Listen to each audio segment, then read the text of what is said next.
All right, ladies and gentlemen, welcome back. Today we are talking about a person in history that nobody's ever heard of, Muhammad, and a concept that nobody's ever heard of, wisdom. Make sure you smash that like button when you get into the room.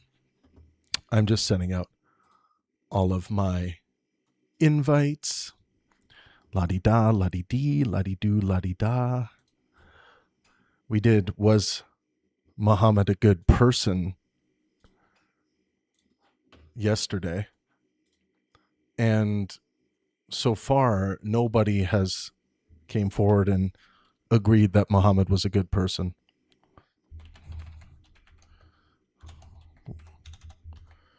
Was Muhammad wise?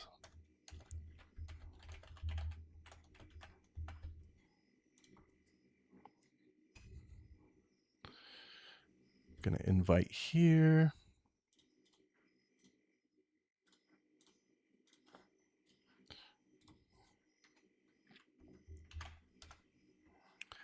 And then we will also go back here. Join the live discussion here. Perfect. Pin message. YouTube. Welcome to YouTube. Yeah. Oops. Wrong thing. Wait. What's happening there? That's really weird. I'm trying to go to Pang. There we go. I was like, where is my main channel?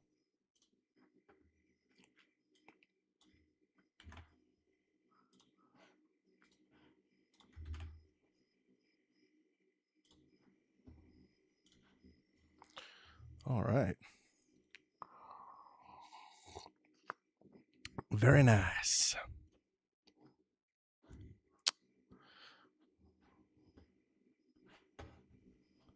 Perfecto.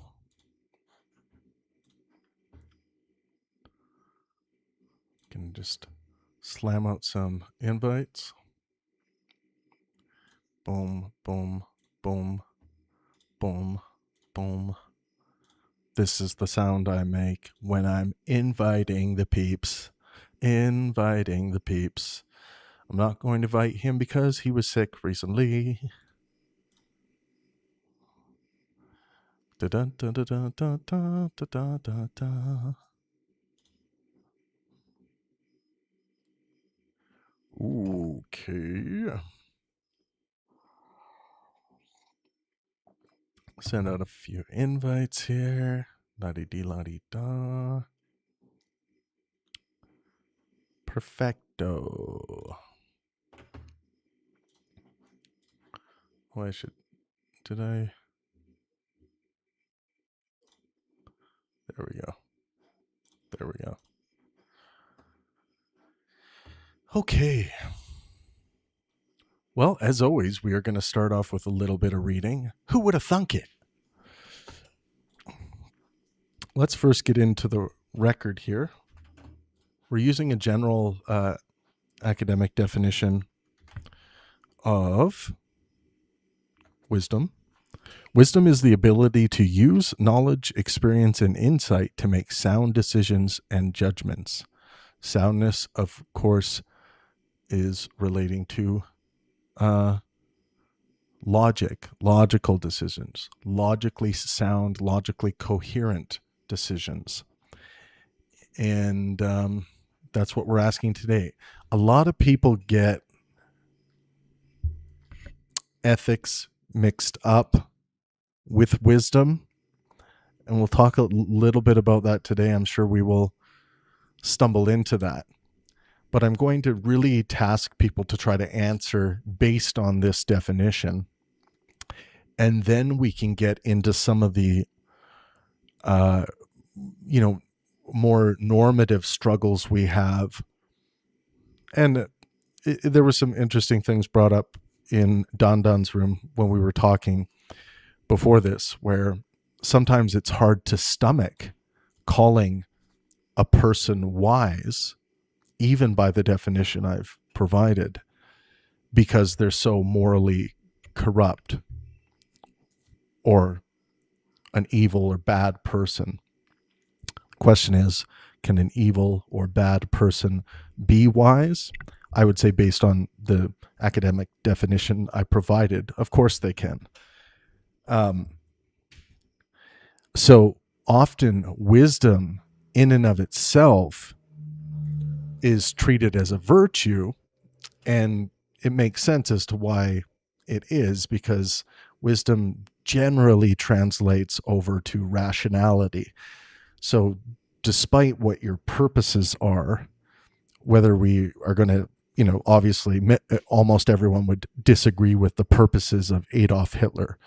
But the wisdom question with regards to this academic definition would be, however evil the purposes were that Hitler was pursuing, was he pursuing those purposes wisely? Based on this definition, was Hitler using knowledge, experience, and insight to make sound decisions and judgments? And we're talking about logical soundness here. So, yeah, talking about wisdom can get a little bit tricky because it's hard not to spill over into a conversation about ethics generally or morality generally.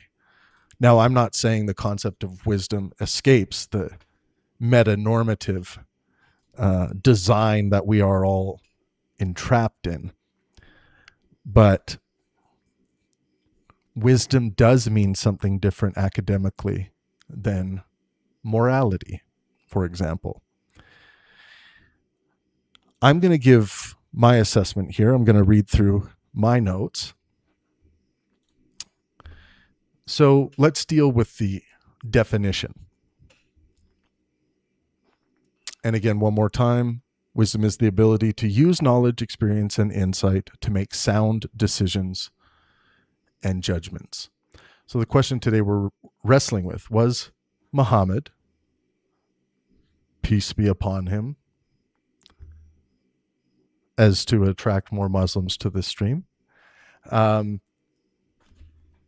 Was Muhammad wise? Let's deal with this. I think Muhammad, of course, showed signs of wisdom. I don't think it was consistent. This distinction is important because possessing wisdom does not mean every decision is wise. Even highly intelligent or influential people can make poor judgments, and they do. Nobody is perfect with regards to this. We didn't evolve to be these primarily rational beings. We are governed by our sentiments, our emotions. This is, of course, Humean sentimentalism, made even more epistemically solidified by way of cognitive science. Areas where Muhammad appears to have demonstrated wisdom. From the perspective of historians, independent of whether one accepts his prophetic claims, Muhammad demonstrated considerable practical wisdom in several domains. Leadership. He transformed a small, persecuted movement into a durable religious and political community. Conflict resolution. He brokered alliances among rival tribes and often negotiated rather than fought when it was strategically advantageous. For example, the Treaty of, I'm going to do my best with this word, Hudaybiyah, is widely regarded as a politically astute decision, or we might say wise decision. Why would we call it wise? Because it was logically coherent to his purposes. Social reform. Compared with many prevailing customs in 7th century Arabia, he advocated measures such as organized charity, improved protections for orphans and widows, and restrictions on some existing practices. So a lot of these achievements are going to signal that there was almost certainly some level of logical coherence to goal setting because of the outcomes, the achievements. Institution building. He created legal, religious, and social structures that outlasted him by centuries.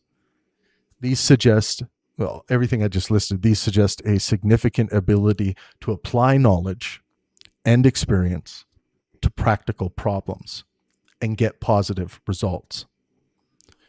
You can infer that there was some level of strong rationality in these achievements.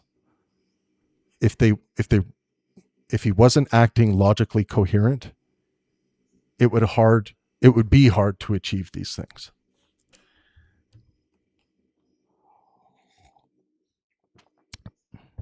Areas where I would argue his judgment was unsound. If judged by modern ethical standards of my framework,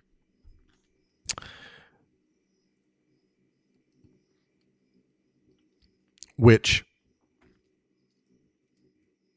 aren't necessarily going to directly refute the academic definition we're dealing with. But I'll get to the end and I'll give you my thoughts. So sanctioning warfare under certain conditions, permitting slavery rather than abolishing it, allowing unequal legal and social roles for men and women. These are ethical stances. Approving corporal and capital punishments for some offenses, claiming certainty through divine revelation rather than modeling epistemic humility, marrying Aisha, who is 6 years old, and then he raped her at 9 years old. These are often cited as examples where his judgments did not maximize long-term wellness for himself or the people. Now, that whole criticism is grounded in my ethical standards. And when we're giving this general judgment, I think it's important for us to, with regards to wisdom, show where we are coming from.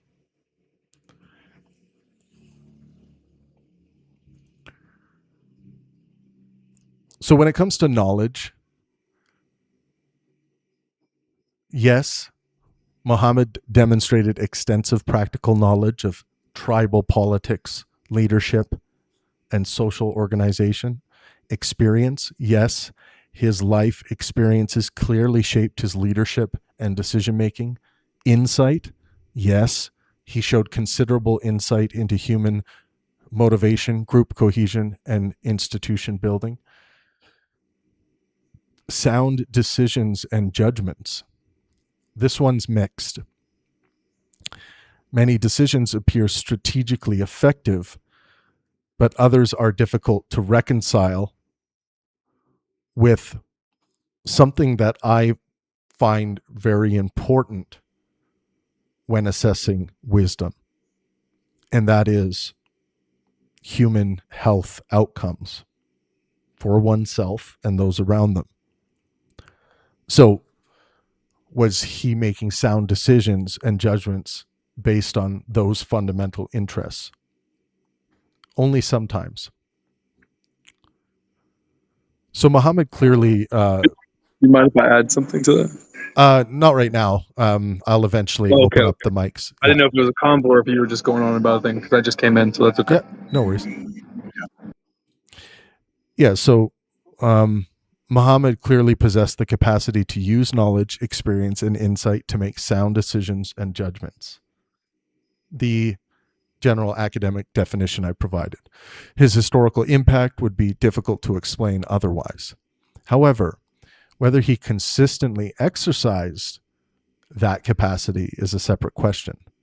Now, from my perspective, he appears partially wise, highly capable in leadership, communication, and institution building, but falling short where things like certainty, coercion, unequal treatment, or violence conflicted with the broader goal of flourishing. Now, flourishing wasn't a directly professed anywhere close to primary goal, like my moral quest of maximizing well-being for myself and those around me. That wasn't a goal for Muhammad. So is it fair to me to hold him to that purpose when measuring his wisdom? It's hard. It's hard not to. But something that's really important to understand about the enterprise of wisdom is that I think it is separate from ethics.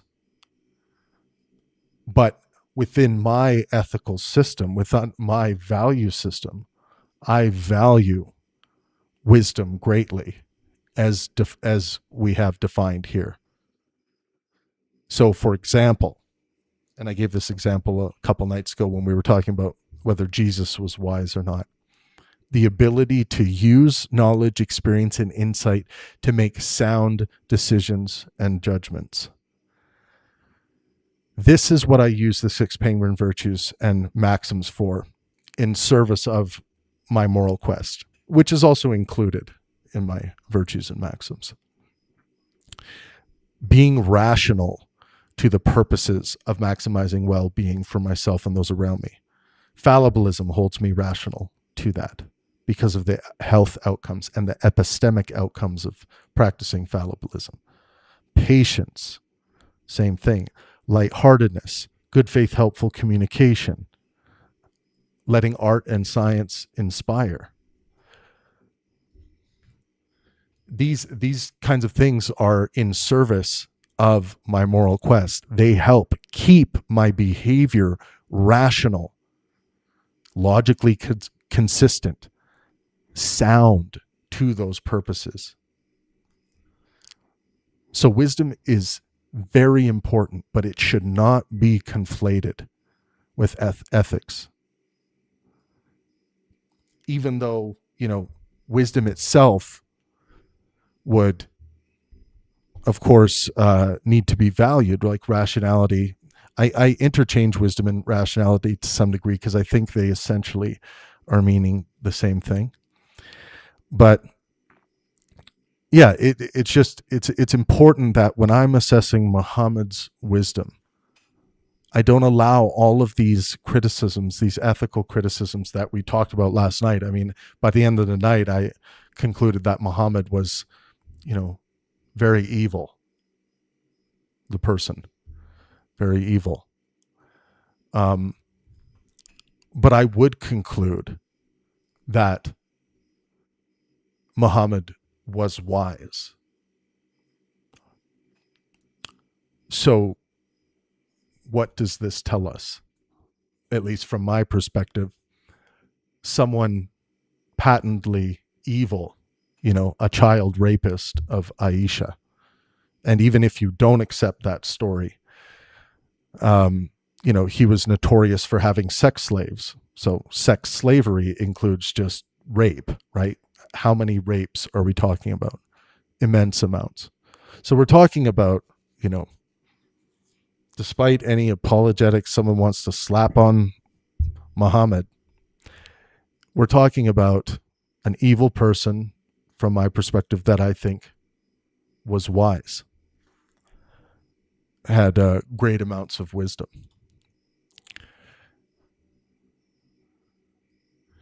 That is not a picture of the prophet. I was unable to build a time machine and go back in time and take one. That's just silly old me by way of artificial intelligence doing brown face as Muhammad. But yeah, anyways, let's open it up a bit. Maybe we would go to Perry first. Perry, what are your thoughts on my my wisdom dive there, and how do you feel about the wisdom of Muhammad? Yeah, I think he was wise to certain goals, spreading Islam. I mean, he seemed to have been this kind of political figure around that time, and his ideas seem to have traveled quite well. And so, assuming that was kind of an explicit purpose of his, I think he was acting rational to those purposes. When you were critiquing a few of them, doing the ethical critique, Aisha, sex slavery, unequal rights between men and women, sort of things, the thought came to me that because we're trying to separate things like intelligence and wisdom as well as ethics and wisdom, these things are not synonymous. It occurred to me the thought, we talked about efficiency the other night with Jesus, and Yeah. if you're not healthy, like if you're a moral well-beingist, then the ethics do kind of have its tendrils in whatever rational purposes you may be trying to make. Because again, if we care about the efficiency, unless your purpose is to be sick or unwell, I think you're going to want to have healthy people, have yourself healthy. That may be a different conversation, but it's a thought. It's a stray thought that came up. Something I about think that, Perry, that just so I don't yeah, forget, please, something about that's really please. important. What we find in some of these religions is that there is this poisonous idea of self sacrifice being made primary to the um, to the overarching goal, which is something Yeah, that is incoherent to my system of maximization of well-being. It would be considered bad, for example, if a father is, physically sacrificing his body in a way that is causing great detriment to his health and his mental health and his social health, just to just hyper Revives focused his on family. just hyper focused on financial resources for his family, when not considering the temporal layer of what this is doing in other the damage this is doing in other experiences, parenting, like one-on-one time with children, the long-term health outcomes, the stress that inevitably accompanies that kind of lifestyle, and how that affects the intersubjective space in the home and outside the home, like all of these things. So totally. something that we've went over that, but that I write a lot about in my well-being chapter, is trying to eliminate this this self-sacrifice as this, like, this righteous notion.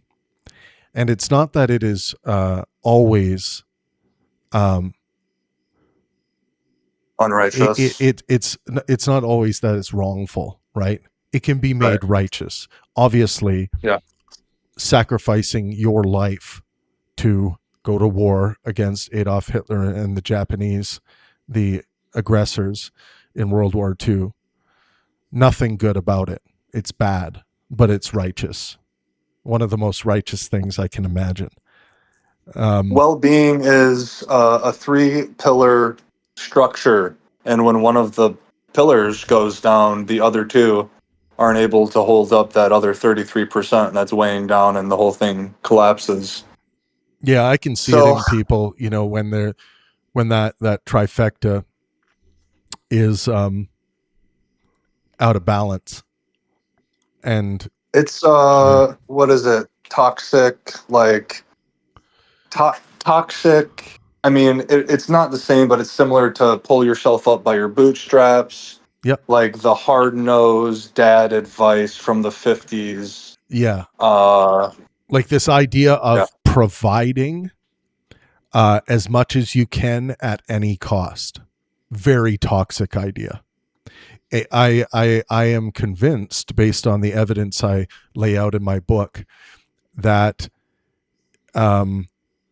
this has destroyed so many families for no good reason. And it is part of getting caught up in the rat race of things. You are not a rat. Yeah. Human beings are not rats. You should not be engaging in rat race ideology, rat race thinking, rat philosophy.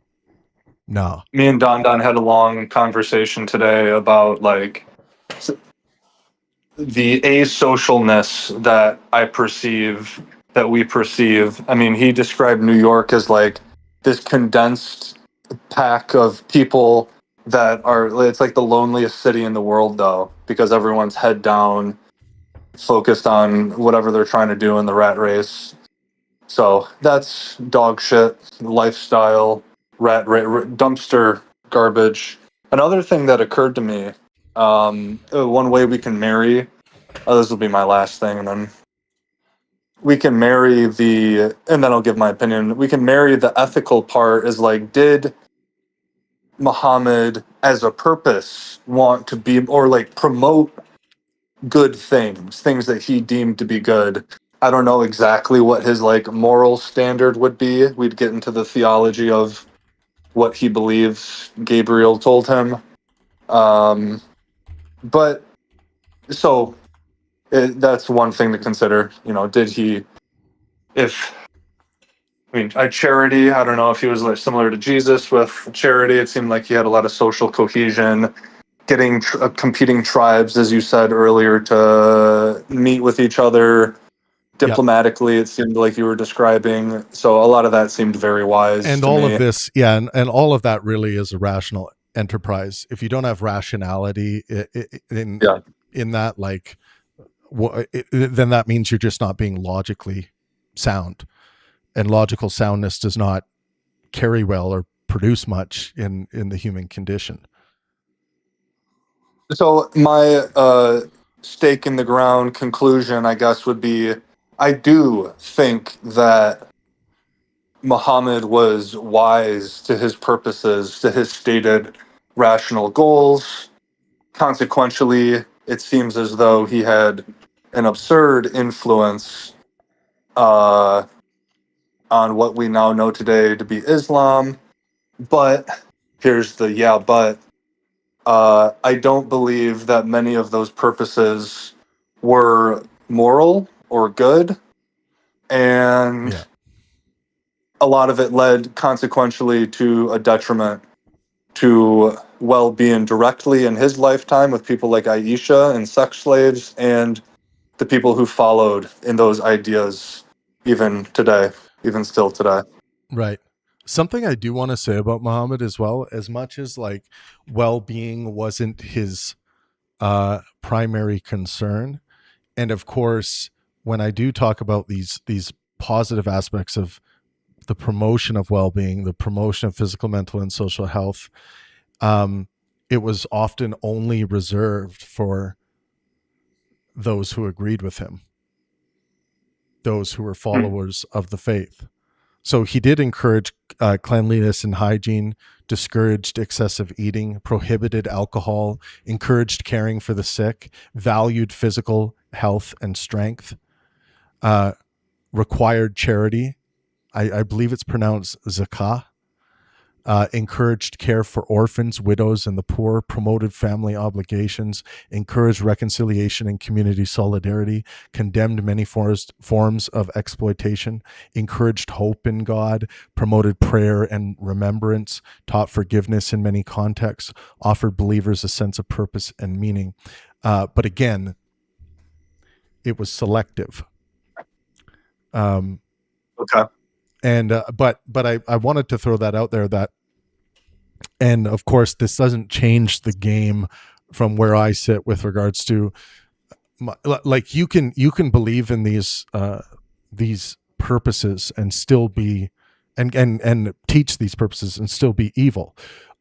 Like for example, we have stories of some of the most charitable people who have literally ever lived, who were also sexually abusing children while they were doing this, and people didn't know like about Epstein. it. But then Didn't Epstein give a lot to charity? Yeah. Epstein did a lot of charitable giving. That's a really good example. And also what is that terrifying guy's name from the UK? I can't think of his name right now, but he was a Jimmy Savile. He was a talk show guy that was all about the people, helped raise money to build hospitals, all this stuff. And then when he's in his 80s, they find out that he was a serial sexual abuser. And so you can promote and do all of these amazing things, but I think at the end of the day, when I see what Jimmy Savile, like, he did so much good that provided so much good for people, but he also was like a serial at a serial level evil. That good, despite it still being true that good was done, doesn't even weigh against the child abuse, and the abuse of, like, people who are mentally disabled with this particular guy. So that's interesting, because I feel like I can ask you a bunch of cold calculative questions about giving charity to like 100 million people, but you do the least harmful act of sexual assault to a minor. We'd get into some, and I want to stay true to my purpose of saying that was the last thing that I wanted to say before, and to be wise and rational. But maybe later in the conversation we can do that cold, calculative, ethical dilemma chopping. Yeah, we can do that. We would want to try to tie it into wisdom or something. But I will say this, that even in those scenarios, like, we could take the, whoever is going to be the greatest, the person who's done the best, and even if they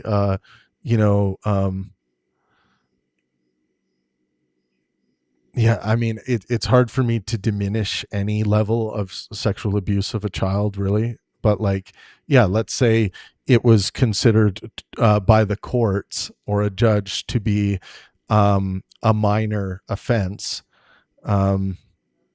And what would we think about all of that great stuff that they did? That great stuff is still virtuous. It still happened, and they accomplished that. But to me, I don't play this game of like that. I don't engage in this simple consequentialist thinking where, okay, this particular act gets canceled out by the 500 schools he built in sub-Saharan Africa. I don't think of it that way. I just think like you need to pay the full penalty of that crime, and that was an evil thing you did. And then if someone asked me at the end of the day, did they live a fully virtuous life? And I would say no. Did they live a life that is worth modeling to? And in that extreme example, I could say, I mean, if you delete the sexual abuse and delete that from their character, then yeah, all of that other stuff was the good and righteous thing to do to maximize well-being for oneself and those around them. But they committed an evil act at some point. So, but they yeah, need to be held accountable. If anything, of course, if nothing else, they need to be held accountable. They do, yeah. So, yeah. So, and your final conclusion, you would say that Muhammad was a wise man. Yep, he was wise to his purposes, many of his rational purposes. It sounded like that you listed off, and then I gave the but making sure to smuggle in my ethics into it and say that those purposes that he was wise toward were mostly bad and are well below my minimum standards. Another way to articulate this in a pretty simple way too is to say Muhammad was wise to his purposes. He was a wise man to his purposes. He was not a wise man to my purposes. Correct, sir. Correct, yeah, sir. Precisely. Robin, what do you think? You mentioned you had put some stuff together for today. Yeah. I just kind of like hit some.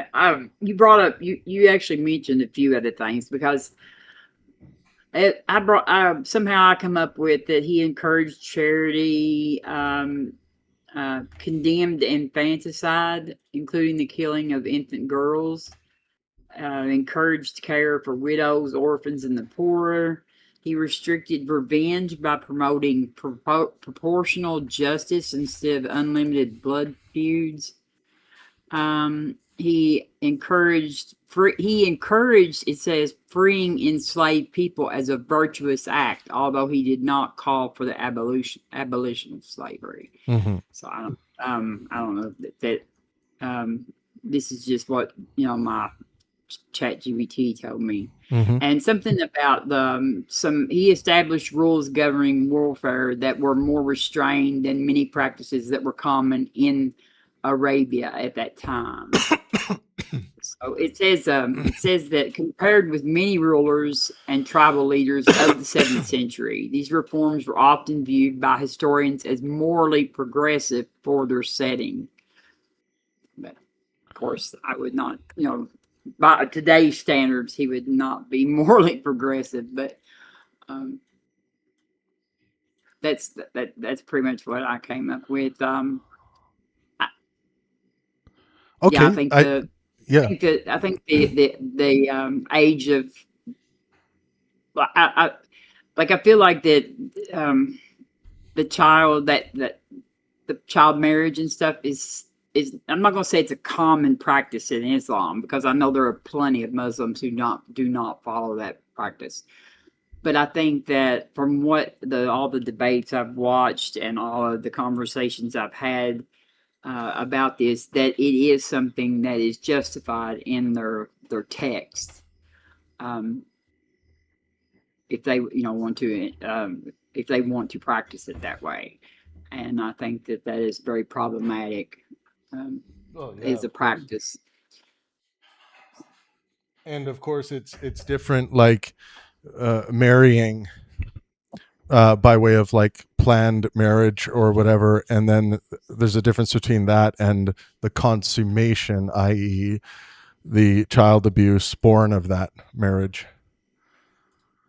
I think that arranged marriages are like pretty bad anyway. Myself, I do too. I'm not much on arranged marriages. I think that it's unfair to both people, the man and the woman, probably. So you just laid out like some positive and negative by your own standard ethical things. With regards to the definition provided, wisdom is the ability to use knowledge, experience, and insight to make sound decisions and judgments. Did you see anything within your research or anything you've come upon with regards to Muhammad that would cause you to believe that he wasn't wise based on that definition? No, not really. I'm not seeing like he seemed to do fairly well at like his he united the tribes that had been divided through conflict. He united a lot of those tribes in Arabia together. He established this religious community and this religion. He negotiated a treaty of did you mention this? And I don't know how to pronounce it. Hudaybiyyah. It something, some kind of treaty. Mm-hmm. So like, it seems like that, most people consider him probably very influential and wise as a political leader and as a military strategist. Mm-hmm. And he seemed, like I said, it's according to this, he did have some progressive teachings that, by their standards at that time. So it sounds like you would agree that he was wise based on this, academic definition, but perhaps like Perry and I, you might say he wasn't wise to your purposes necessarily. Right. Okay. Yeah. And of course, I think that just the fact that he considered himself receiving genuine revelation from God, I would say is unwise, like to me. Yeah, I mean, that's an interesting one. The question would be, okay, would it be a belief that is unwise to his epistemic purposes or his ways of collecting knowledge? I think you're saying it's unwise based on what you think are good, sound epistemic standards. Yes, and then like Right. and in his it says in his like battles and stuff that he practiced strategic patience. One of his qualities was when not to fight. He actually, he was adaptable with military tactics, and he chose his battles carefully. And then he actually made treaties and stuff with the people that he thought would best help his campaigns. So he seems to be pretty wise, especially as a military leader. Yeah. Okay. Yeah. I think that's a really thorough analysis, Robin. Thank you for that. I think that was epically on point. Trey, what do you think as a the sole Christian in the room? Was Muhammad wise? As the sole Christian in the room, I will have to disagree with everybody here. No, I'm just kidding. Look, unfortunately, when I look at the totality of Muhammad and his legacy, it's hard to say that he was not an excellent organizer and leader and military strategist, given what happened after his death. A century later, Islam spread, all over. So far in the East, it went North Africa, South Europe, the southern parts of Europe, all the way to China. If at any point you include any ethical verbiage in your definition of wisdom, I would say no. But if you are neutering that definition to just, I don't know what you mean by sound. So logic, like within within academia, soundness is almost always going to mean logical consistency. Yeah, like if A then B, if B then C, therefore A then C. Yeah, rational enterprises, like someone wise would be someone that whatever their goals are based on their standard, whatever their goals are, that they're using good, sound, coherent, consistent logic to achieve those goals, as opposed to someone who might be like, their ultimate goal is to like run for president, let's say, and then they are like they're telling everyone, this is my ultimate goal, this is how I spend my days, this is what and then people check in with them and they're like, oh, what did you do this week? Oh, I spent the whole week playing Call of Duty. Well, I thought you said you spend all your days working towards this this higher purpose of wanting to run for president. So that behavior, playing Call of Duty, would almost certainly be irrational to those purposes. So the question would be, within Muhammad's, based on this academic definition, within Muhammad's life, where are some of these places where he was acting irrationally to his own stated purposes? That's where we could say, okay, you're being perhaps unwise. Can I interject something super quick for clarification? Yeah. Yeah. Maybe this is strictly for like syllogisms, but I always thought that valid meant more so the consistency aspect of the logic, and soundness meant if those premises or that consistency was true, because we can talk about unicorns being purple and that it follows that purple things are unicorns, but that's not sound in the sense that it's true based on some criteria of truth. Yeah, so logical soundness. Logical soundness is the property of an argument that guarantees its conclusion is true, right? But when we're talking about like what that would look like in action, we can also look at that as well. Sure. What would it to act logically? So what would it mean? I always used it as a synonym to true, and I want to know if I'm wrong about that.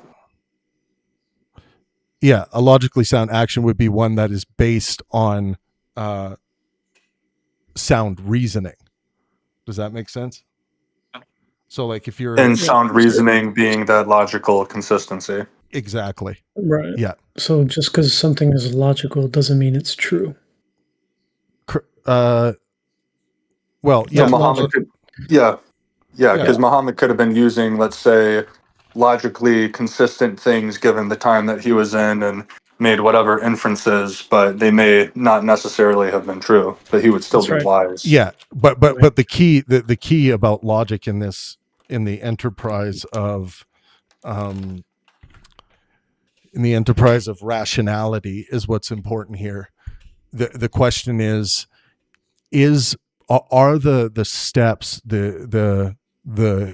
the claimant or the goal maker, are the steps that they are taking, do those steps make logical sense?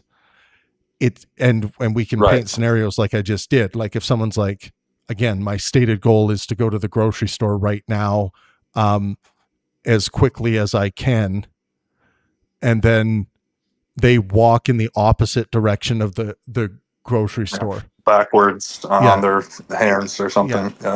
It's just, I would say that's not logically sound. What would be logically sound would be to walk in the quickest direction you could to the grocery store. Right. Sounds good. Or wait, sound. Sound.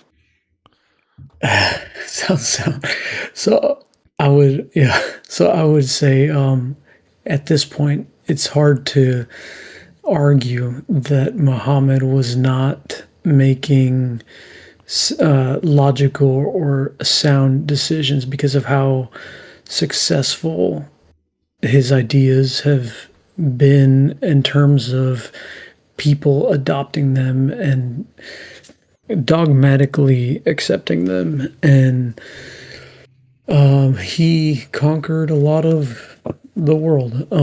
Now, I do want to talk about certain things really quick. Some things that are meaningful to me. I notice that y'all have more developed morality systems than I do. But let's say some virtues, let's say, that are important to me, like truth.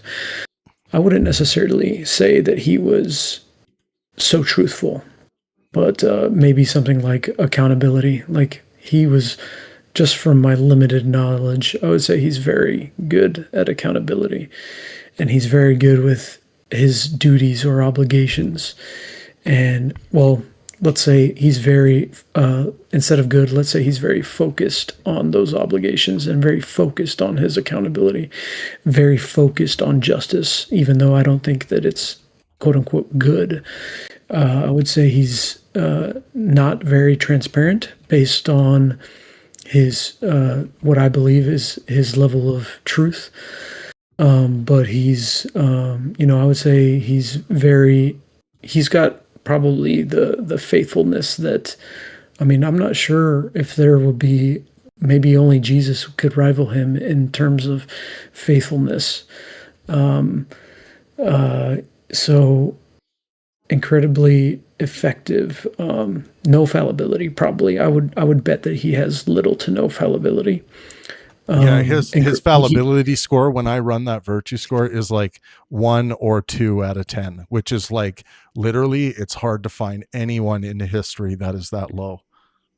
Yeah, I would have to agree with that. And then, if I think about order, he's probably incredibly he has an incredible sense of order, I would say. So now, considering the future, I don't think that his ideas are going to propagate as well as he would like. I don't think that the whole world will become Muslim. I don't think that the whole world will bend the knee to Islam. I don't think that the world will bend over backwards for Islam for long, or for the rest of eternity, or whatever. So in that sense, I would say that he would be a failure, considering the future, because I don't believe that Islam will take over the world.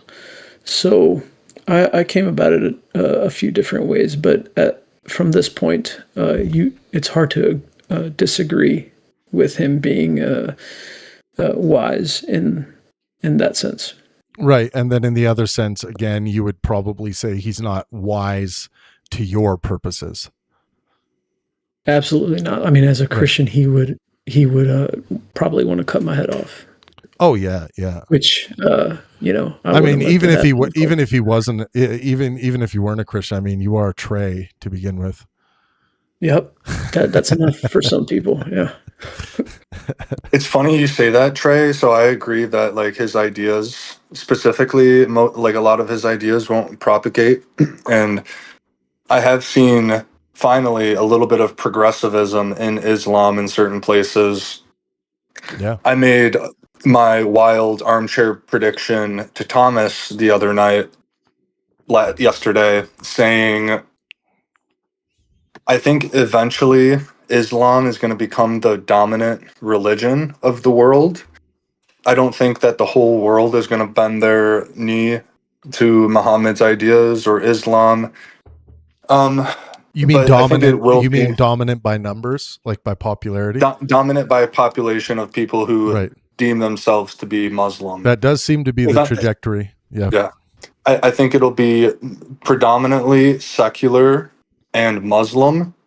Muslim at a certain point, and then eventually it's going to be so progressive, like Muhammad's ideas are going to start withering away, and Islam is going to be redefined as like, so it's going to be like atheism and like Muslim spirituality. That's what I see for humanity if we don't kill each other before then. I think that's the natural progression. I think that's a pretty good prediction. And I mean the if you look at the birth rate and the growth rate of religions, I think last I checked, I should double check that, but it does look like Muslims are actually growing, and I feel like Christianity is going the other direction, but I want to double check that. Yeah, I would hope that you're wrong in your prediction, obviously.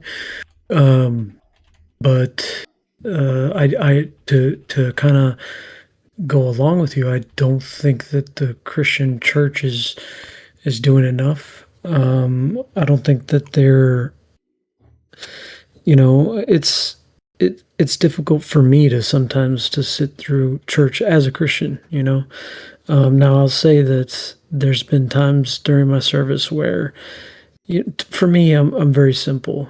Some of the most spiritual moments I've had have been on a mountainside with nothing but a rifle and a rucksack to my name, and that's what meant a lot to me. I see these mega churches and pastors swinging down from zip lines, and I mean, guys, what are we doing?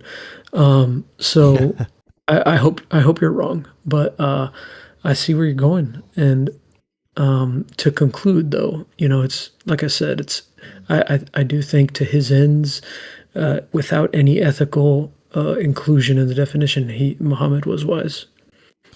Okay, very good. Thanks, Trey. That was a great, thorough answer. I appreciate that.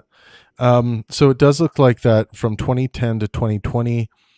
So the rate of growth in Christianity did slow down, but there was plus 122 million Christians, but Islam had a growth in 10 years of plus 347 million.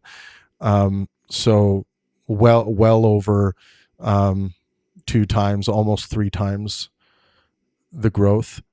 Actually very close to 3 times the growth. Between 2010 and 2020. Reasons: higher fertility rates, younger average age, about 24 versus 33 for non-Muslims, lower rates of religious disaffiliation, lower fertility rates in many Christian majority countries, large numbers leaving Christianity in Europe, North America, Australia, and parts of Latin America, aging populations. Muslim populations are growing particularly rapidly in sub-Saharan Africa, South Asia, Southeast Asia. What I want to see, based on these growth rates, where will we be in the year, let's say, 2050?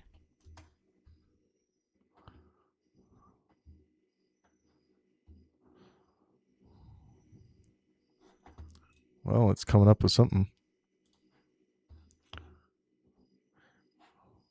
Yeah, they definitely are both growing. Buddhism is the one major one that's declining, and of course, Buddhism is the religion that's most similar to my moral well-beingism, which is interesting.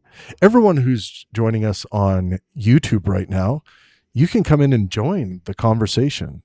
It's free of charge. Join our Discord server. Make sure you smash that like button if you like stumbling upon conversations like this. What about Hinduism? Like, I was thinking that Hinduism was like declining, and that like a lot of the Hindus were becoming either Muslim or Christian. Is that true? I'm being told that it's just roughly keeping pace with world population. So it's not really having a plus membership attributed to it. It's just keeping true to the population growth. Whereas the religiously unaffiliated is growing much faster than Christianity. Christianity is getting like the plus 122 million share between 2010 and 2020, and religiously unaffiliated is up to plus 270 million, not too far behind Islam, shockingly, between 2010 and 2020. But Buddhism is declining. But yeah, Hinduism is basically on that zero line, keeping up with the growth of the world population, but not really increasing, which is crazy because think of how many like people are born in India, right? Yeah, I would say I would say that like a lot of the like atheists or agnostic movement is not allowed to move, has not been allowed to move into the a lot of the Muslim areas, and I think that's changing somewhat.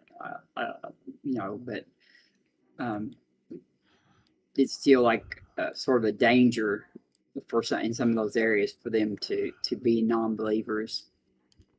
So yeah, so it's okay. Yeah, so it's looking like those numbers are accurate too, based on that. The fact that they may not want to self-identify as somebody who doesn't believe. It's looking like by 2050, if this growth rate from 2010 to 2020 was to continue, and then I'll also read the Pew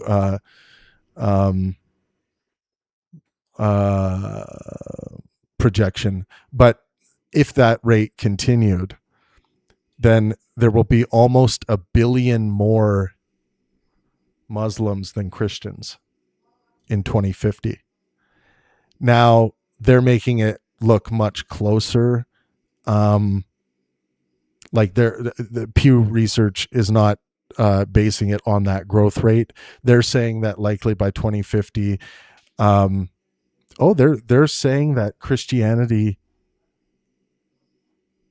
They're saying that Christianity, but based on all their metrics, which I could do a deep dive into what those are, but Christianity would still be ahead at 2050.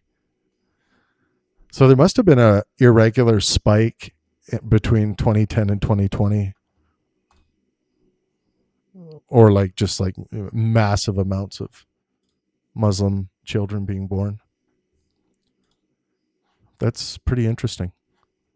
I imagine that the biggest indicator is the birth rate more than anything else, but you did bring up the Hinduism or the Buddhism one, where it seems like there's a lot of birth rates, a high birth rate, but not necessarily an increase in the religion. Like it's staying kind of stagnant.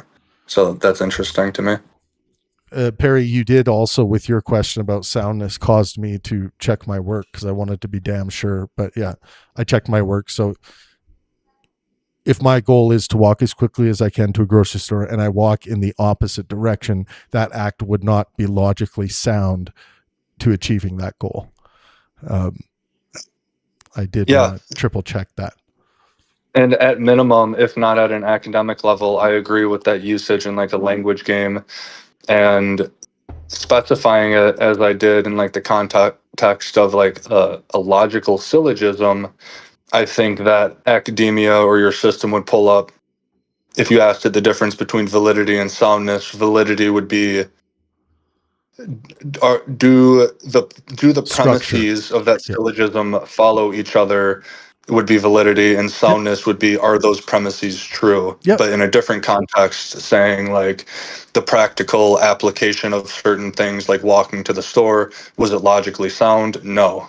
Or like the rationality side. So that makes sense to me. Yeah, just like if it's like, and another simple example, it's not, it wouldn't be a logically sound act to take a rock and smash your windshield if you didn't want your windshield to be smashed. That would be irrational to one's purposes. And it brings up my knee-jerk reaction again, saying like, if you want to have a society healthy to spread Islam, you would want to not smash a rock through the windshield of the people in your society. You would want them to be healthy. So like child rape would not be a rational thing to spreading Islam. And like, I feel like I could make a good argument for that based on the health standard of it. But of course, Muhammad didn't have the external critique that I'm making, like the info of cognitive science and stuff. So I was want to add too that I know there's something else that mine said here, that one of the reasons for the growth is the average Muslim population is younger than the average Christian population. I did see that. Means yeah, there are more of them that will be entering into childbearing years. Yes, correct. Yep, 100%. I thought it might be fun since we, I don't think we're going to have much disagreement on the wisdom question with regards to Muhammad, but maybe we could all list some people based on our own standards of wisdom, because we probably won't we probably won't be talking about wisdom for at least a handful of episodes, but um, I can start off, like, when it comes to, and I'll just quickly, for the record. So the first Pangburn virtue is fallibilism, with the corresponding maxim, certainty is almost certainly unattainable. And then we have well-being, maximize well-being for yourself and those around you. Then we have communication. Good faith and helpfulness are the minimum requirements for a fruitful dialectic. Patience, ultimate patience, even in the face of detestable ideas. Lightheartedness, refine and express your sense of humor. And inspiration, let art and science inspire. So when we assess, my own principles here, and then I go out into the world to see who is or who was closely living to my living logically coherently to my purposes, and rationally to my stated purposes, I look at these six people are worth mentioning. Carl Sagan, probably the most, well, actually the second most contemporary name I'll mention. So Carl Sagan, big one. Bertrand Russell, one of my great heroes. Socrates, the one of the great ancients. The Buddha. The Buddha is consistently, when I do Pangburn Virtue scorecards on the Buddha is up there in the 9.5 out of 10 overall range, which is godly based on my standards. So the strengths of the Buddha, compassion, patience, psychological insight, there are some metaphysical claims and renunciation that may not fully align with well-beingism or fallibilism, like the conceptualizations. But the Buddha, the actions, the teachings, almost as Pangburnian as you can get. Probably more Pangburnian than me. I'll have to test that by the end of my life to see if I match the Buddha. Nelson Mandela as a great example, and someone living today, Noam Chomsky, is a great fit for the Pangburn virtues and maxims. So yeah, I thought we could maybe pass the hat around. Who are some people you all think are wise, or wise men, or wise women? Yeah, and so I'm going to be answering based on my standards, which I think is what you were doing as well. Yeah. I'm a Socratic. Socrates, essentially, the idea of justice is, I believe, one of the closest things from 2,500 years ago that you're going to get to health. The harmony of his virtues, which I would deem to be virtuous, but maybe not necessarily primary. I think moderation is something that I deal with a lot in my life, that I find to be wise and something that conduces to health, which is kind of my ultimate foundation. Kendrick Lamar, Okay. he's a hip hop artist. Not only do I love his music, but the reason that I love his music, along with the flow and the aesthetic part, is the things that he talks about. To go back to Socrates for a moment, essentially what you get from the Republic is that justice is the advantage of the weaker. Health, trying to achieve net health, a big part of that is making the weaker advantageous, and that's not only physically weaker, but people who are socially inept, all of the slew of mental issues that people deal with that lead to bad health. I think Kendrick talks a lot about those weak spots in our culture, specifically the black culture, of course. But Right. he also makes reference to Indians and Asians and the white man.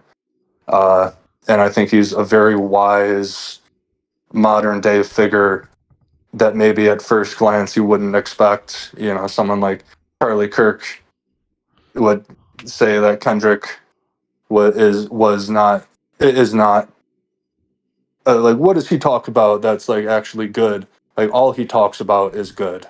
Right. It's literally all he talks about in any of his songs. So Mm-hmm. I'm also going to run. That's very interesting. I'm going to run everyone's names that they bring up as well in my system. That's cool, Perry. Snowdrop just dropped Jordan Peterson down there. So yeah, in my system, Jordan Peterson is considered a 7.8 out of 10, a B plus. His lacking score is 6.6. Oops, 6.6 out of 10 for lightheartedness. And then fallibilism's at a 6.9. We'd want to see that being bigger, but overall a pretty good score. There's nothing, nothing wrong with a B plus score. What is going on with this page? Wait, I don't know why that's doing that. But I just ran Kendrick Lamar, Perry, and he's getting an 8.7 out of 10 in my system, an A minus, which is a very good score. yeah, that doesn't surprise me. Yeah. Lightheartedness, His B minus. His lowest score would be man, probably not inspiration, maybe lightheartedness. I mean, Yeah. he does Yeah. crack some jokes here and there and has some funny wordplay. I don't know. Yeah. Yeah, I'll say lightheartedness is my guess. Yeah, you nailed it. My system said that lightheartedness, at a B minus, a 7.2 out of 10. I don't know what's going on with I think I need to close this, open it back up. My system is constipated right now.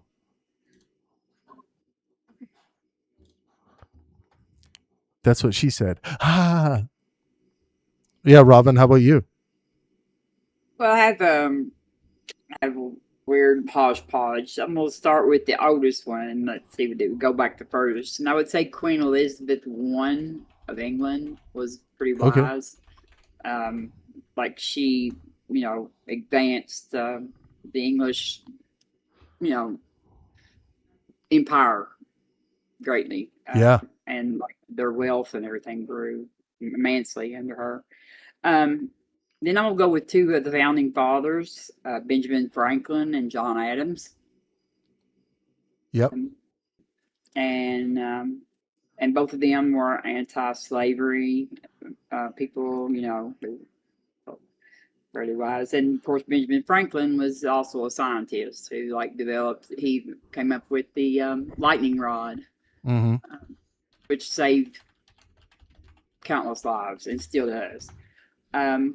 Frederick Douglass. Yep. And the last one is a philosopher named Michael Sandel, who teaches at Harvard currently still. Okay. Yeah, I'm running all of those. What was the second name again you said? You said Queen Elizabeth? The founding fathers. John Adams and Benjamin Franklin. Yeah, John Adams. Okay. I got Ben Franklin. I just missed John Adams. Okay, fantastic. John Adams is my favorite founding father, actually. John Adams is.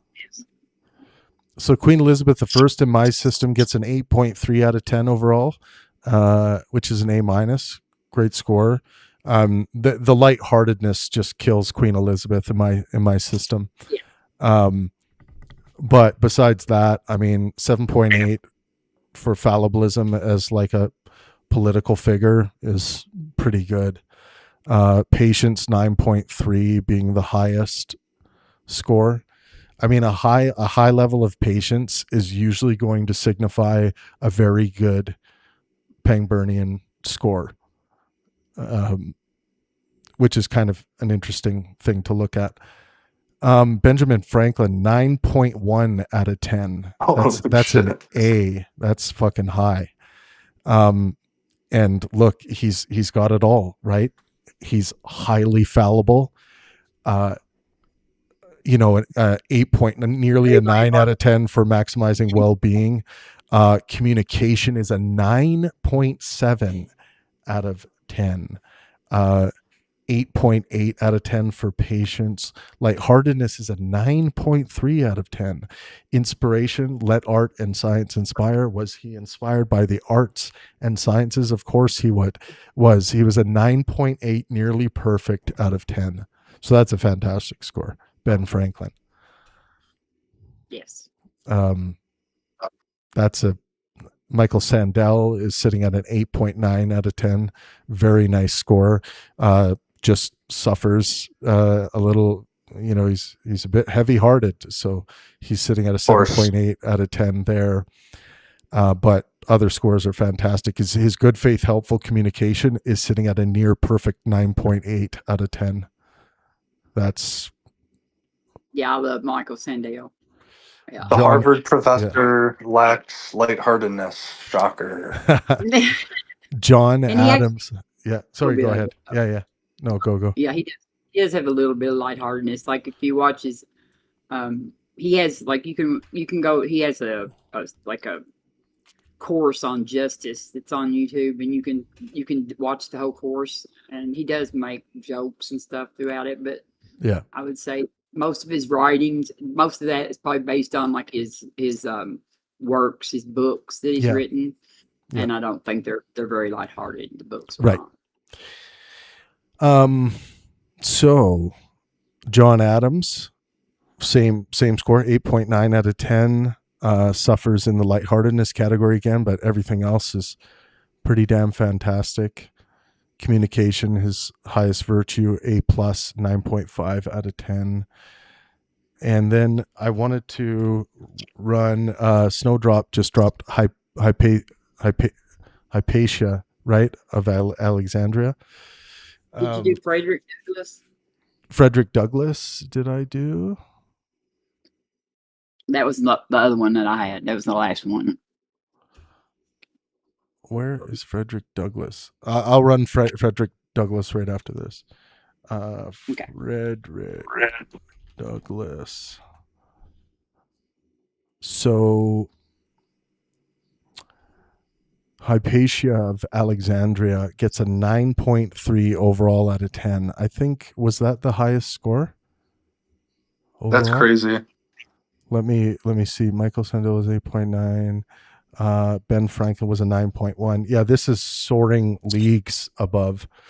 Now, I believe I've ran this scorecard before. If only this person was more lighthearted. So fallibilism, 9.4 out of 10, which is a godly A. Well-being, 8.8, an A minus. Communication, 9.6. Patience, 9.5. Lightheartedness, 7.2. But inspired by art and science. She exemplifies the ideal scholar is devoted to understanding reality. Yeah, I mean, she's just the ideal Pangburnian inspiration at 9.9. We haven't seen a 9.9 yet. That's incredible. Incredible. So yeah, that's the score to beat, 9.3. So let's see, Mr. Frederick Douglass. Oh, was she a 9.3 or 9.3 overall? Then Frederick Douglass gets a 9.3 overall. Wow, we have a 10. So Overall score 9.3 out of 10 for Frederick Douglass, same as Hypatia. And we got a 9 out of 10 for fallibilism. A 9.8. I'm going to have to read these actual scores. I'll read the justifications out because this is fantastic. 9.8 out of 10 for well-being. Communication, a perfect 10 out of 10 for good faith, helpful communication. Patience is a 9.2. If only the lightheartedness score was better. 7.2 B minus. Okay, let's look. Fallibilism. Frederick Douglass demonstrates exceptional alignment with Pangburnian fallibilism. Supporting evidence includes his lifelong willingness to revise his political positions as new evidence and circumstances emerged. Early in his career, he aligned closely with William Lloyd Garrison's interpretation of the U.S. Constitution as a pro-slavery document. Later, after deeper legal and political study, he publicly changed his mind and argued that the Constitution could instead be understood as fundamentally anti-slavery. That is a huge thing to change your mind on publicly as a political figure, right? This willingness to... Frederick Douglass was a black man. Right. Yeah. This willingness to publicly reverse a major position despite criticism demonstrates genuine epistemic humility. Throughout his writings, Douglass repeatedly appeals to evidence, reason, and open debate rather than unquestioned authority. Counter evidence includes his unwavering moral certainty that slavery was evil. Under Pangburn philosophy, however, moral conviction based on overwhelming evidence is not inconsistent with fallibilism. The primary limitation is that some religious commitments remained largely unquestioned throughout much of his life, though he became increasingly critical of organized religion's hypocrisy. This is the one I'm... Yeah. Was someone saying something? Oh. Well-being in Douglass's Douglass's defining virtue. So 9.8 out of 10. Supporting evidence includes dedicating nearly his entire adult life to ending slavery, promoting equal rights, expanding education, defending women's suffrage, supporting constitutional democracy, and advocating for universal human dignity. His efforts directly improved the lives of millions of people and reshaped the moral trajectory of the United States. Even after emancipation, he continued working toward civil rights, voting rights, and equal legal protection. Counter evidence is remarkably limited. Like most political leaders, he occasionally supported strategic compromises or controversial wartime policies, but these were generally intended to maximize long-term human flourishing rather than personal gain. Under Pangburn standards, few historical figures demonstrate a stronger lifelong commitment to maximizing well-being. Communication, 10 out of 10, perfect score. Communication represents one of the clearest examples of Pangburn excellence in history. Supporting evidence includes extraordinary achievements as an orator, writer, editor, journalist, autobiographer, and public intellectual. His speeches, including What to the Slave is the 4th of July, remain among the most powerful examples of political rhetoric ever delivered.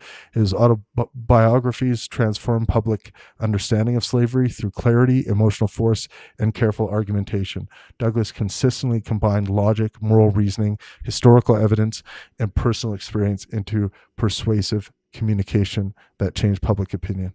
Counter evidence is virtually non-existent. While his rhetoric could become forceful and uncompromising, this generally reflected the moral urgency of confronting slavery rather than deficiencies in communication itself. Amazing. Highly patient. He demonstrated moderate lightheartedness, inspired by the arts and sciences. Just like this is like Pangburnian exemplar.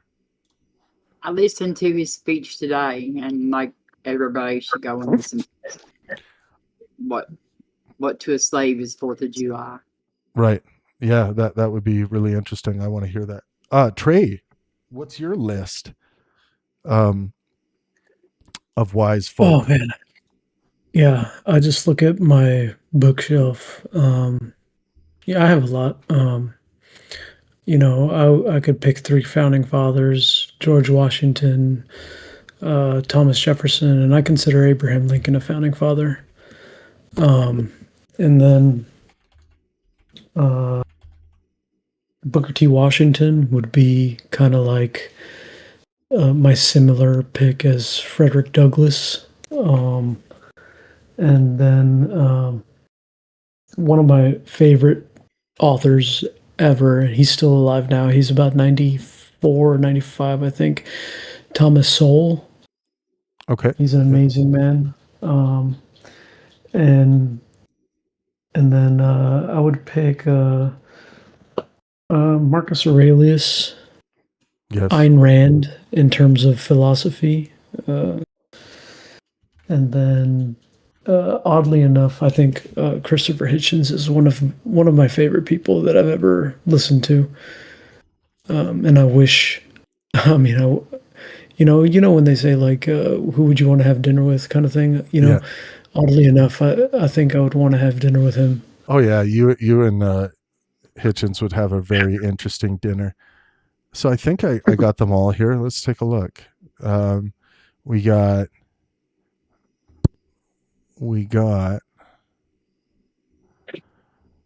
George Washington, 8.9 out of 10. Highest virtue, patience. Very high patience, 9.8 out of 10. Low, 6.8 out of 10, lightheartedness. That's a really good score. Another 8.9. A lot of these guys landing 8.8. Thomas Jefferson, 8.9 as well. Very similar score. Abe Lincoln, a 9.4.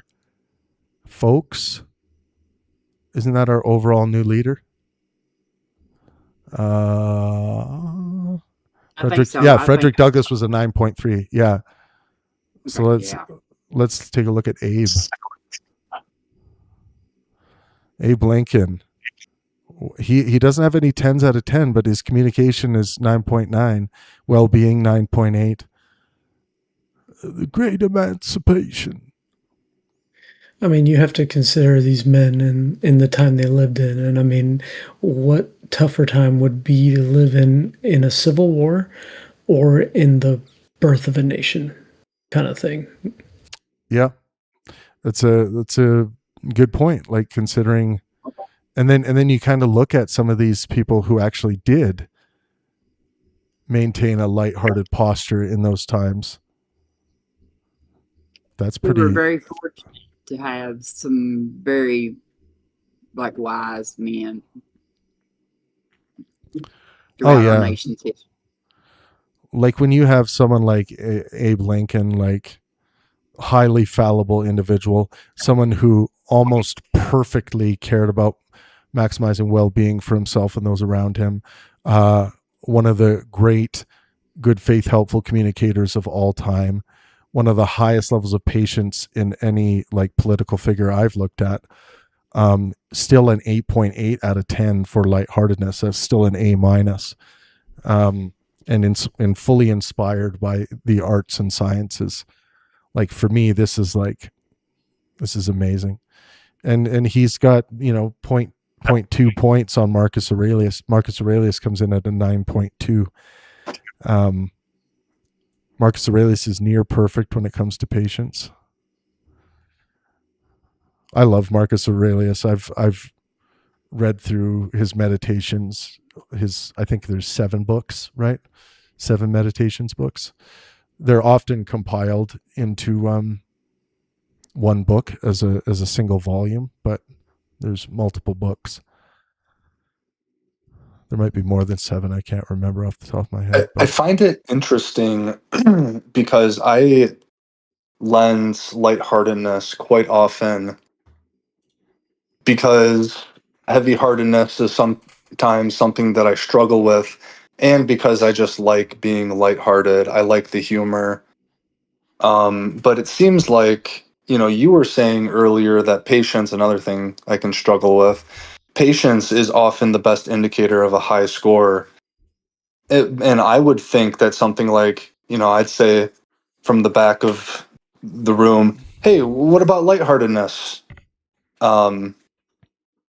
because I would think that would be also a great indicator, but it seems like this is the lowest score that a lot of these Niners are hitting. Yeah, a lot of people find who they hold up as wise people. I think this goes to show you that lightheartedness, even though we can demonstrate that it is literally imperative to maintaining high levels of physical, mental, and social health, it is the most underrated of all of my virtues, of course. But I think in the history of philosophical thought, I think lightheartedness is probably the most underestimated virtue. And I mean, like, you got to consider like I would say Abraham Lincoln had a fairly lighthearted, like, early in his childhood. He became he was a boxer. Yep. You know, and he fought and stuff, and so like he was. But like if you put most of probably what he's known for the best is stuff that happened during this, you know, the Civil War, which is a very unlighthearted period our, you know. But that's kind of the wrong way to view lightheartedness as a virtue, and I'll tell you why. First of all, my system is going to, when we're looking at general assessments, it's going to pull from what is publicly known. So it'll pull from his early life. It'll pull from basically what's in the record.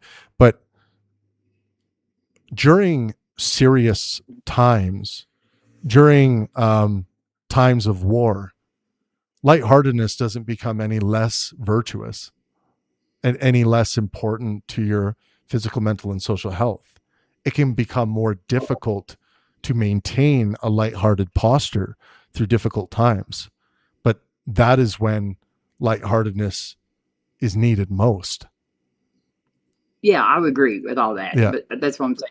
Like, I would say that, yeah, it wasn't any less important, but I would say that it would have been very hard to maintain. You know, we know Abraham Lincoln's health suffered greatly, like during, you know, he was at a very pivotal moment, and he constantly was worrying about this.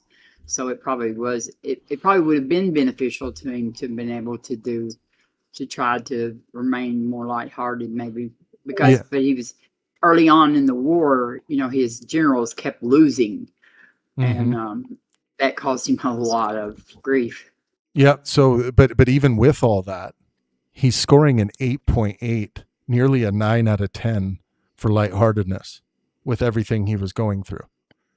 He was an amazing storyteller, and he was amazing with jokes. You know, I read one of his autobiographies, I should say.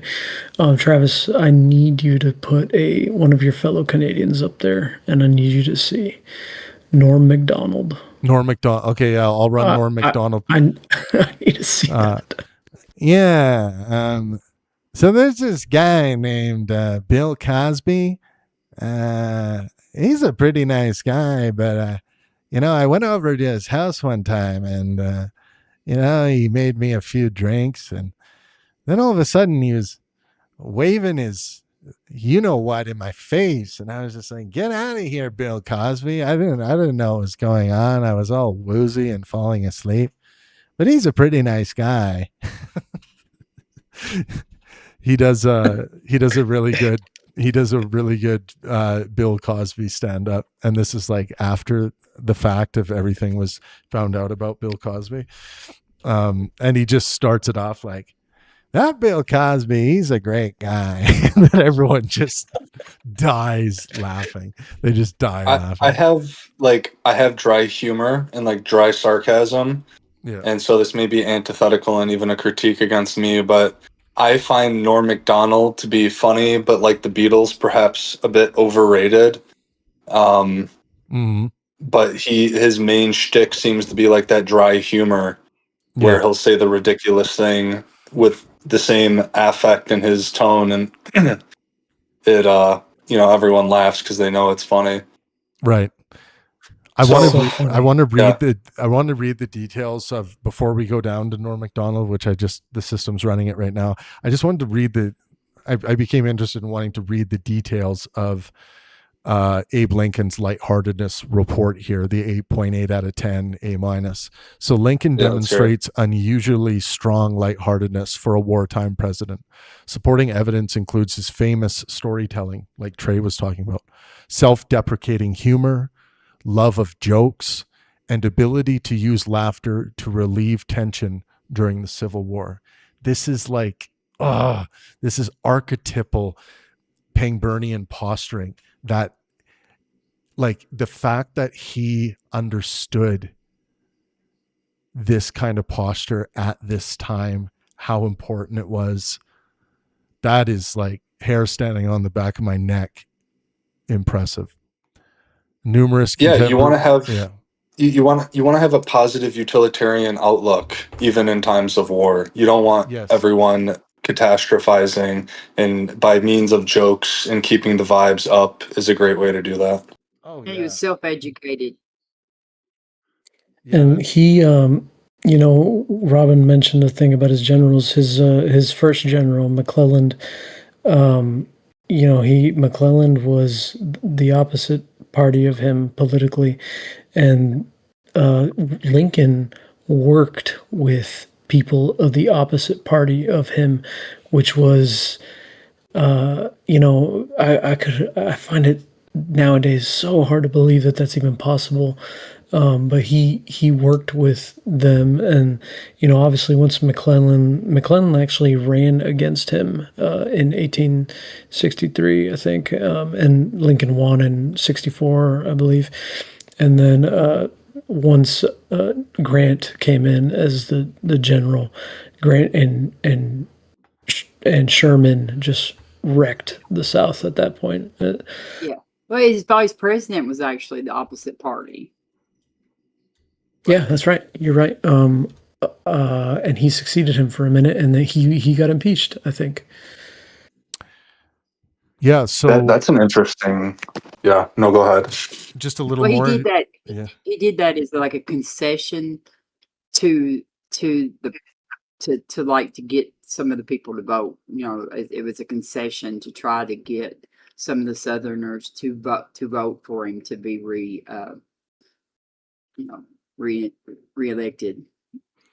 I interrupted you, Travis, when you were reading the rest of the details. Go for it. It's all good. Numerous contemporaries described him, Abraham Lincoln, as one of the funniest men they had ever known in private conversation. His humor was often compassionate rather than cruel, and served both psychological resilience and effective leadership. Some counter evidence includes profound periods of melancholy and depression that accompanied much of his adult life. His public responsibilities also required sustained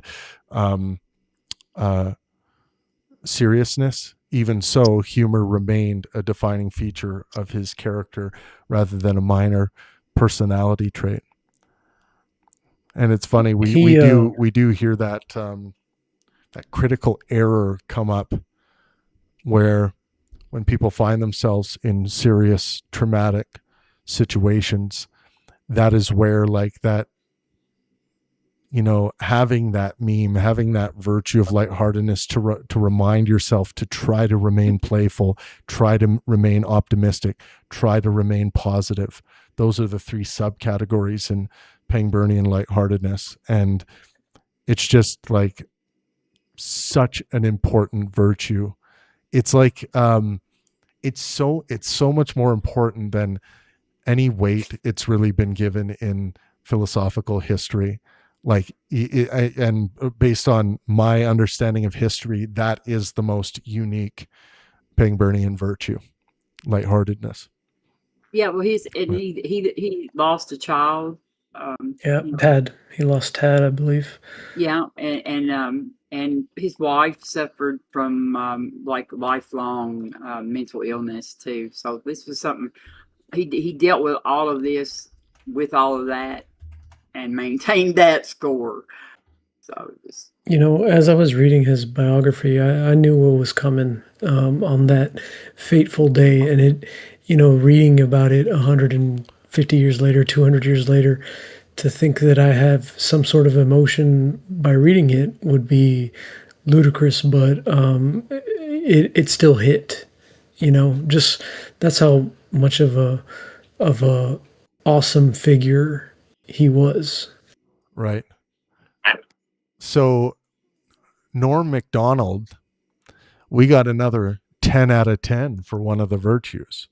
Overall score 8.8 out of 10. It shouldn't be hard to guess where he would get a 10 out of 10 in What we're just talking my about. virtues. Yeah. So there's very few people probably in history that were more lighthearted, playful, optimistic, and positive than Mr. Norm Macdonald. So he gets a 10 out of 10 there. 10 out of 10 or a 9.8 out of 10 for good faith, helpful communication. Fallibilism 8.5, well-being 7.6, well-being being his worst score.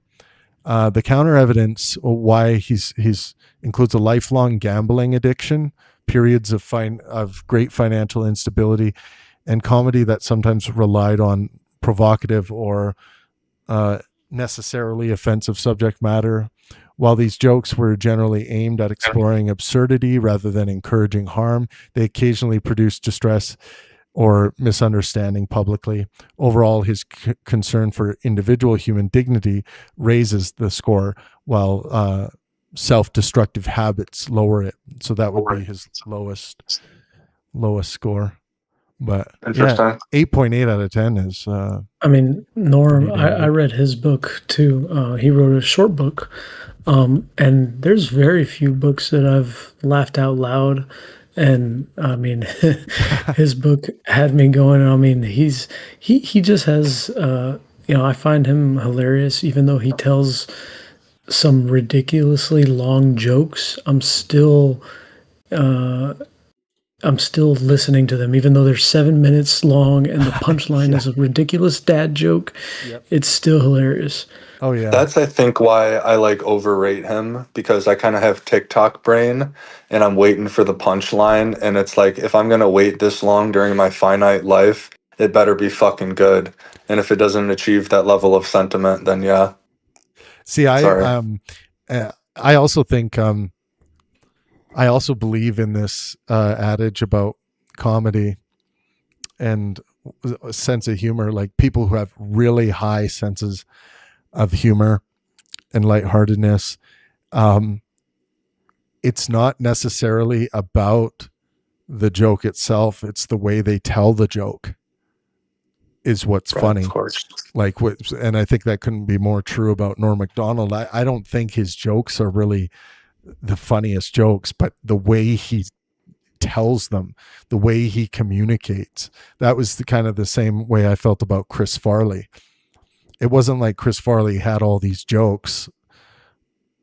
We could say the same about Jim Carrey and Robin Williams. I don't think the funniest things about those guys are their jokes. It's the way they are, the way they tell stories, the way they communicate, the way they think is just, a refinement of sense of humor and practice of sense of humor that is like beyond near imagination. By the way, Trey, real quick, Robin, okay. For Trey and his future readings, I don't know if you do David this in real time, but take a lighthearted lensing towards a lot of things, but try it when you're reading, because you can read just like a string of descriptive facts or something that someone says and laugh out loud because you know that the kind of person that they're saying or something that they referenced earlier. I do that a lot. Like, I'll laugh at things that are just not funny, but it's funny to me because I know Nietzsche as a person, and so I'll read something of his and I'll laugh. But well, funny you mentioned that. Talked about reading God Sod's book yesterday. He has a satirical way of presenting things. I mean, I think the dude is hilarious. Somebody says on the chat that they're Muslim and that they can I join the call, please? Yeah, please join. Yeah, drop that Discord link, Trav, if it's not there. Yeah, I just dropped it for them. You're gonna say something, Robin? I was just gonna have Travis tell me if he had run Elton John. I'm sure he has before. Oh, I have, but I'm gonna run him again because he's the god of music. So we have to. Trav's one infalliblest posture in life. Elton John is the greatest musician of all time. He's definitely not the greatest musician of all time. He's not. Yeah, whatever you want to call it. He's not the greatest singer of all time, but he is. When you look at the entire package, he is beyond. He is beyond human, I think, when you look at the entire package of the person, the entertainer, the performer, the composer and writer. And of course, not everyone knows he doesn't write his own lyrics. Bernie Taupin is the poet behind the music. But yeah, just beyond genius. So yeah, he sits at a 9 out of 10 overall. 10 out of 10 for being inspired by art and science. 9.5 out of 10 for well-being. A lot of that high score is going to have to do with his charitable giving. He's had a lot of personal well-being struggles throughout his life with drugs and whatnot. But yeah, 9 out of 10. You need to be 8.5 out of 10 overall to be considered true Pangburnian. And he is well beyond. What was the lighthearted? Yeah, lightheartedness is a 9.4 out of 10. And he is a very playful man. His patience score is, he's had some very nasty public displays softening the blow of impatience. So 8.7. Yeah, I mean it's a general assessment. He shows a lot of musical frustration in concerts throughout the ages, throughout his very long career. But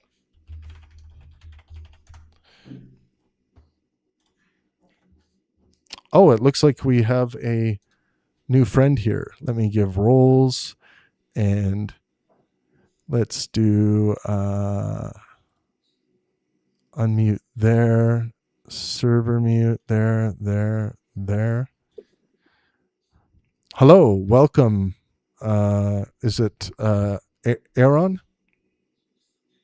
Can you hear me? Yeah, we can hear you. Yep. It's Aharon ben Avraham Leib. That's my Hebrew name. My given name is Ronald. Ronald. Welcome, Ronald.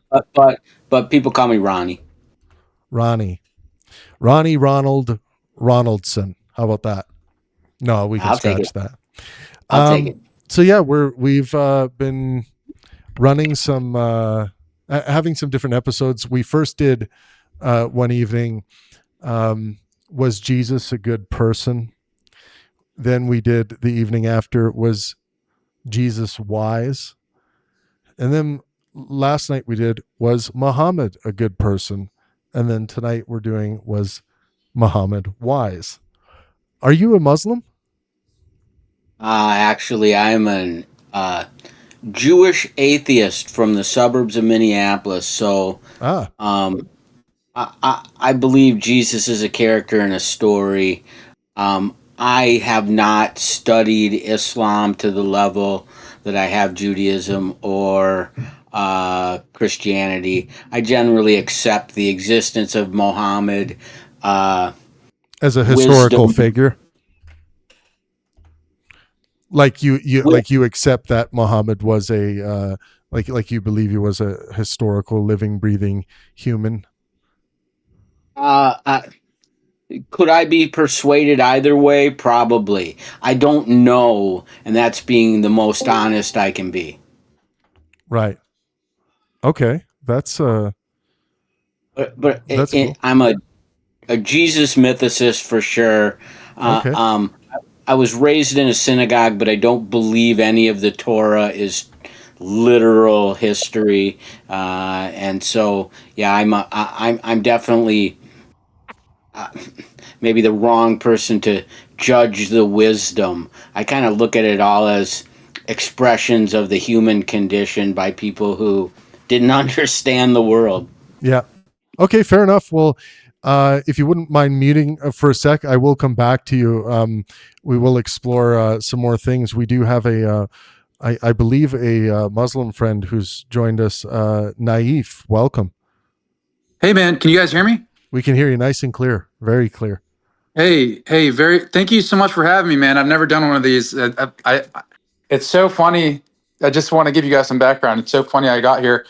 I was scrolling on YouTube and I'm on live, and there was this like atheist guy like just trolling people, and I kept scrolling. I found you guys, so thanks for having me. Yeah. It's just funny how, and I've never been on a Discord. It feels like a Teams work chat. But anyways, thank you guys for having me. Yeah, so I am a practicing Muslim. I've been Muslim I was born into it, and then I was like led astray, and now I've been back on the journey for about the last 4 or 5 years. And by no means am I any expert. All I can tell you is what I know and what I have learned throughout my journey. So whatever light I can shed to you guys, I'd be more than happy and excited to tell you about. Fantastic. Well, welcome to Pangburn. So we've been doing this series of episodes. We started with, was Jesus a good person? Then we did, was Jesus wise? Last night we did, was Muhammad a good person? And today we're doing, was Muhammad wise? And so far it's been quite unanimous that based on Muhammad's stated principles, the academic question is, did Muhammad display the ability to use knowledge, experience, and insight to make sound decisions and judgments? That's the general academic definition we're using. I can repost it here in the chat, and then I'll repost it on YouTube as well, so everyone has it. And our kind of internal assessment of that, taking to consideration what Muhammad achieved throughout his apparent life, it's been quite unanimous that he was wise by his own standards. Absolutely. In that he was, quite rational to his purposes, because in order to achieve these kinds of goals, there almost certainly would have been a lot of logical consistency, logical soundness in the pursuit of these purposes in order to have the great achievements Muhammad had. Now, when we then change over, just to give you a update as to where we're all at thus far, when we switch that lens over to our own purposes, would we consider Muhammad wise based on our own stated purposes, including ethical values and moral systems and things like this? I think all of us had said, no, we wouldn't consider him wise to the purposes we think are valuable. So that's kind of where we're at now. And maybe what we could do is get you to ask answer the first question, which is, do you think Muhammad was a good person? Sure. So, and let me ask you, just so I can get a feel about y'all's background as well, Travis, at least since you're the one running this. Are you of like, is your faith, are you Christian or non-believing, or what? Just so I can understand the audience. Yeah, I'll give you my quick rundown, my quick moral well-beingist sermon. So I'm a well-being philosopher who uses a consequentialist moral quest to guide my life, which is to maximize well-being, physical, mental, and social health for myself and those around me. So that's my primary purpose in life, and that purpose is maintained rationally by virtue ethics, which is the 6 Pangburn virtues and maxims. I'll spare everyone the maxims for now, but fallibilism, well-being, as I stated, it's a big part of my moral quest. Communication, good faith, helpful communication, to be precise. Patience, lightheartedness, and inspiration.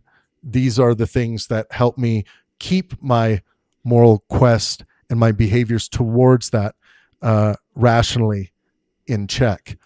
My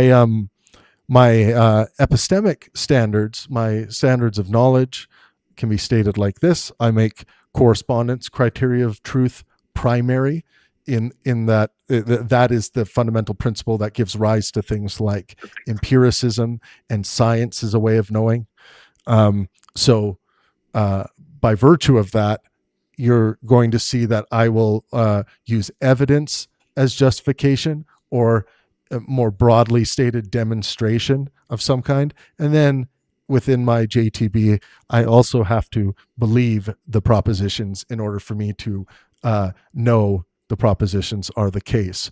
So that's my general ethical and epistemic layout. And just we could also say metaphysically or ontologically, we could also call me a physicalist, in that I believe that all things are physical. Yeah. Sure.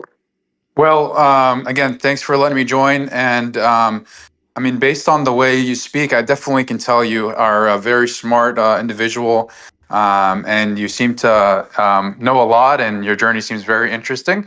I wish that my friends who are on the same journey, you're like, I've talked to a lot of guys like you, but they haven't phrased it like you. So it actually seems like you do your own research, and that's it's very. You seem like you're very wise. So going back to what you asked me earlier, the question was, why do I think Muhammad is wise? Is that what you said, or why do I think Muhammad's a good person? Yeah, let's start with the first question that we dealt with last night, because it's great that we have a practicing Muslim in the room. Yes, sir. Was Muhammad a good person? Well, I'll tell you what. So what I like to think, what I try to explain to my friends who are practicing monotheistic religions, it's kind of the continuation of the story, right? You have the Jewish folk who followed Moses, and then after that, you have the Christian folk who followed Jesus Christ, and then kind of Muhammad in like you want to look at it as like a giant story. It's like Muhammad was the final messenger, right? So what Muhammad did was no different than what was recorded down for Jesus and for Moses, and then all the other prophets of God before that, which is to be a good person. And what does it mean to be a good person? Simply put, taking care of your neighbor. And actually, the Prophet Muhammad said this quote, which is beautiful, which I think will resonate with you all. He says, "You are not Muslim until," and it is in Arabic, so I'm translating it to the best of my ability. He says, "You are not a Muslim if your stomach is full while your neighbor's stomach is empty," right? Mm-hmm. So you have to take care of the community that you're a part of. And for me, I do practice that. Honest to God, I live in a little apartment complex. All of my neighbors know me by the good deeds that I try to do, and that's from my teachings, right? And it's the same teachings that Jesus had brought forth as well. Be a good neighbor, be a good person. When someone needs help, you help them without wanting something in return. So if someone has, like the Prophet has taught us, Prophet Muhammad has taught us, if you do something, do it out of the goodness of your heart, so that you will be rewarded in the afterlife, not during this life. So when you try to offer help, you don't ask for money in return. If they give you money, simply say, "No, I did this out of my love for God, because you're my brother, you're my sister," so on and so forth.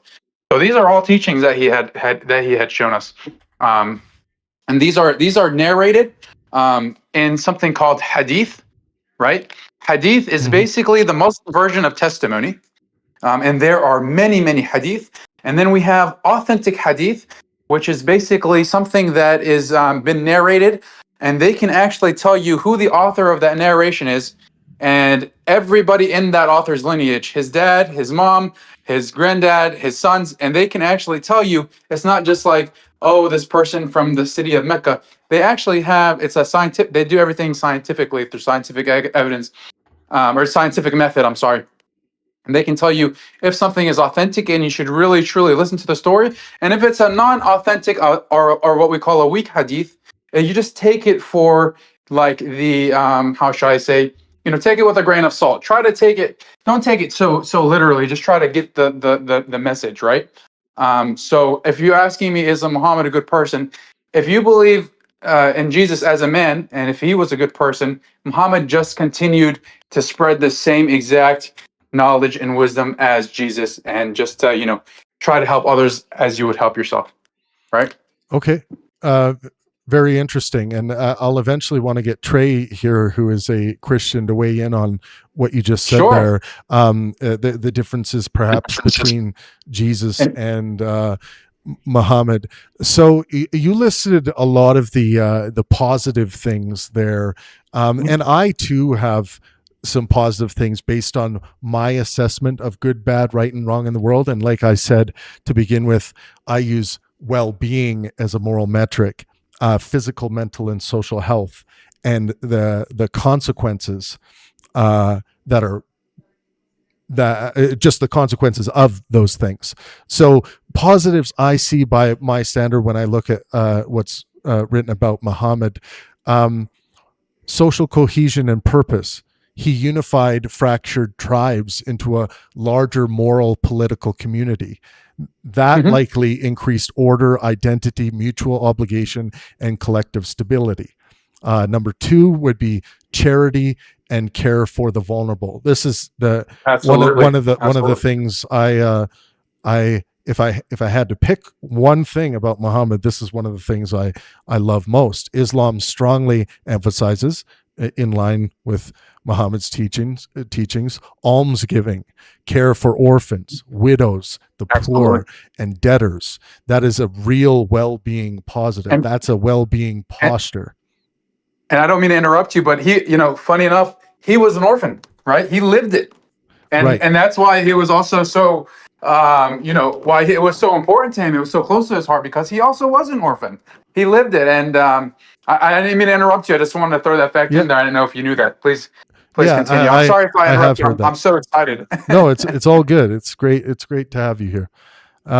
Anti-infanticide and moral reform. The Quranic tradition condemns female infanticide and encourages restraint, charity, prayer, humility, and accountability. Another point, some religious tolerance is mentioned. So Quran 2:256 says there is no compulsion in religion, which is a major well-being positive principle when this is taken seriously. Limits on vengeance, compared with endless tribal blood feud, rules of retaliation, treaty, compensation, and communal law may have reduced chaos. And then the final positive that I want to point out is inspired civilization. His movement helped generate centuries of philosophy, science, law, art, literature, and community building. This is an enormous social well-being downstream. So, yes, sir. I assume you would agree with all of those positives I laid out. Yes, sir. Absolutely do. Now I'm intrigued to hear about what you have found that you may believe is negative. Right. Now before I get into my negative list, which there are some seething feelings I have towards the negatives. Sure.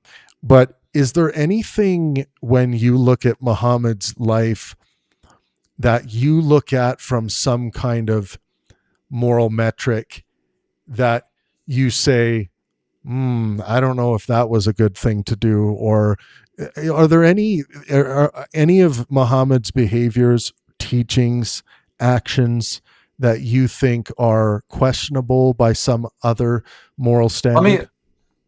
Let me explain this in the best way that I can. And again, just to emphasize, I'm only telling you what I have learned through my journey, right? I'm definitely not a scholar or a teacher. I'm just a normal guy, just like you guys, okay? Yeah. So whatever I'm saying, I just want to point that out again, okay? Just so we're honest with each other. So, brother, this is what had happened to me once, okay? I was reading the Quran once, and I read a verse, and it said, I'm paraphrasing this for you. It said that a man has the right to marry a woman after he had been divorced, okay? And it said, as for the woman, she has to wait a number of time. I think it said a number of time around, I think it said 2 months or 3 months, and I forgot the exact amount of time. So I read that and I was like, what the heck, man? That doesn't seem fair, right? Islam teaches equality, and it teaches especially about women's rights, right? So I was like, that's so weird. Why would the Quran or God favor men in this situation? And it didn't sit right with me. So I asked my aunt, who actually is really religious and she's really smart, and she said, well, the reason being is because this was in ancient times in the middle of the desert with no modern science. And this was about, I think it was 12 or 1300 years ago. So the reason being is so that a woman does not marry when she may be pregnant with that man's child, right? So that way that child does not get raised by another father figure who is not his true father. So when I first was like, do I agree with this? And I was like, I don't think I agree with it. And then I found out the reason, the why, and I was like, okay, there is that has logic to it, right? And that when I learned that from my aunt, I did start to agree with it. So just to answer your question though, has Muhammad done something that I don't find to be morally right? Not that I have found directly, other than that kind of that verse that I saw in the Quran. But my point being is that maybe it was the way I was raised, just to kind of. It's something like, as you probably heard something called blind faith, but in our belief is that there would be no wrong if he was guided by the one true God, right? He would be guided by God. He has knowledge to us that is unknown. So even if someone maybe from outside thought it was inappropriate, to us, we would believe that he has some type of divine knowledge, not all knowledge, because all knowledge we believe belongs to God, but he may have some type of knowledge of the unknown, which is why even if we didn't agree with it, we would still support him 100%. Do I have an example of anything like that? I really don't, though. Okay. Right? Because fair enough. Yeah. The passage you brought up is very interesting. I have heard of this passage. And my question here, and tell me if you think this is a coherent question, but what if the carrying mother, she might know she's pregnant, she doesn't want the biological father to raise the child? That's a good question. I don't really have a good answer for you, because I don't want to talk out of my rear. That'd be interesting, right? And I can definitely see where that could definitely arise. Sometimes you marry with the wrong person, unfortunately, and those are the circumstances. But at the end of the day, if that were the case, the women, just as much as the men, they have their rights. We don't believe that she should, I wouldn't say, the circumstances are a little tricky with that. So I don't want to answer on that, to be honest, because I don't want to. Fair enough. I'm not the the scholar. So yeah, and some of this that's stuff, a good question though, man. Yeah. Okay. Fair enough. Yeah. My answer to that, because I would want to look at, the well-being of everyone involved. The carrying mother could, great physical, mental, and social health detriment could be caused to the carrying mother to be forced to carry out a pregnancy with someone she didn't want to do that with, even if she became pregnant by them. And I also understand it from like the biological father's perspective, that it might be quite painful if your biological child was being raised by someone else, and maybe you weren't allowed to be a part of that at all. I think like, at least in Canada, we have great laws to protect parental rights. Yes. It's an important thing, but I wouldn't ever want to see a woman be forced to go through the enterprise of child rearing with someone she didn't want to be going through that. Like, I don't think she should be forced to stay with the father, the original father, or even if she's pregnant, etc. So I do think there are, let's say if there were Muslims living in Canada today and this issue kind of happened, there are Canadian laws that can step in and give rights to everyone involved, including the unborn child. So yeah, that's an interesting one, and we can table that. That's about. Definitely one I have not heard of it. Right, so it is unique, and I'm sure there's an answer for it. Right, but I don't want to be the one to answer on it. I appreciate, like, what's great though about that is your thought process is that you're asking questions, right? And that's how the way we find, the way man finds truth is by asking why and what if. So I think what you're doing is great, and I hope that you continue to do that within your journey. Yeah. Well, thanks for saying that. So now we get to the more difficult things from my perspective as a moral well-beingist. So, number one, we can talk about violence and conquest. So Muhammad became not only a preacher, but a war leader. From a well-being perspective, religious political violence is a major moral liability, especially when later treated as sacred precedent. So I worry a lot about, if Muhammad is playing the character in this life as a war leader, what kind of warring violence and conquest has that promoted by way of trickle down through followers of Islam? And then when I look at someone like Jesus, was Jesus violent? Was Jesus engaging in conquest? Was Jesus a war leader? I would consider it much more virtuous to not be those things. And I suspect that not only Muhammad directly, but the example Muhammad is setting by being a war leader through violence and conquest. I start imagining the amount of well-being detriment that's caused throughout the history of humanity, and that one is a negative for me. What do you think about that? Yeah, definitely a valid point. But let me ask you this: is there a specific battle or a war that you're talking about, or are you asking about like the general, framework? We can talk about specific battles. And now I would not be like battles of conquest, for example. I would not be. I do not see it as unrighteous to defend oneself and one's people. Yeah, moral well-beingism includes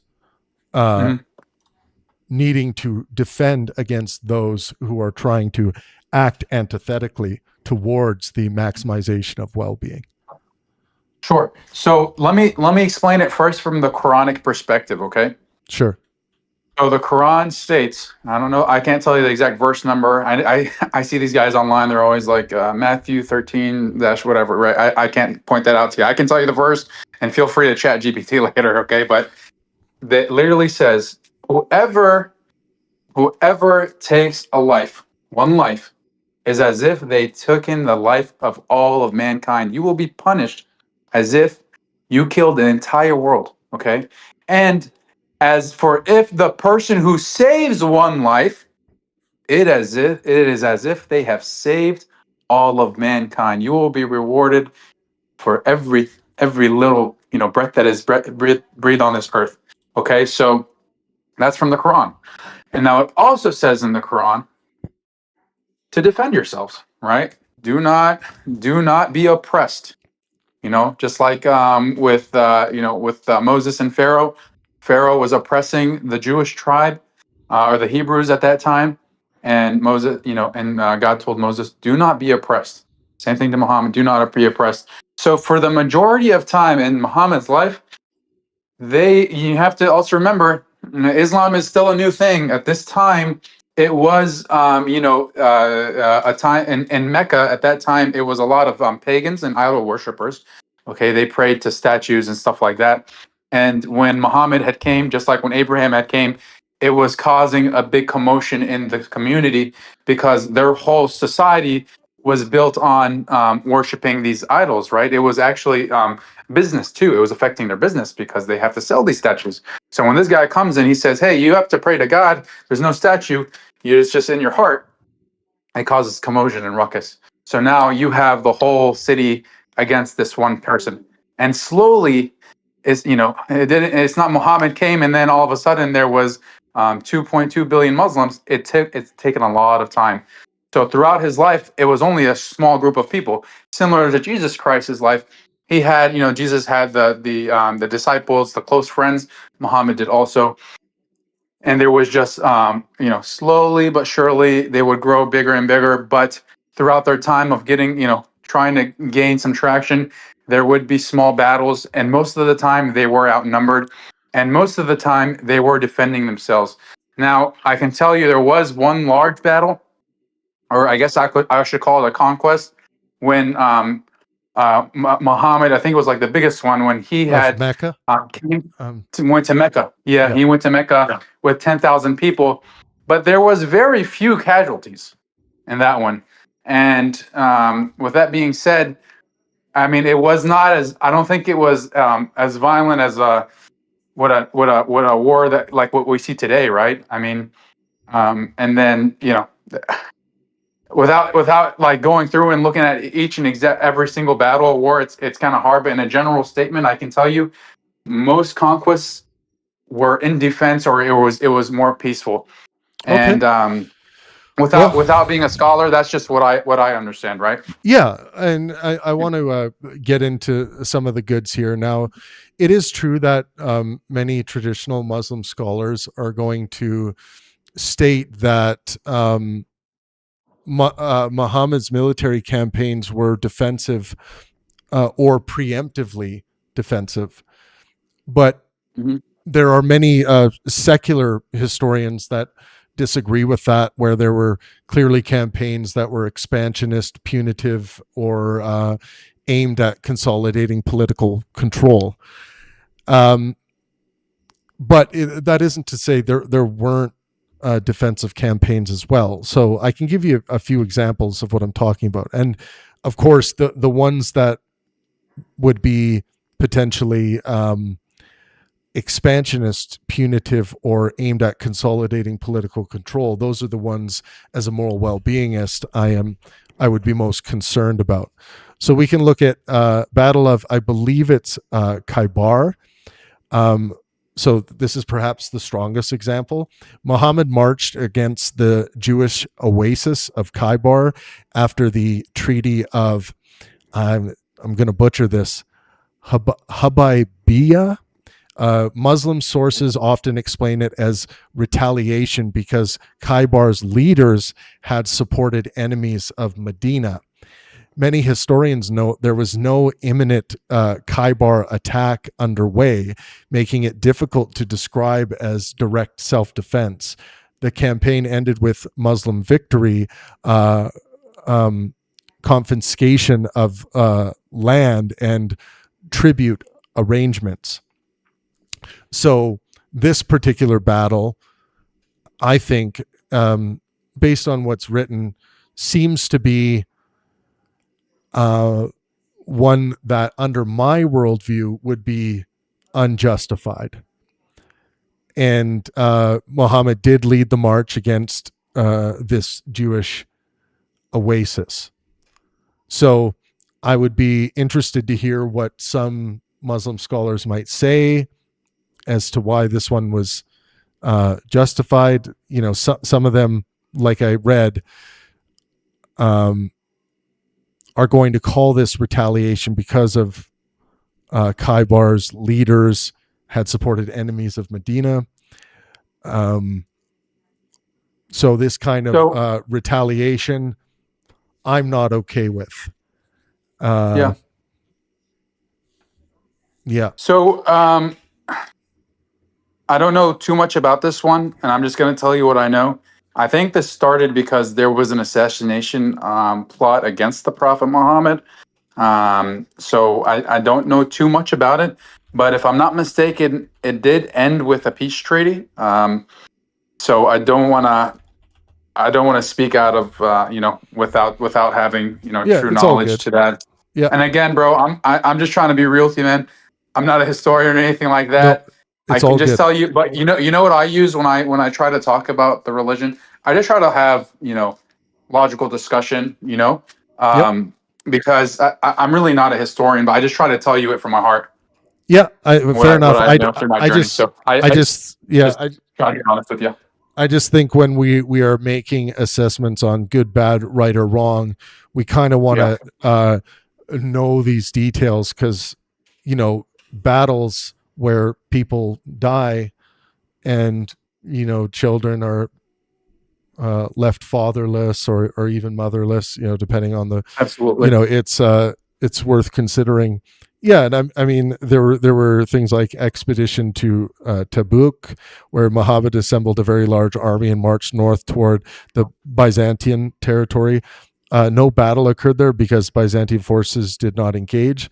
Muslim tradition generally presents this as responding to intelligence about a possible Byzantine threat.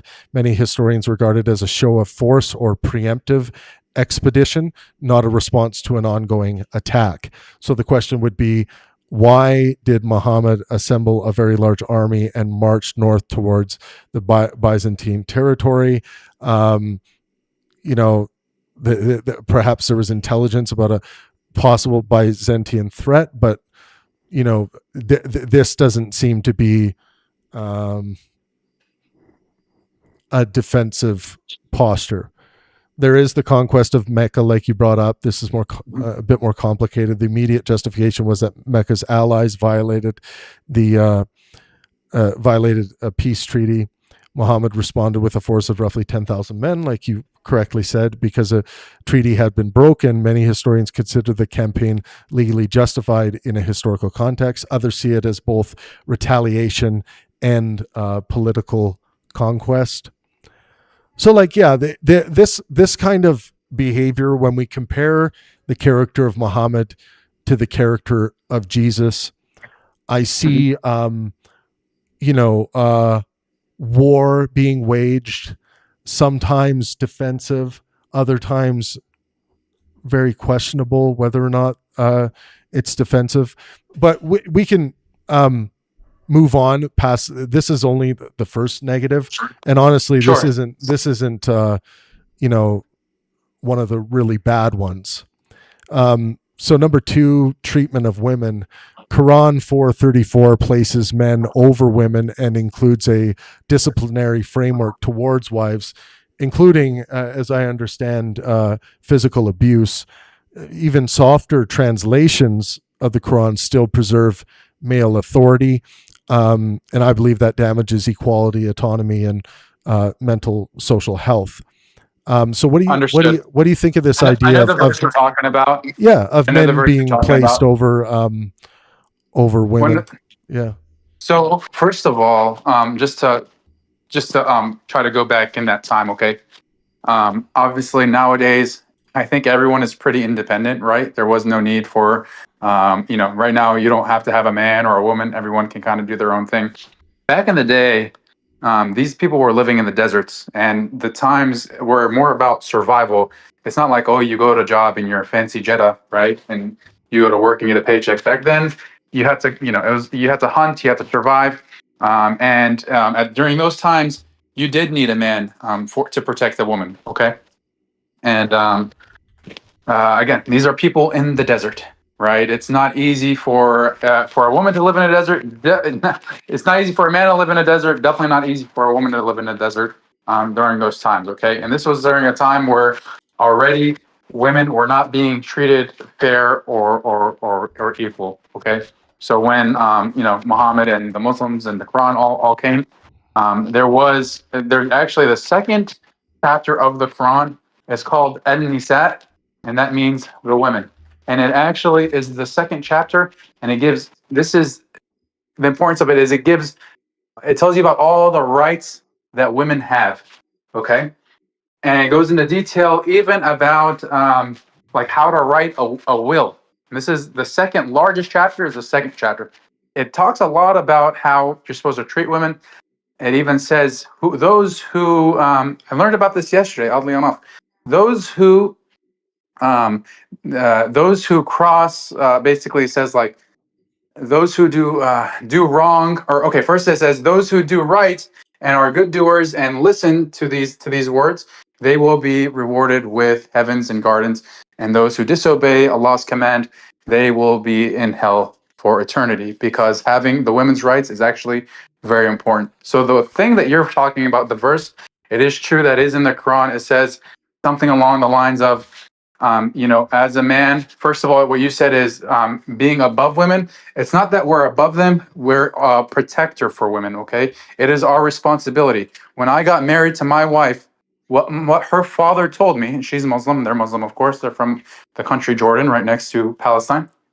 Her father told me, I no longer am responsible for my daughter. Her responsibility is in your neck, right? This is a big responsibility to take from another man. Now, everything that happens to her is on me. So now when she's walking, I'm like, you better get on that sidewalk. I don't want nothing to happen to you. You're my responsibility. I can't let anything happen to you. If a little hair falls out of your head, it's my responsibility, right?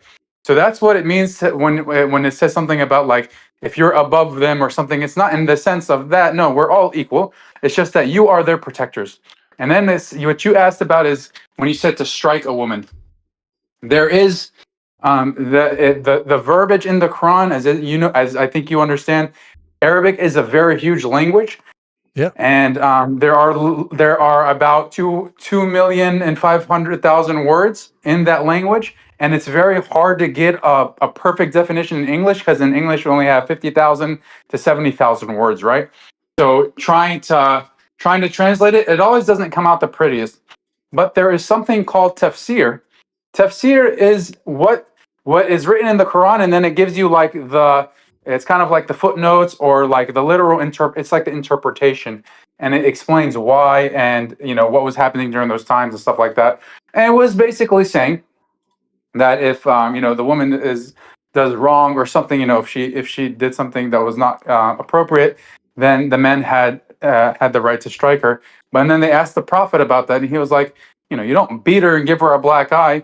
He said if she was acting, a little bit cray cray, hit her with, he said like the straw, like a wheat straw, something like that. Don't like, slap her in the face. He said, you have the right to hit her with a wheat straw.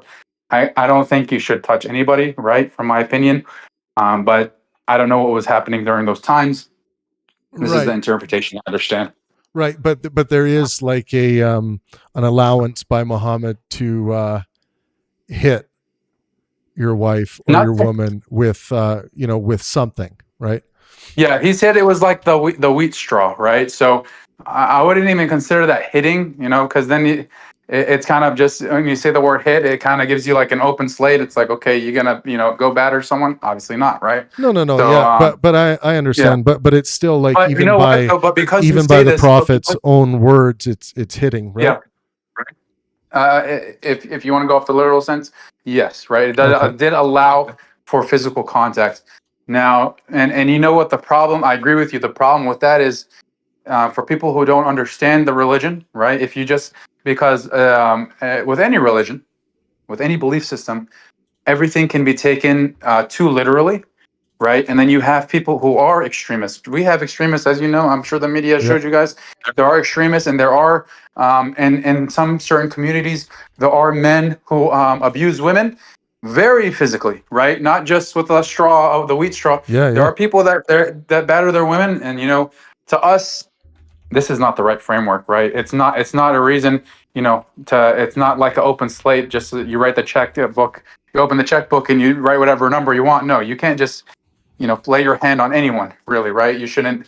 He also, at the same time, taught us, to love your woman. It was actually said that he was very romantic, right? To love your woman, make her laugh. There's no rules in the, there's no roles in the house. Like she does the dishes and I go to, no. He's like, he said that when he would be home, he also would help with the cleaning of the house. So also you have to look at not just what he said, but at his actions too, right? But I agree with you on what you said. That is, it is totally there. You're not making that up. So yeah. it's definitely there. But I would also just say, let's look at the full, let's look at the actions as well, right? Well, yeah, and I worry about this 434 being used as a justification, and you were mentioning by the extremists. There are some countries where polling has been done that 30 to 60% of the men think that this is a justification to engage in some kind of wife beating. And I'm sure you would consider those 30 to 60% of men in those particular countries to be incorrect about that. But absolutely, it strikes me as if Muhammad's goal was not to promote something like that, wouldn't it have been more good and more wise for him to state that any kind of abuse towards your partner, or in this case your female partner, is not allowed? That's actually a great point that you bring up, and I'll tell you why. Because now, who made the Quran? It was not the Prophet Muhammad. In our belief system, right? This actually came from God, and it was just reiterated by, recited by the Prophet Muhammad. So, in our belief, it's not even Prophet Muhammad just giving his insight on it. At this point, he's like, "Hey, this is what God said." He's not saying this is what I said. He didn't say I'm gonna go and hit her with a straw. This is what we have learned through God, not even through Prophet Muhammad, right? So I'm sure you could find, if you were to take a couple minutes, you could find what I mentioned to you, which is tafsir, which is the interpretation of these things, where he may have said it in a different manner, right? But just having a mom and two sisters. Yeah. Obviously, we ask these things to them, and this is the type of interpretation that I learned growing up to the women in my life.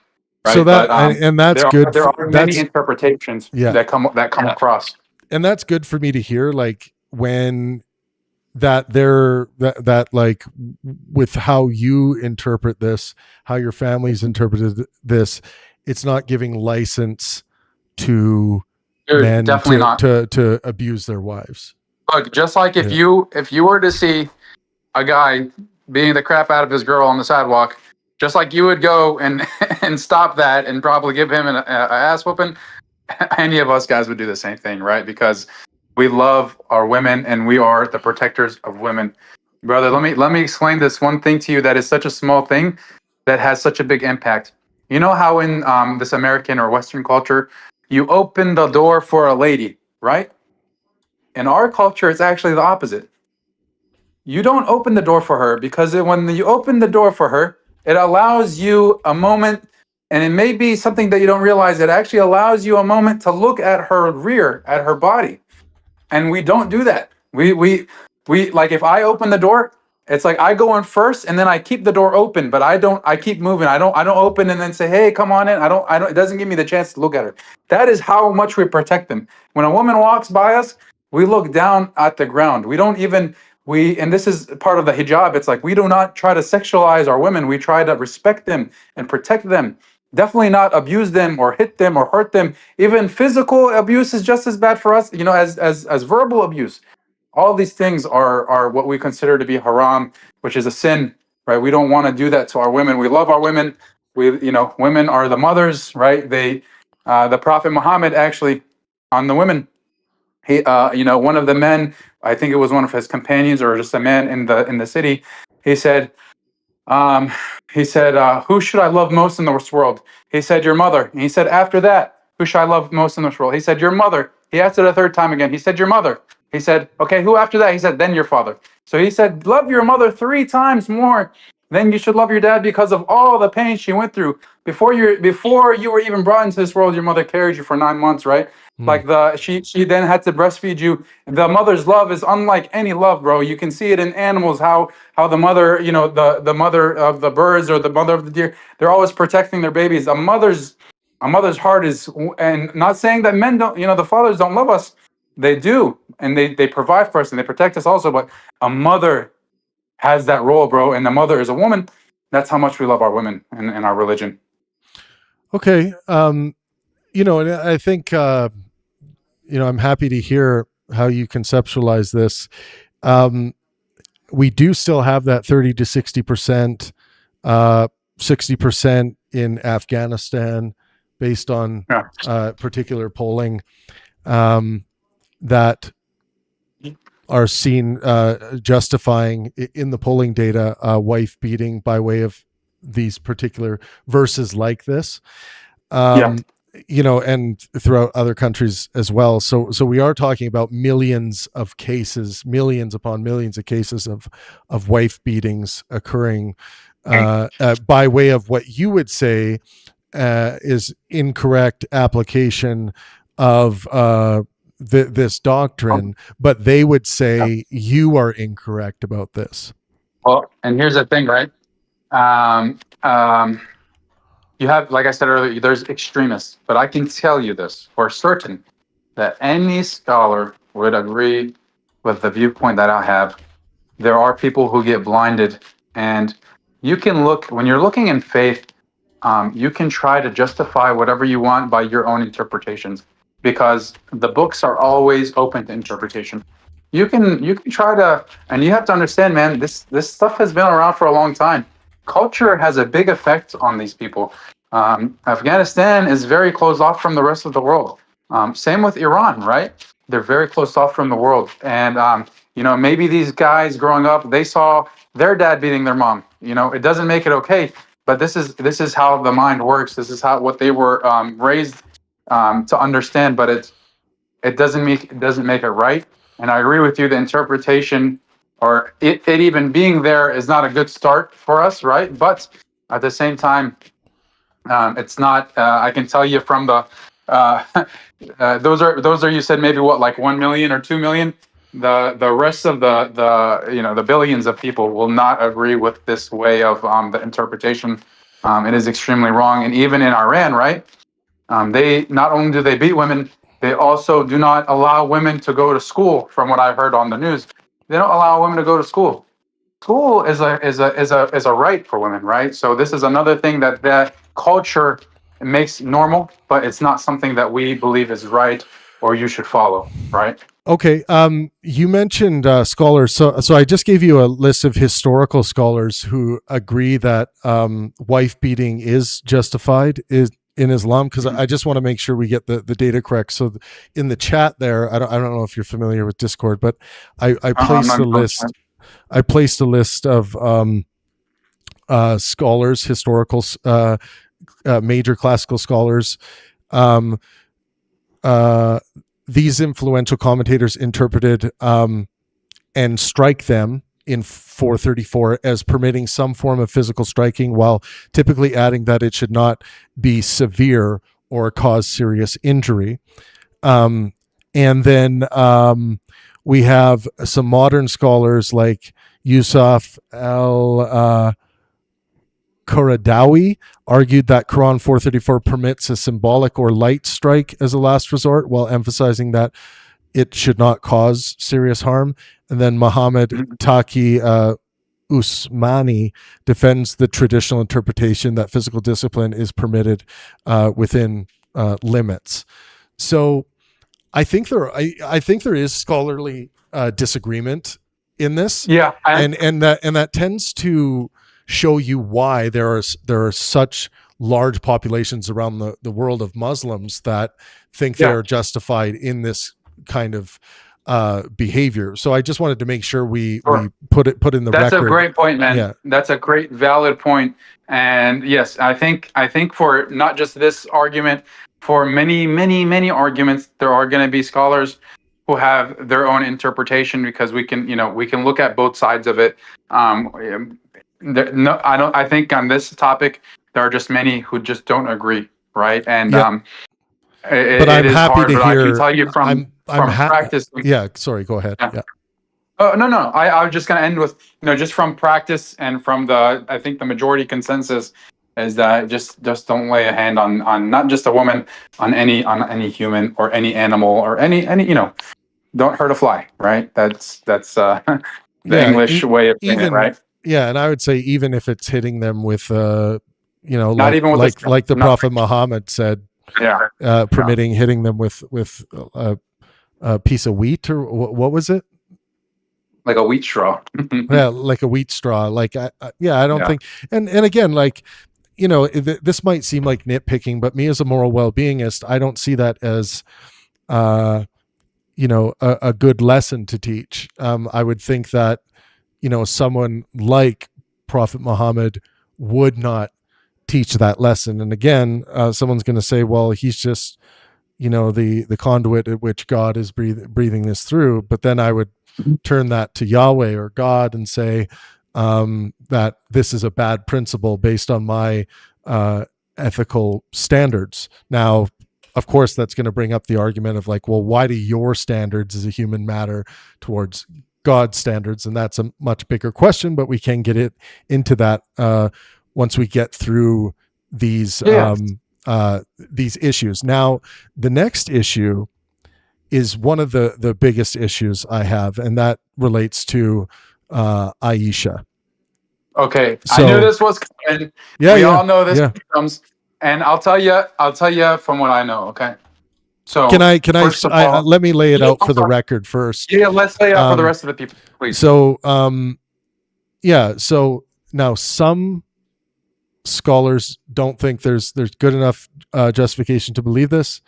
I would say the majority of scholars accept that Muhammad married Aisha. There are some disputes about age, but the way I understand it, and we can give multiple answers based on whether it's true or not. The way I understand it is that it is said that that Muhammad married Aisha at 6 years old and consummated the marriage at 9 years old. So I would say, even if some modern Muslims dispute the report historically, if this is accepted, this is completely, I view it as indefensible by my own well-being standards. Because first of all, I would not call this a consummation. I would call this child rape. So if this is true, then we're talking about the Prophet raping children, and I obviously have a big problem with that. How do you deal with? We do too, man. We do too. Obviously, rape, child pedophilia, whatever you want to call it, definitely a no-no, right? I think for the majority of people can agree on this. Now, let's look at the facts. Okay. Yep. There are people who say the age. These are the numbers that I hear. People say that she was 6. Some people say she was 9. Some people say she was 13. What do we know? What we do know is that this time, this was again 1,300 years ago, there's no such thing as a birth certificate or a driver's license that tell you exactly how old someone is, right? This is all through like oral tradition, right? The reason why these numbers are starting to come up is because the person who wrote this testimony, this is not written in the Quran or anywhere else. This is written through just testimony, right? Just like you have Matthew and Paul and these guys that were writing testimony. This was also a testimony. And the word that was used was about this young lady was, I think it was called like Jiraya, which basically translates to like a young, beautiful girl, something like that, right? Again, Arabic is a very, very difficult and very large language. One word can have so many other definitions. There was never any history that says she was 6 years old and he did this with her at 9. There was no actual numbers. Okay, these are the facts. Then also, you have to understand, it's not like he just went and he picked out a girl that was sitting down and he said, "Hey, I'm going to marry you." This girl was he had to ask this young lady's hand in marriage from her father. Her father gave her to him, right, through marriage, not through he just picked her up and was like, "Hey, I'm marrying you." And then lastly, even if she was on the younger side, I don't agree with these numbers that people are throwing out, like she was 9 or 13. I don't, this is a person who fears God. I don't think he would do something like this. But what we do know through history is that the lifespan was much shorter back in the day. Maybe if you're lucky, you would live to be 40, right? Which means that as a young adult, you'd be doing a lot more things at a younger age than you would be doing. A 13-year-old today is not going to be like a 13-year-old 1,500 years ago, right? A 13-year-old 1,500 years ago is probably living in his or her prime, right? So the age expectancy was much different than what we live today when we're living to be on average 70 or 80 years old. Yeah, I understand that there are different cultural contexts at play, but that in my view doesn't make it admissible. There can still be things that were common practice throughout history that I can look back at and say, "Oh, we shouldn't have been doing that. That is evil, bad, or wrongful." And the other thing, I just want to read this into the record.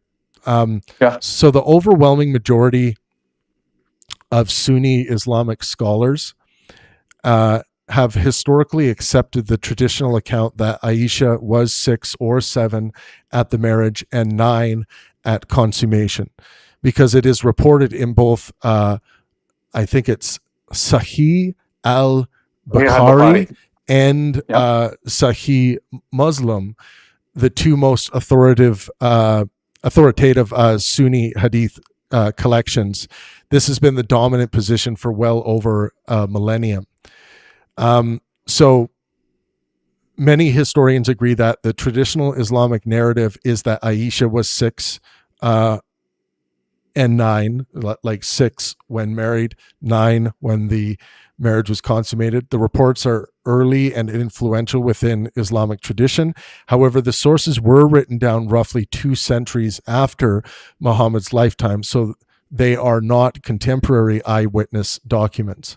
A growing number of historians have questioned whether the specific age reports are historically reliable. For example, Joshua Little argues in his doctoral research that the 6-9 tradition is likely ahistorical, while also acknowledging that Aisha's actual age cannot be established with confidence from the surviving evidence.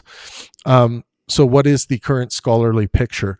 Traditional Islamic scholarship, strong majority accepts the 6-9 account as authentic. Contemporary Muslim revisionist scholars, some argue she was in her mid to late teens, using chronological arguments involving her sister Asma and other historical data. Though these arguments remain disputed, secular academic historians, there's no real consensus there. Some think the traditional account is plausible, while others think the age tradition was a later development or cannot be verified historically. So the fact that traditional Islamic scholarship, the strong majority accept the 6-9 account as authentic, that should mean something, I think. People who are tasked to know this information and disseminate it clearly to religious leaders and teachers around the world and to families and whatnot. I think that's an important consideration. So I guess what I would be interested to hear out of all this, if in fact Muhammad did marry Aisha at age 6, and then I would say raped her at 9. Is that something you could point to and say, yeah, that was Prophet Muhammad doing bad? Okay, great question. If we had factual evidence, other than, so remember what I said earlier about we have testimony, which is called hadith, and what you looked at was called Sahih al-Bukhari. This is exactly what I mentioned at the very, very beginning when I joined. This is the testimony that we refer to, and what I mentioned earlier, as you remember, I said there are sometimes strong hadith and there are sometimes weak hadith. And we take everything that is weak with just a grain of salt. We try to take it for more of like the meaning behind it. We don't take it as the literal and the final say. The final say always comes back to the Quran. The Quran is the final say in everything. These testimonies are more of a way to understand how the Prophet lived his life. So the testimony that was written about him, it was written by this Iraqi gentleman who was very old, and it had and remember how I told you everything is done in scientific method. You have to know every single thing in detail about the person that put something in a book. It was written about him that he was very old and suffering from memory loss. So it is possible, and I'm not giving you any excuses. I'm just telling you what I understand. It is possible that this man may have misspoke, or had some type of memory. And what it does is when this is all the people have to use, right? It's going to be like, hey, this is the only evidences that we have to point at it. But other than that, that was really the only writing about it was by the individual who was not really the most reliable. But there is something else. She is also mentioned in the Quran about her story, but the timeline, I forgot. I don't know the exact passage or something. I would have to look into it for you. But there is something about her migration with Muhammad, and by the time, I think it was chapter 54, if I'm not mistaken, by the time it was revealed, if she was truly 6, she wouldn't have been born at that time, but she was already accounted for in the Quran. So by that definition, she would have already been past that age. Okay, but I'm willing to grant all the issues with historicity here, but my question is more specific and to the point than that. I'm just saying, if that actually did occur, if that is the fact of what happened, would you say that was a bad thing that Muhammad did? Not whether they got it right, but if in fact that was the age of Aisha and that was what Muhammad did, would you condemn that, or would you think that was a bad thing? Well, brother, you have to understand my perspective. It's hard for me to say that, right? Because it's not what I believe, and I don't want to, I don't want to, I don't have the heart to say something like this. If it was true, if what you are saying is true, if there was a child, I think any person in the right mind would condemn that, right? If this was truly a child. However, through our belief system, we don't believe that he would do such a thing with a child, right? I mean, and look, I'm glad you would say, because I consider you to be someone in the right mind. Without you having to state it live on the air here, I can infer from that you would condemn this if this actually did occur. And this is something, again, we're talking about like the majority of Islamic scholars, which I consider, there are brilliant minds that study this Islamic scholarship, and there is a strong consensus here that these are the ages involved. So yeah, I appreciate that answer. I understand what you're getting at. It's a really big problem for me. Obviously, if this is true, then this is evil, in my opinion, and not something that someone wise to the human condition, or someone of good moral character would be engaging in. So, okay, let's move on to the next one. So, slavery. Islam regulated and sometimes encouraged manumission, but it did not abolish slavery. Quran 24:33 discusses slave girls and emancipation contracts, which shows slavery remained institutionally accepted. Another example we have to look at with regards to slavery is that, again, scholarly consensus that Muhammad had his own sex slaves. What do you how do you deal with that? Do you not believe those things, and it's going to be another thing where you disagree with the scholarly consensus, or how do you feel about slavery in general in the Quran? This is what I understand about slavery. Okay. Yep. So what you talked about, sexual concubines, I definitely do not agree with that at all. I'm not sure where that source was pulled. Okay. And let's just set this for the record too, right? Scholars, at the end of the day, they're humans. You know, they're teachers, and teachers can make mistakes. Even if a lot of them made a mistake, it doesn't make it the true answer. At the end of the day, we learn, you know, through the best thing that Quran teaches us, and it says it over. And it's the only monotheistic religion that tells you to think and reflect and ponder.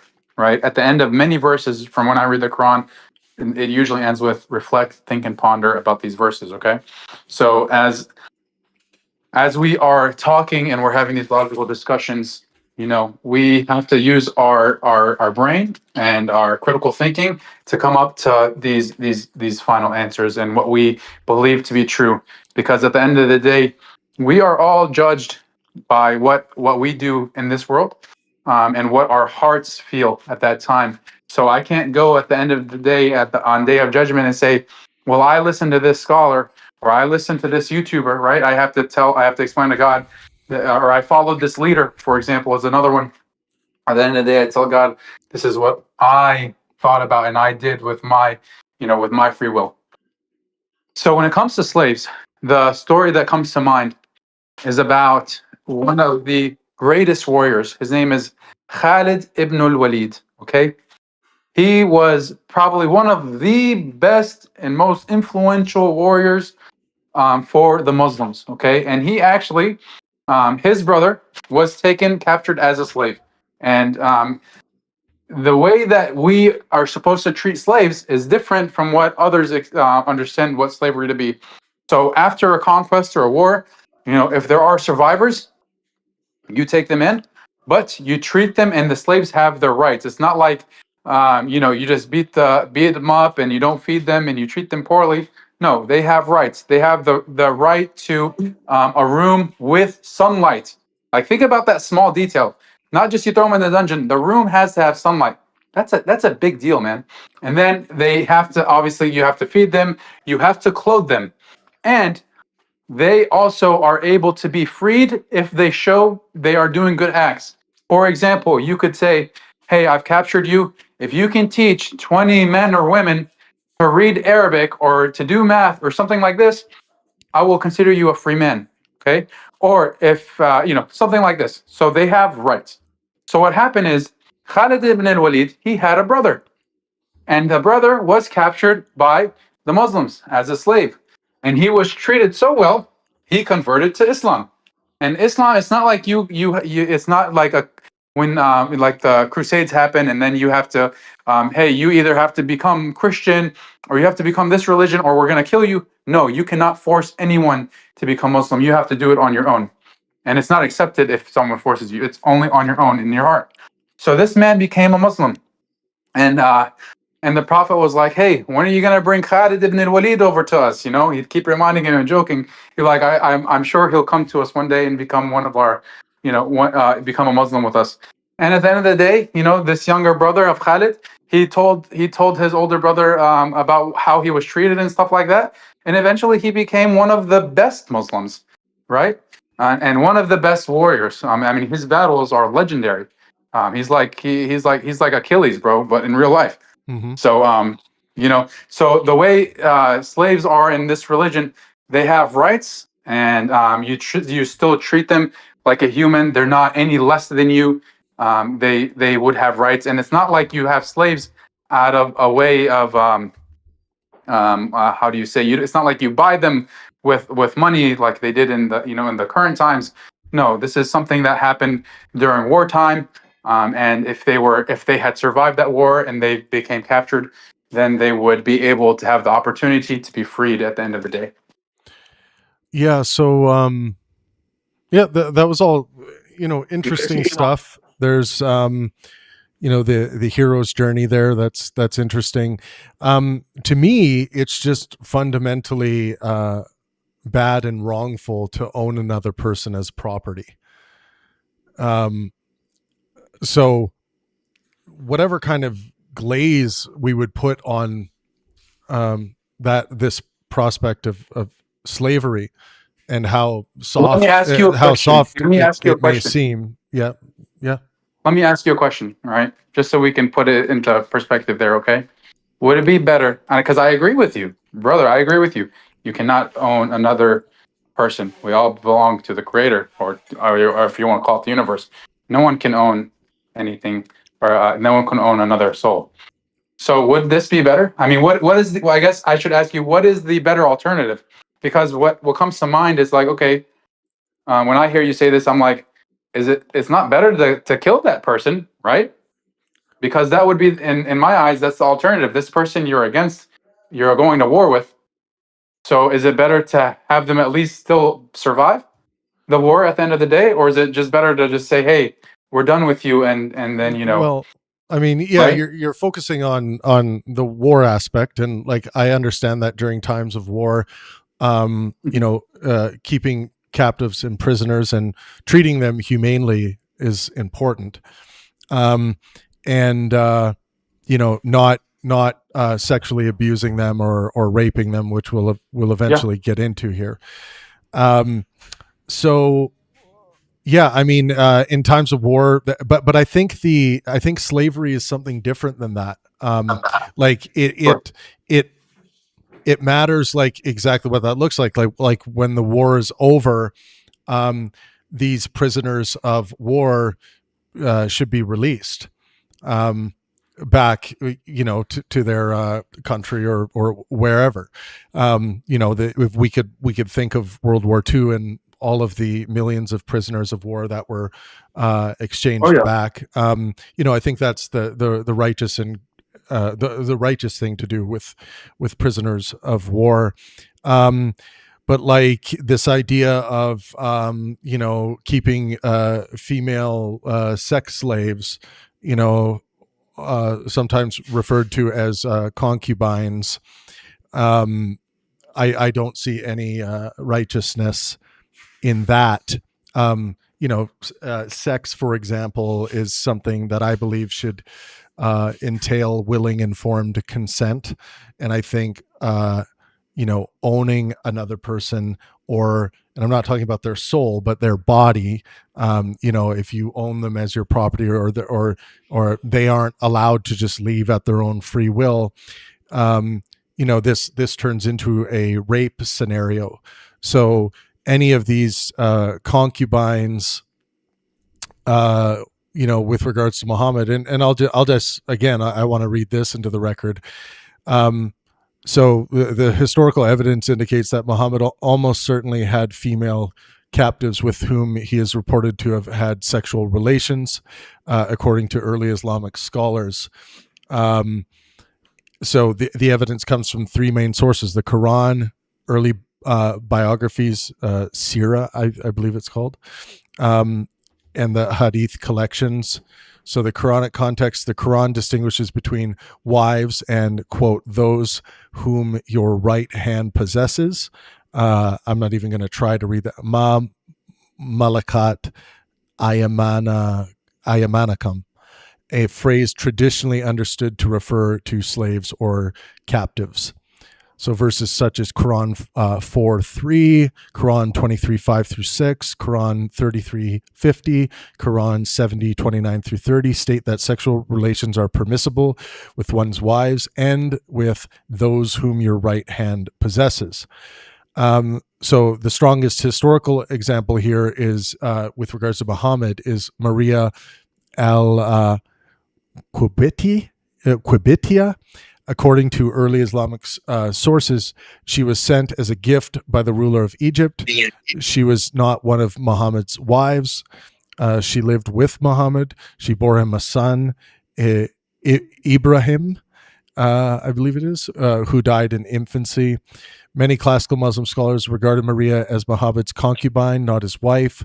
Some modern Muslim writers argue that she was effectively freed or treated as a wife, but the dominant classical understanding is that she was a concubine. So Rayana bint Zayd, another debated case is Rayana. Traditional reports differ. Some state Muhammad married her. Others state she remained his concubine. Historians cannot resolve this with certainty because the early reports are in conflict. The historical consensus among historians of early Islam, there is broad agreement that slavery existed in Muhammad's society. Muhammad owned slaves. Female captives could become concubines under the legal norms of the time. Muhammad himself is reported in early sources to have had at least Maria as a concubine. So, yeah, I mean, it's going to be one of these scenarios again, if in fact Maria or others and the other slaves that were owned were being held against their will, as, you know, property or under the ownership of Muhammad, or anyone else for that matter that wasn't being deterred in engaging in this behavior. I would see that as bad and wrongful. So I agree with you there. It is bad and wrongful. That looks pretty yummy. It is bad and wrongful. It's one of those things, bro. I don't have the full knowledge to answer you, to give you know to give you the answer you're probably looking for, and I wish I did. I guess what the only thing I could tell you is, the only thing I would say is maybe look if you because it sounded like you're reading off maybe something. I would if you're using like an AI model or something, maybe ask it to maybe explain the history, because I think there's probably some things that we're missing from those points, because it is certainly listed in the Quran. I can confirm that.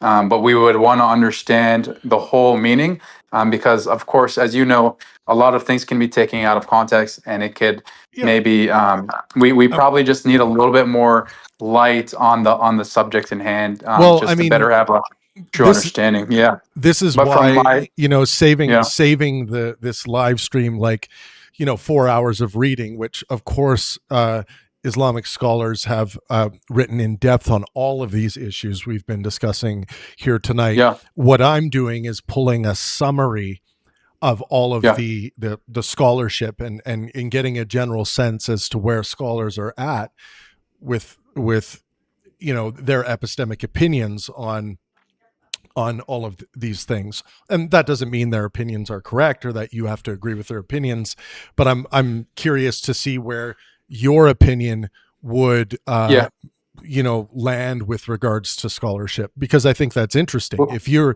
and you in fact might have the right, most, let's say, godly interpretation of the Quran and Muhammad, but and the scholars could be incorrect about this, like when their general consensus disagrees with yours. But it's not, these are not got you scenarios or anything. I'm just going through I appreciate that. I'm going through the things in the Quran that are glaringly obvious to me as anti well-beingist principles that cause me to view the Quran and view Muhammad as, like very, very problematic just for these reasons. These are kind of my main gripes and things I have issues with. And that isn't to say at all, like, of course we started with the positives, but as much positive, as much general positive lessons and teachings that we can find in the Quran, to me, it doesn't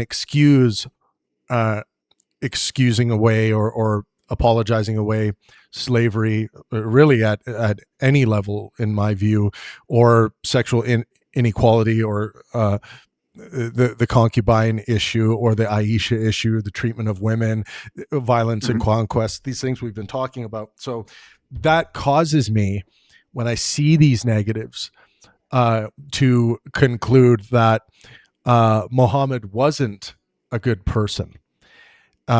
Even if the Aisha part is, wrong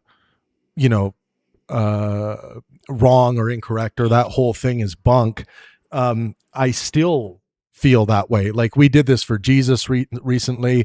I don't think Jesus was perfect either. There were negatives with regards to Jesus, but they weren't so glaringly obvious like some of the negatives I see with Muhammad. Like, I would quibble about how Jesus dealt with this fig tree that, it wasn't even the season for the figs to be bearing fruit, and Jesus destroyed the tree and cursed it. And it just seemed like an irrational, stupid thing to do. But like, now we're comparing, like, or casting, demons into 2,000 pigs, and then the pigs run and die a drowning death, in the water. Like, just things that I find to be stupid ways of teaching things, and really counter well-being. Yeah, I don't mean to cut you off. It's just so funny that you bring up these points. Let me just say a couple of things. First of all, thank you for that comment where you said I'm not trying to get you in a gotcha kind of thing. I really appreciate that. That's it's very kind that you said that, because I think that is what most people try to do. And but I think you're trying to just have a conversation, which is exactly what I'm trying to do. And I enjoy talking to you. So thank you for saying that. That does mean a lot. Cool. And then when it goes to like what you're saying about maybe Muhammad's not perfect, or maybe Jesus is not perfect. It's funny that you say that, because the stuff that you're saying about Jesus, I don't even agree that he would have done something like that, because this is, again, what we would believe. I think you understand also Muslims view Jesus very highly. We view every prophet equally. It doesn't mean just because we love Muhammad, that's it. We love Jesus as much as we love Muhammad. We love Moses and Abraham and all of these figures that came to us, because to us they're messengers. And at the same time, we would believe that not that they are incapable of sin, because we are human and we all do sin, but they are not capable, in our belief, any prophet is not capable of any major sin. So when you talked about Jesus killing a fig tree, I think that, to me, it does not sound like a true fact, right? Because just like these testimonies and scholars, the same thing is happening with Jesus' story. It can be taken out of context. With the Bible, there's so many different variations of it. My friend pulled up a new Bible like from last year. It's called the Millennials Bible. There's just two. We don't even have the original Bible that came down in Aramaic in Jesus's native tongue. Yeah. So it's like, look, these just to stories respond are, to that, quickly. Yeah. Like, I totally am with you with regards to, like, not treating the interpretation, the potential apologetics, all that stuff that goes along with what is written. It's important to get an idea about the expert consensus, and I think that really does matter. And I do the same thing with Jesus's what's written about Jesus, and as well. And there are different interpretations of the olive tree, or sorry, the fig tree. Fig tree. Yeah, there are different interpretations of that. So I always, for situations like this, I always say, like, if this is what happened, in this way, here's my answer. And then if this apologetic is the case, here's my answer to that.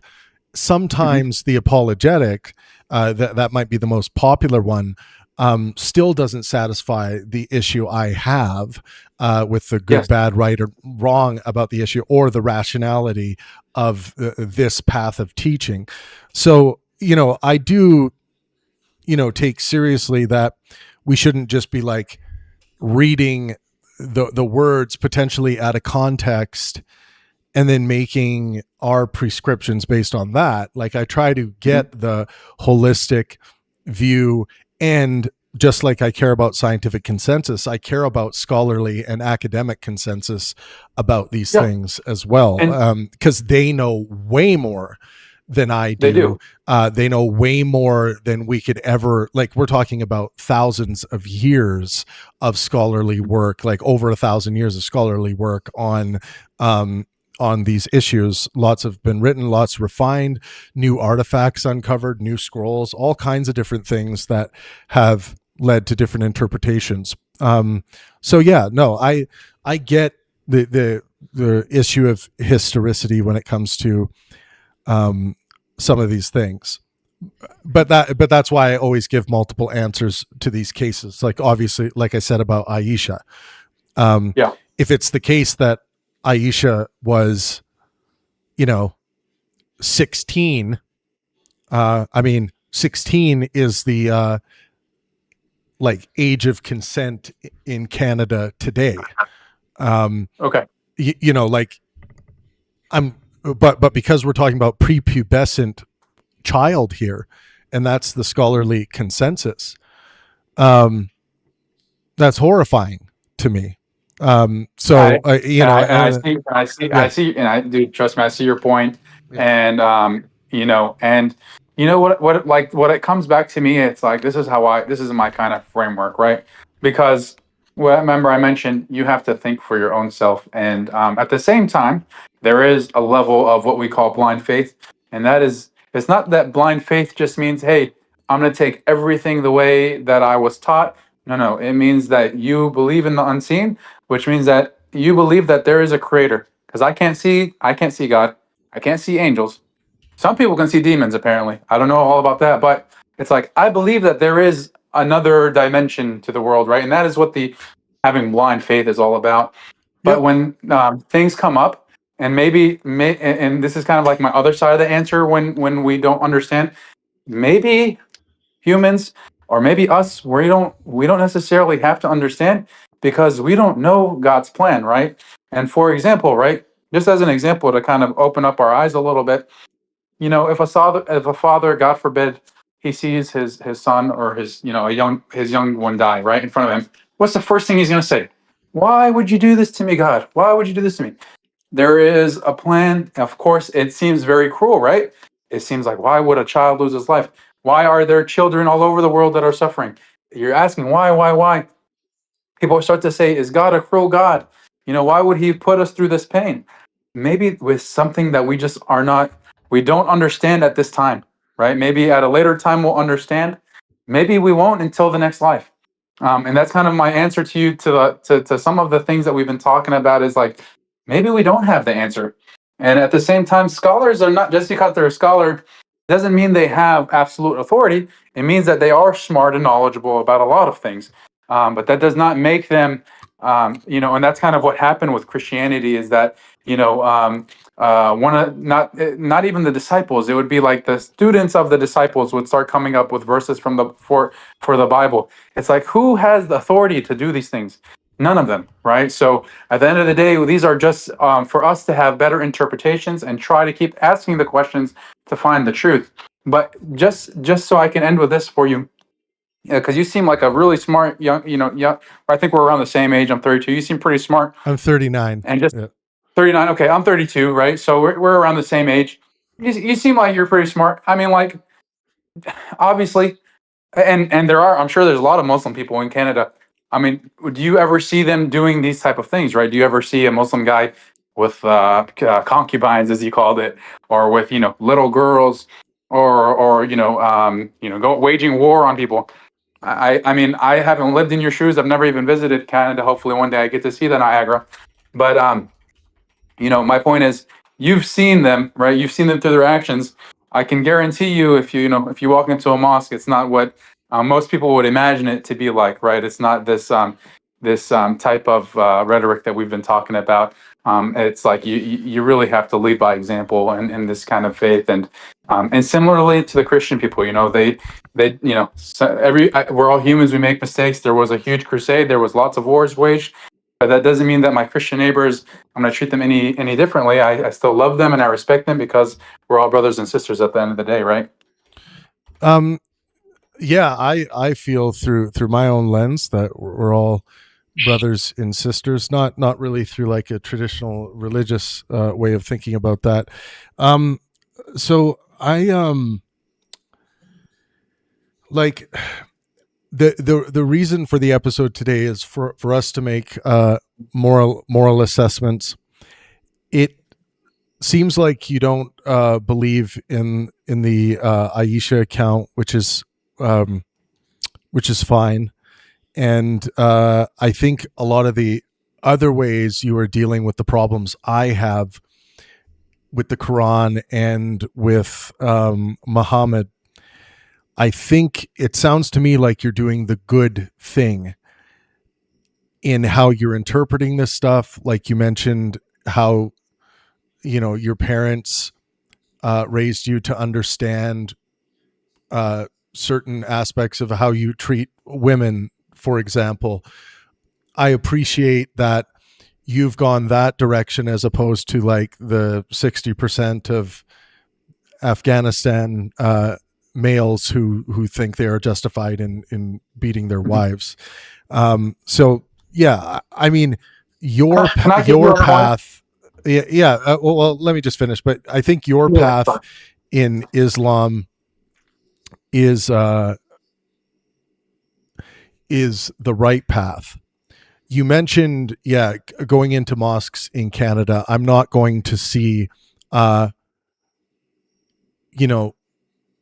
what is classically allowed in Islamic law, allowing marriages involving minors. You're not going to see that in Canada. You're not going to see that in many places around the world where Muslims are living, but they are out there. I agree. They are, and it's a real problem. And I think and this is from my perspective, based on my ethics, if Muhammad would have been a better person, because we are talking about whether he's good or not today, or was good or not, and I still am convinced that he's a bad person. A good person would have made these things very clear. And maybe some would say that that's Muhammad's fault. Right off the bat, I would say, why in classical Islamic law, why is it allowed? Why is there marriages allowed? To minors? That's a real problem for me. And some people say, well, maybe some of the majority of those members won't include consummation, or i.e. rape. But it's still a clear violation of what I should think should be up to someone who can give willing, informed consent in whichever young little girl is being forced into some kind of marriage, who can't give this willing, informed consent. So it's just adding more, when I think about it more, to this notion that Muhammad, if he was a good person, should have cleared all this up. And if Muhammad was not, if we're not holding Muhammad responsible for this, then this is just more ammo for me to point the finger at the God that I personally don't think actually exists, but I know a lot of people do, and say that, this is just more evidence that Yahweh is just, just almost purely evil in my view. And let me add, let me give you a new ammo while we're on the topic, and then let me defend it too, because I know that's one of your, not maybe yours, at least today or in general, but another thing that people come across and they say, why does Islam allow this? So there is a rule that allows men to have 4 wives. I'm sure you've heard of this. Yeah, and, I'm not necessarily against that if the wives are giving willing, informed consent. Right. right? And of course, that is one of the rules. Another rule is that they have to be treated equally, right? But yeah, I have no problem with that. Yeah. Yeah. And maybe you don't. And you know what? I kind of have a problem with it, right? It's so Okay. funny. I kind of have a problem, but you also have to look about the context of the situation, because I think maybe for some of the listeners, this is something that they disagree with. I'm sure a lot of ladies don't like hearing it, but I think the guys are like, yeah, let's have more wives, but from the perspective of back then, a lot of these people would get killed, or I'm sorry, a lot of the men, they would get killed in the war or the battles, and you would be left with a bunch of women raising kids on their own, and they don't have any man to protect them in the desert. So the better thing to do at that time would be to marry them. The Prophet Muhammad personally, he had multiple wives more during the same time, but it did not mean that he was intimate with all of them. Some of the wives were for his dearest friends when they had passed. Some of the companions when they had passed, he had married some of their wives without any physical or intimate connection. He would do it just so that way another man wouldn't come and do anything wrong to this woman, or God forbid, mess up her legacy or anything, like spread these things about a woman, because spreading thing about a woman's chastity is very forbidden in Islam. To make to say that she's a bad word, if you know what I mean. Okay. So anyway, he would marry some of them just so that way no other guy touches them, no other guy messes with their hearts, and he would take care of them and he would feed them and give them the allowances that they need. But from a personal, let me give you my personal what happened when I got married, because this is actually a problem within our own community, just like what you were talking about with the verse about striking a woman. A lot of guys, this happened, right? So growing up, I'd be like, yeah, I want 4 wives. I want 4 wives. And when I finally got married, and I've only been married for 1 year, because we're guys, right? I mean, it's in our nature, it's in our instinct, and women, like, let's be real, women are beautiful creatures. Like, we want all of them, right? But at the same time, I just want one personally. My wife. I've never wanted more than one wife. Yeah. Same. Yeah, I mean it from like the guy, like guy's perspective, right? But in general, I think. But so when I got married, right, and I saw what marriage really is actually it's a beautiful bond between two souls, right? And how I grew very close to my wife. I mentioned earlier her father gave me. He said, she's now your responsibility. I took that in, and then on top of that, we always joke about it in in my country. We say whoever gets married to one wife is never going to want to marry a second one, because it's a lot of work to be married. Let's be real. So I think the people that are doing it nowadays are, I think, who you mentioned earlier in Afghanistan, and then those rich Dubai princes, right? Who they have all the freaking money in the world. It doesn't really matter. They're just they're not really marrying for love at that point or for protection. They're marrying for the other reasons, right? The physical aspect, which is not something that a true Muslim would agree with. You don't think rich people marry for love? I'm talking about Dubai princes, right? These are multi-billionaires, and they already have a lot of wives. I don't think they're doing it for love anymore. Well, how do you think they justify it though?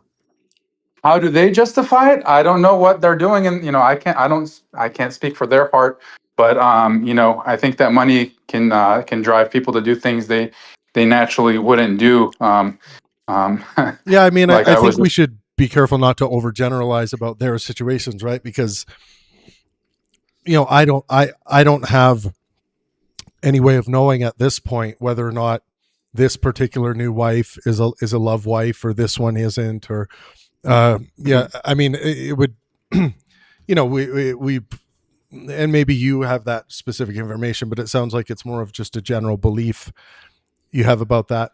But I do want to open up the airways. I know Trey, Perry have been here a long time. Don's been here a while. They might have some questions for you, Naif. Sorry, I forgot. I welcome all questions. Naif, yeah. I welcome all questions. Naif, yeah. Whoever is on. But go ahead. I just want to ask one thing. When a Mormon has more than one wife, about Mormons in the United States? Yeah. Yeah. How do they justify it? You know, I don't know much about the Mormon faith, to be honest. I mean, it's comparatively to the other religious Christian sects, they're fairly newer, and I think, if I'm not mistaken, they're one of the richest sects. So you know, they say follow the money. I wouldn't agree with a lot of things that they may do, but you know, I don't know, man. I Okay. can't speak on that. So I'll spill being the a Mormon, beans. I couldn't answer that for you. The But beans. maybe you can give us your opinion on it, though. What are you?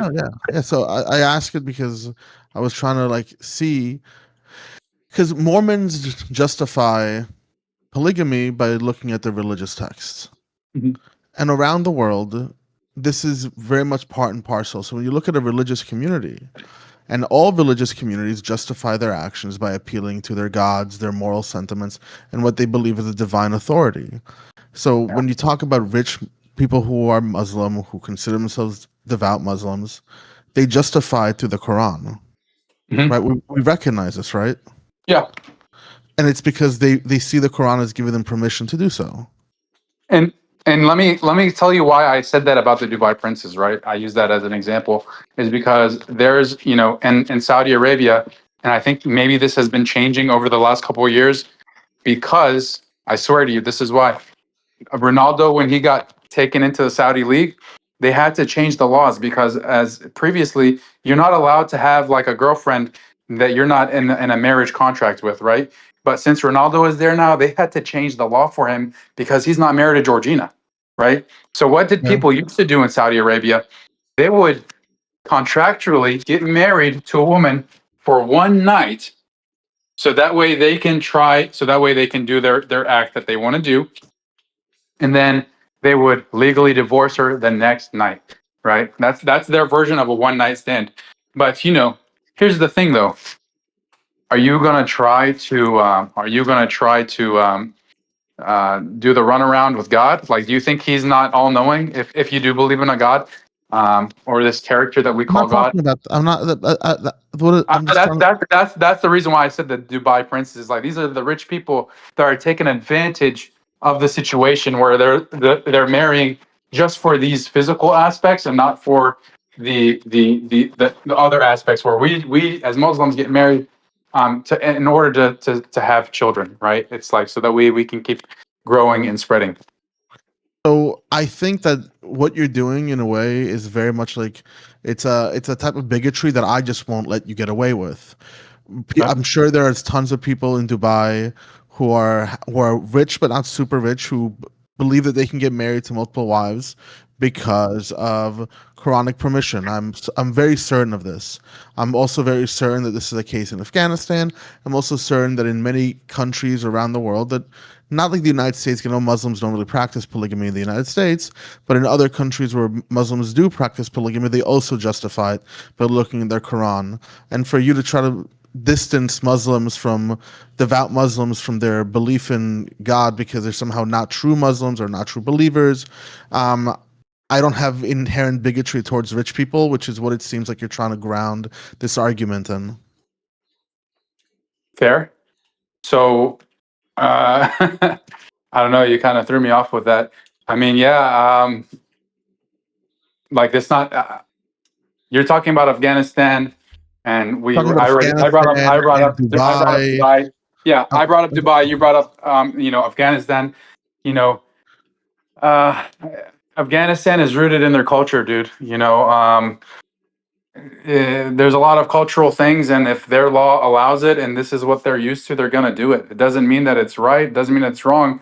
It's just that's what they've been doing for a long time. I hear you, but why you keep trying to divorce it from the text which they use to justify their laws and moral actions? You just like skip over it. When it's like it's fine.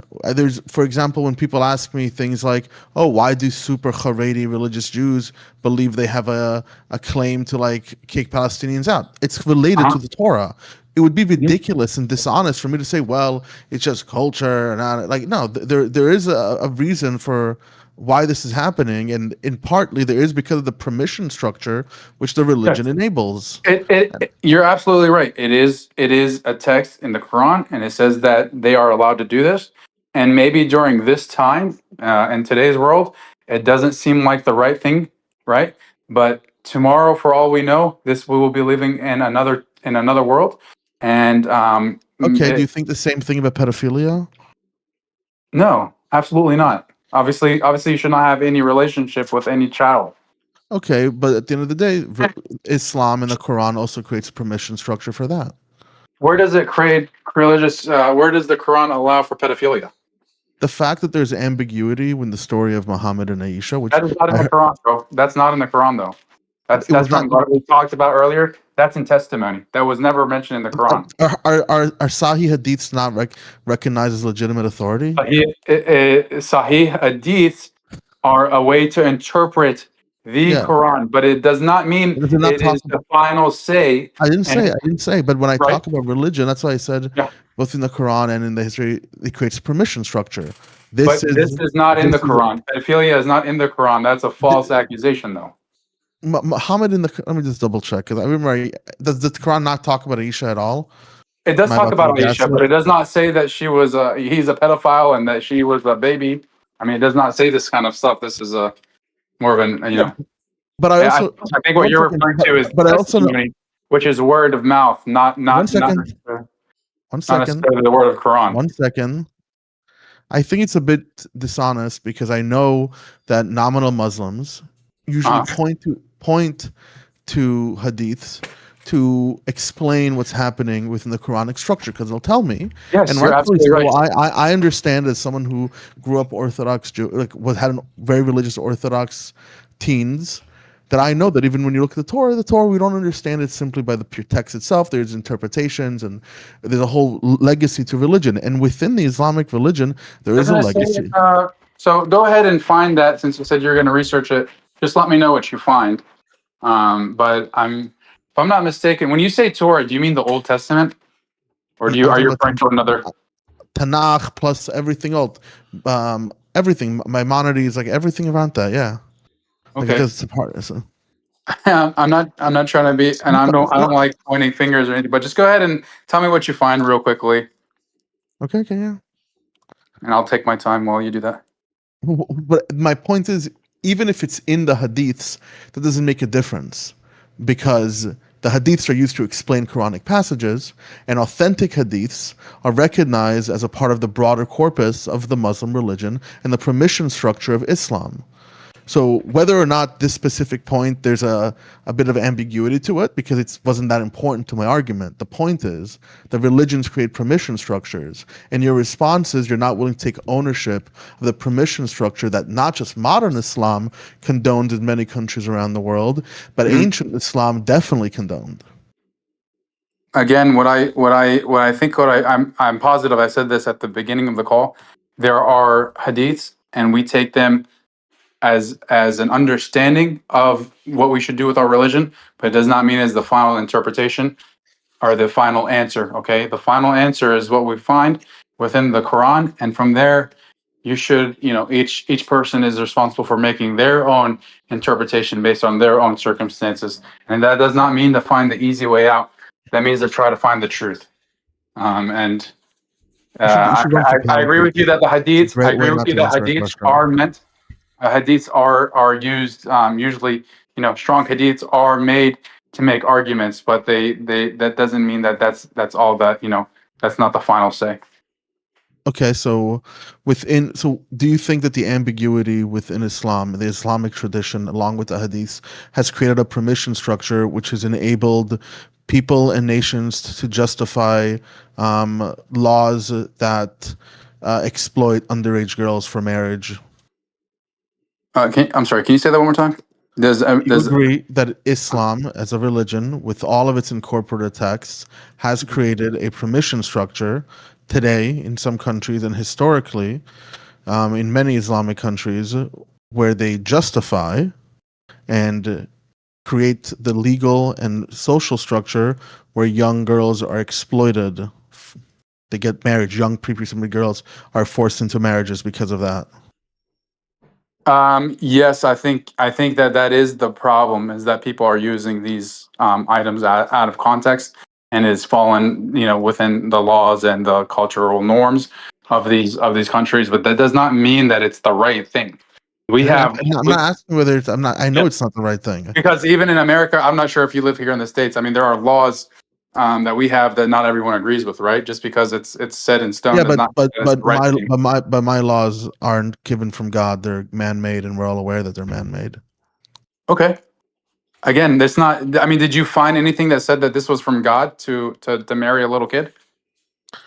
Okay, I'll stop playing the game, but I'm not. I mean, I'm not playing any games with you, bro. But I'm just trying to. I was literally playing a video game. Give me a second. Oh, okay. That's a constructive way of having a debate. We're not having a debate. We're having a discussion. Or discussion. I mean, I'm trying to take you seriously. I mean, I just would hope you would give me your full attention. Hey, assalamu alaikum. Alaikum assalam wa rahmatullahi wa barakatuh. I don't know what that is, but I just wanted to try saying that. Yeah, thank you for saying that. Cool. Hey, so as Travis said, I'm a Christian. I didn't catch the answer to the question that he said. Maybe I missed it. Was Muhammad a good person? I think the host has agreed he's not a good person. In our eyes, as Muslims, of course, we value him very, very much so as a good person. But Travis, I think his final words were, he's not convinced yet. I got you. And you would say he is a good person. Yes, I would. I would say anybody that is one of the prophets is a good person, from Adam to Muhammad. Okay, gotcha. The only thing I wanted to mention, actually, I don't have that much time. You were saying that Christians should kind of sort of be Muslim because Muhammad is an extension of Christianity, but the problem is with Islam is that they don't. Correct me if I'm wrong, but Islam doesn't believe that Jesus Christ was crucified and rose from the dead. Is that right? That is correct. But what did you say before that? Is that, do we believe that you guys need to become Muslim? All I said was, we're kind of just like the last chapter of the story, right? Is like you had Abraham, Moses, Jesus Christ, and then Muhammad. We don't believe that you all need to become, and in the Christian faith, you have to become, you have to believe that Jesus is God, or however you say it, believe in the Trinity in order to reach your salvation. However, in Islam, we don't agree with that. But however, if you do good deeds, you're a good person, and you live you live a godly life. That is how you get into paradise. So we love the Christian people. They're our neighbors, and we respect them very much. And we have the only difference is, yes, we do not agree that he was crucified, nor that he was resurrected, because these are also, and I do not mean to say this in any way to offend you by any means. Please just understand, this is just my understandings, is that these were instances recorded after the fact, by between 50 to 500 years after Jesus had long left us. Then these stories were starting to come out about him, and one of these, the whole idea of the Trinity had started coming up by someone named Paul, who was previously named Saul, who was on the way to Damascus to enslave and kill more Christian people. And he had this vision that Jesus came and spoke to him, and then he started making his own verses of the Bible. So this is why we don't agree with. We believe in Jesus as a prophet, not as the Son of God. However, we don't believe he was crucified. We believe that it was Judas who was crucified, and Jesus was risen into heaven. Yeah, and I appreciate you being really clear with how you present this information. But and I know you said that basically Islam is the progression of Christianity because Muhammad is the final prophet. I don't think that you ever said that you would like force Christians to be Muslim. Actually, I think you said the opposite. You said that people have to, with their own heart, decide to do that. So I appreciate you saying that, but I think that would be the fundamental disagreement between that is Christianity the and only Islam. that is the biggest difference, is that in Islam we believe that God is one God, no sons or mothers or fathers or cousins or nothing. There's just God, and there's no like connection. So and let me explain this to you when I explain to my other Christian friends of why we found as Muslims we don't believe it, right? Is that when you have Jesus, and I don't mean to generalize, because there are a lot of different sects and a lot of ways that Christianity is interpreted.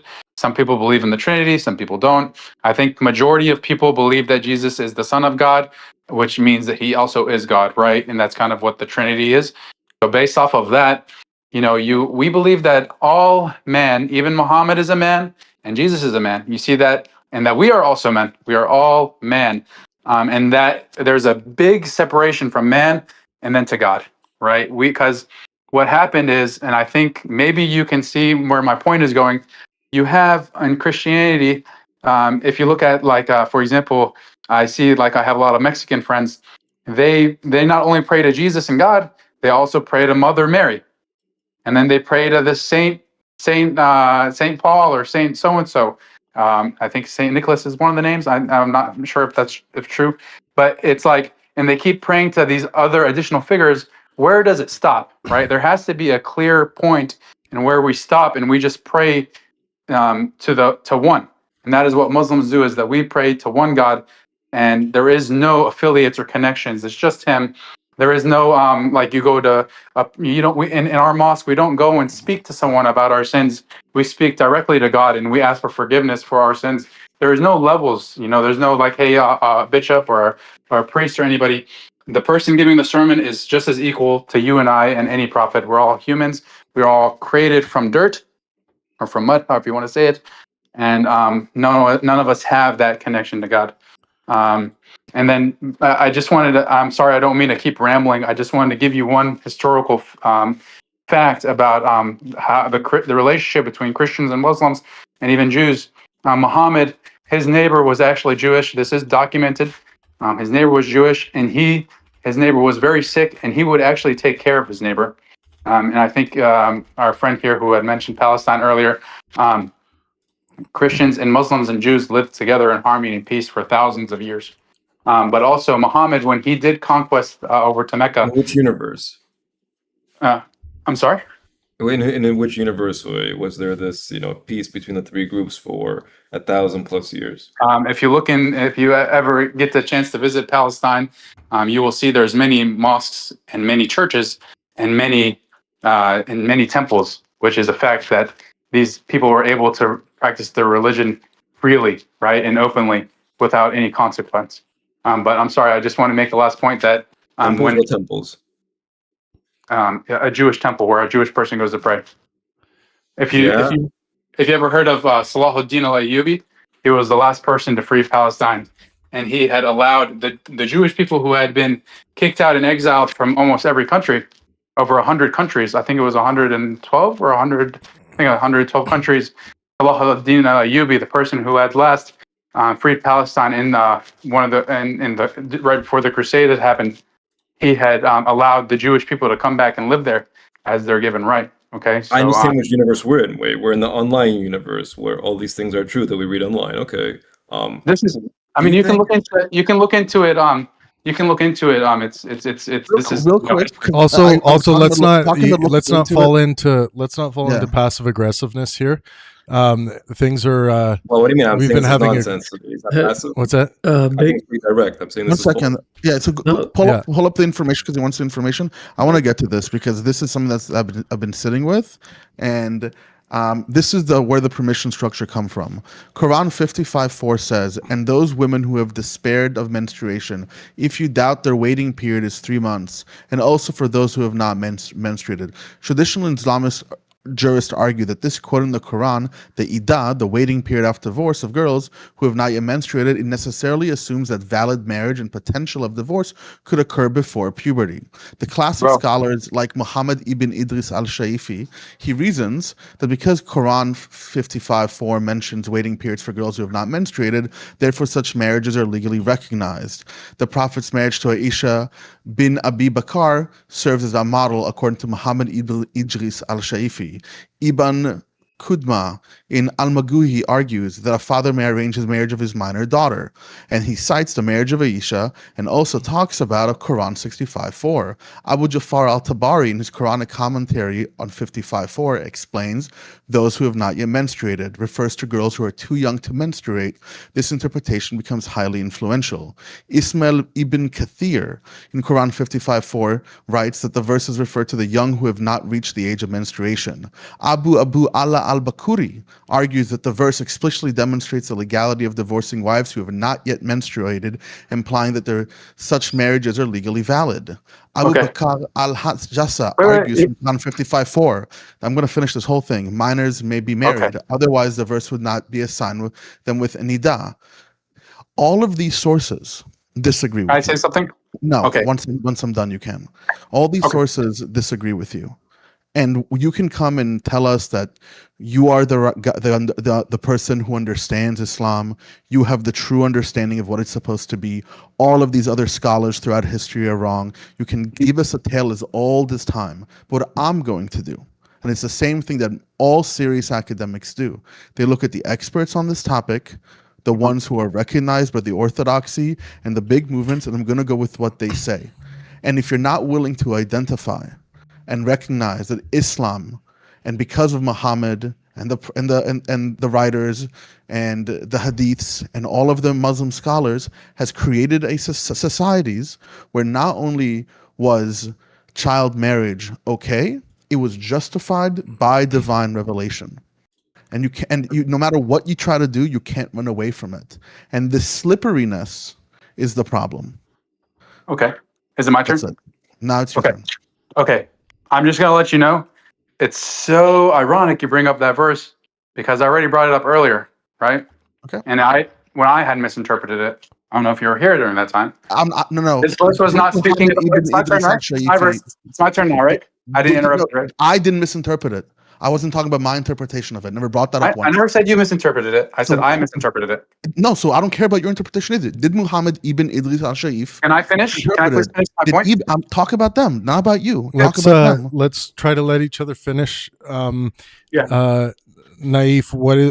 make your point, and then Don can respond. It's very easy, very clear, very short and sweet and to the point.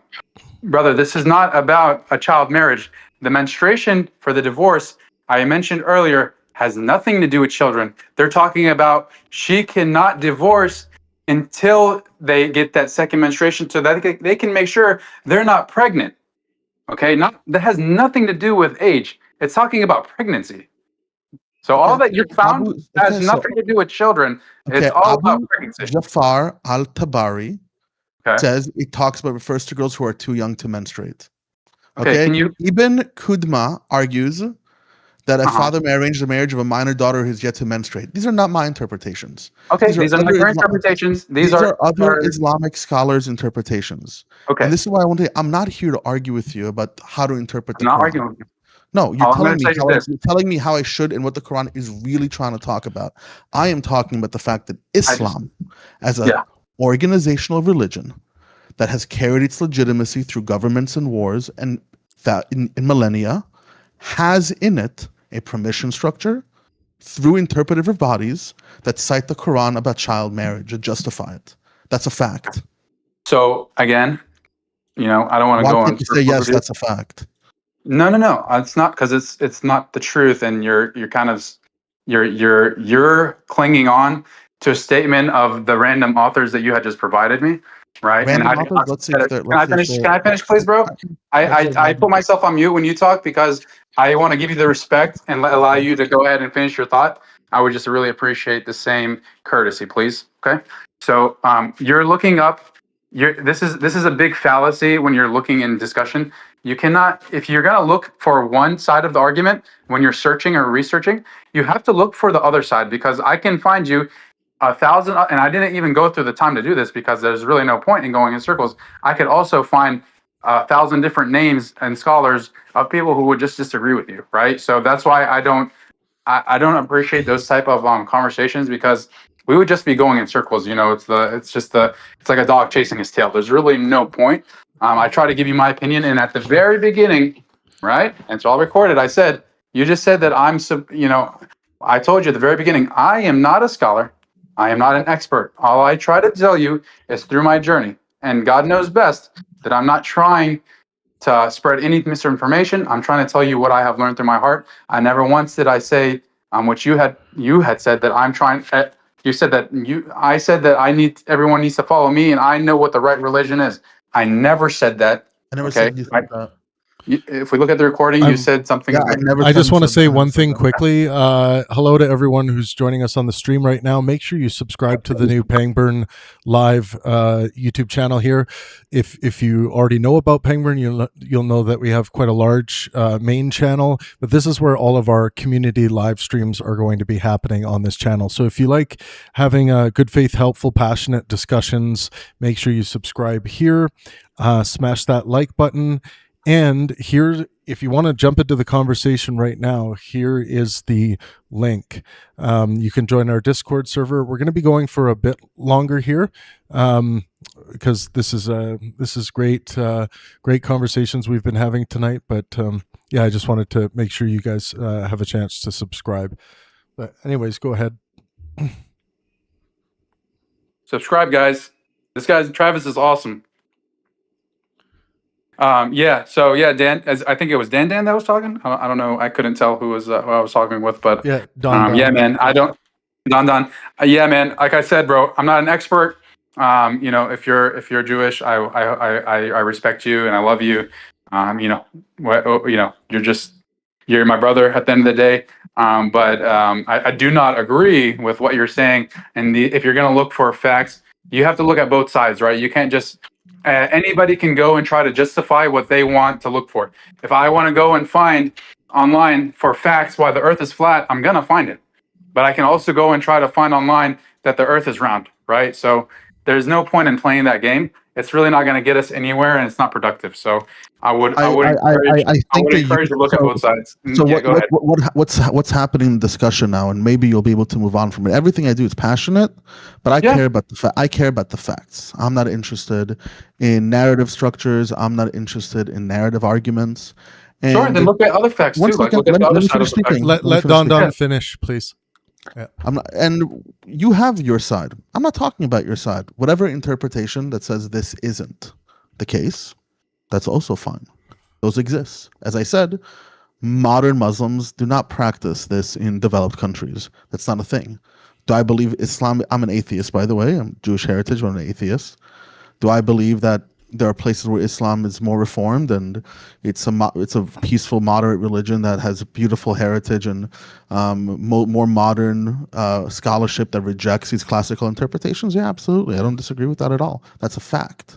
But it's also a fact that for generations and hundreds of years before more modern interpretations, the consensus among Islamic scholars, and not just some Islamic scholars, ones that created Shia Islam, like the first one, Al-Shaifi, and other ones. I mean Sunni Islam, my bad, I think. Let me look over here. Exactly, there's one that say something wrong, because I just looked it up exactly who this guy was.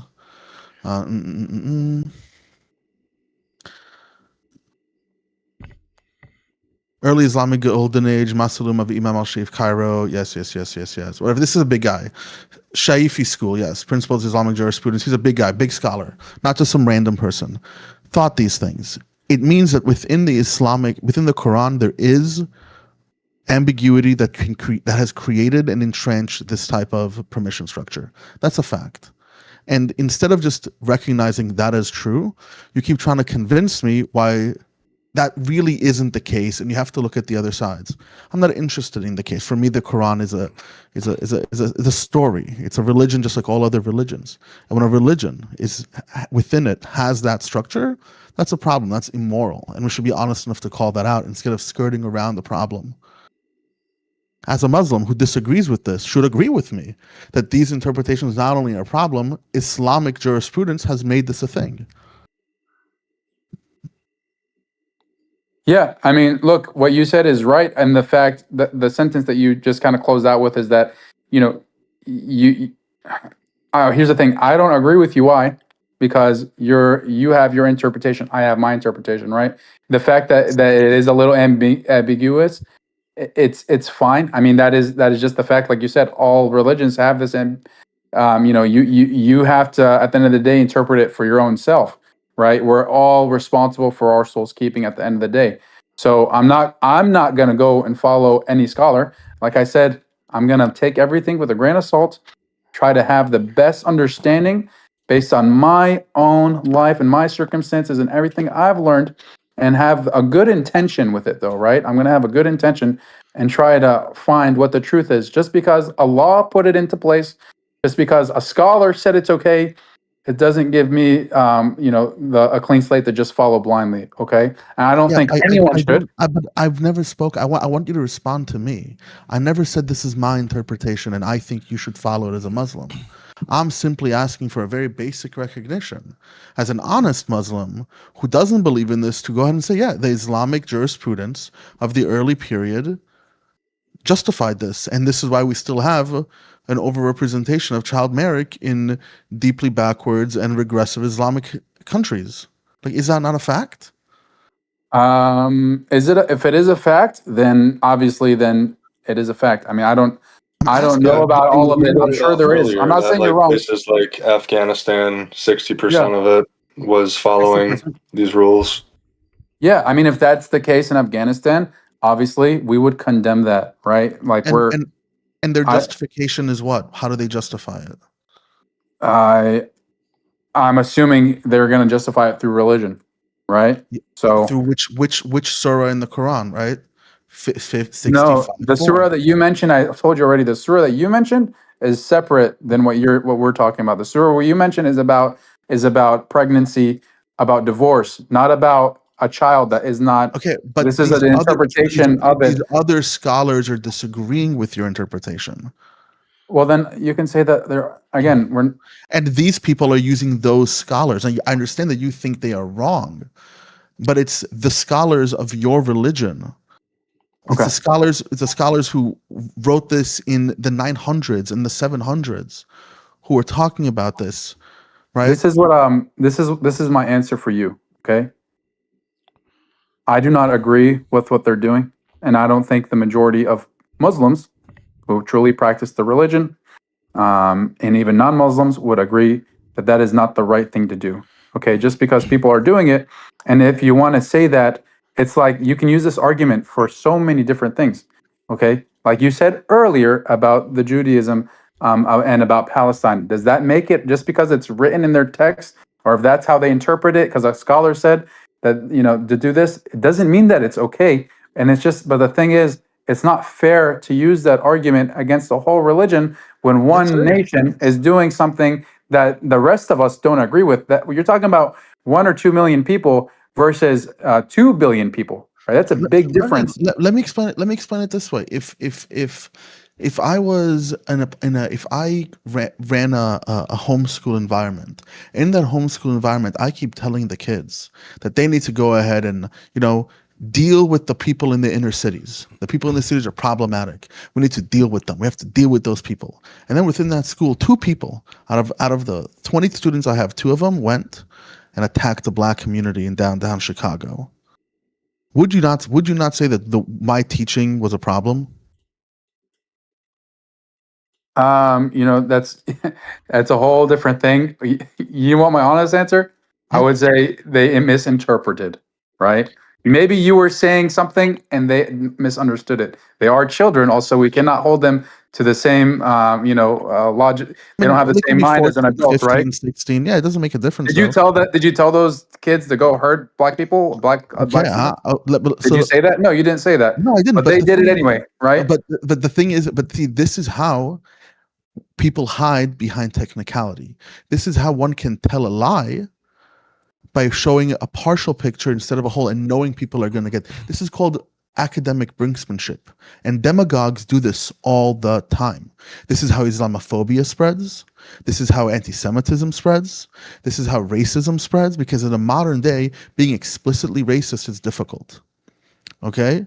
So, of course, I have a responsibility.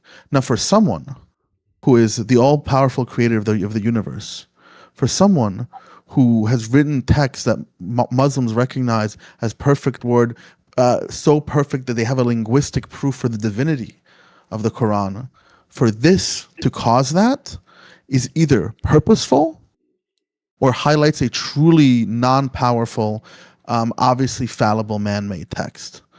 And I'm just not going to be okay.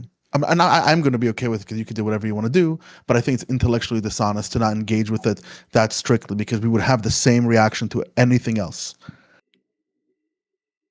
Sure. I mean, I am not trying to be dishonest with you. I'm trying to be as genuine and understanding as possible. And as I mentioned, bro, I'm not a scholar. I'm just a normal guy. Okay. I live in the suburbs. I'm 32 years old. I play Xbox. I'm not like a crazy scholar. I know everything. I just try to tell you from my own perspective. If you want to agree with me, great. If not, I welcome more discussion. But do you care about what is true, though? Do I what? Do you care about what is true? Do you care about what is right? What is moral? I care about, yes, of course I do. Just like you do, I care about it just as much as you do. I want to find the truth just as much as anyone else on this call, but I try to also be very careful with how I present my knowledge, and I would just encourage everyone in the future to always try to do the same. Right? I try to speak from my heart. I don't do this whole chat GPT thing where I'm in a discussion, because I don't want to get carried away and look at what other people have to say. I just try to tell you from my own journey.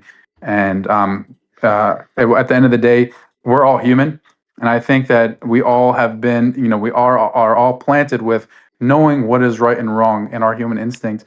And religion, at the end of the day, whatever religion you follow, whether it's a monotheistic or polytheistic or whatever, at the end of the day, be a good person, right? I mean, I think all religion teaches you, and from my understanding, all religion is just be a good person. And child pedophilia, right, or slavery, these things, wars, killing people, taking souls. This is not what a good person would do. So don't do it, right? But if people misinterpret things, that's on them. Like the saying, guns don't kill people, people kill people. Could you be misinterpreting it? Could I be misinterpreting it? Absolutely. I am a human too. I make mistakes on a daily basis, right? I'm not perfect. I'm not the all-knowing. I just try to tell you from my personal. So if someone, if a fellow Muslim in your society would do this and quote the Quran and tell you, well, that's my interpretation, how would you discern which interpretation is more or less valid? If he were to do what is the example you're talking about now? Are you still talking about the child thing? Yeah, of course. If he were to do this, and he would say, you said, if my friend, just so I understand, you said, if my friend married a child, what would be my answer to him when he says he interpreted this from our holy text? How would you deal with the fact of how would you deal with the issue of him saying something along the lines of, no, this is the right interpretation? How would you tell him, no, your interpretation is wrong, and this is why? How do you discern a valid interpretation from an invalid interpretation?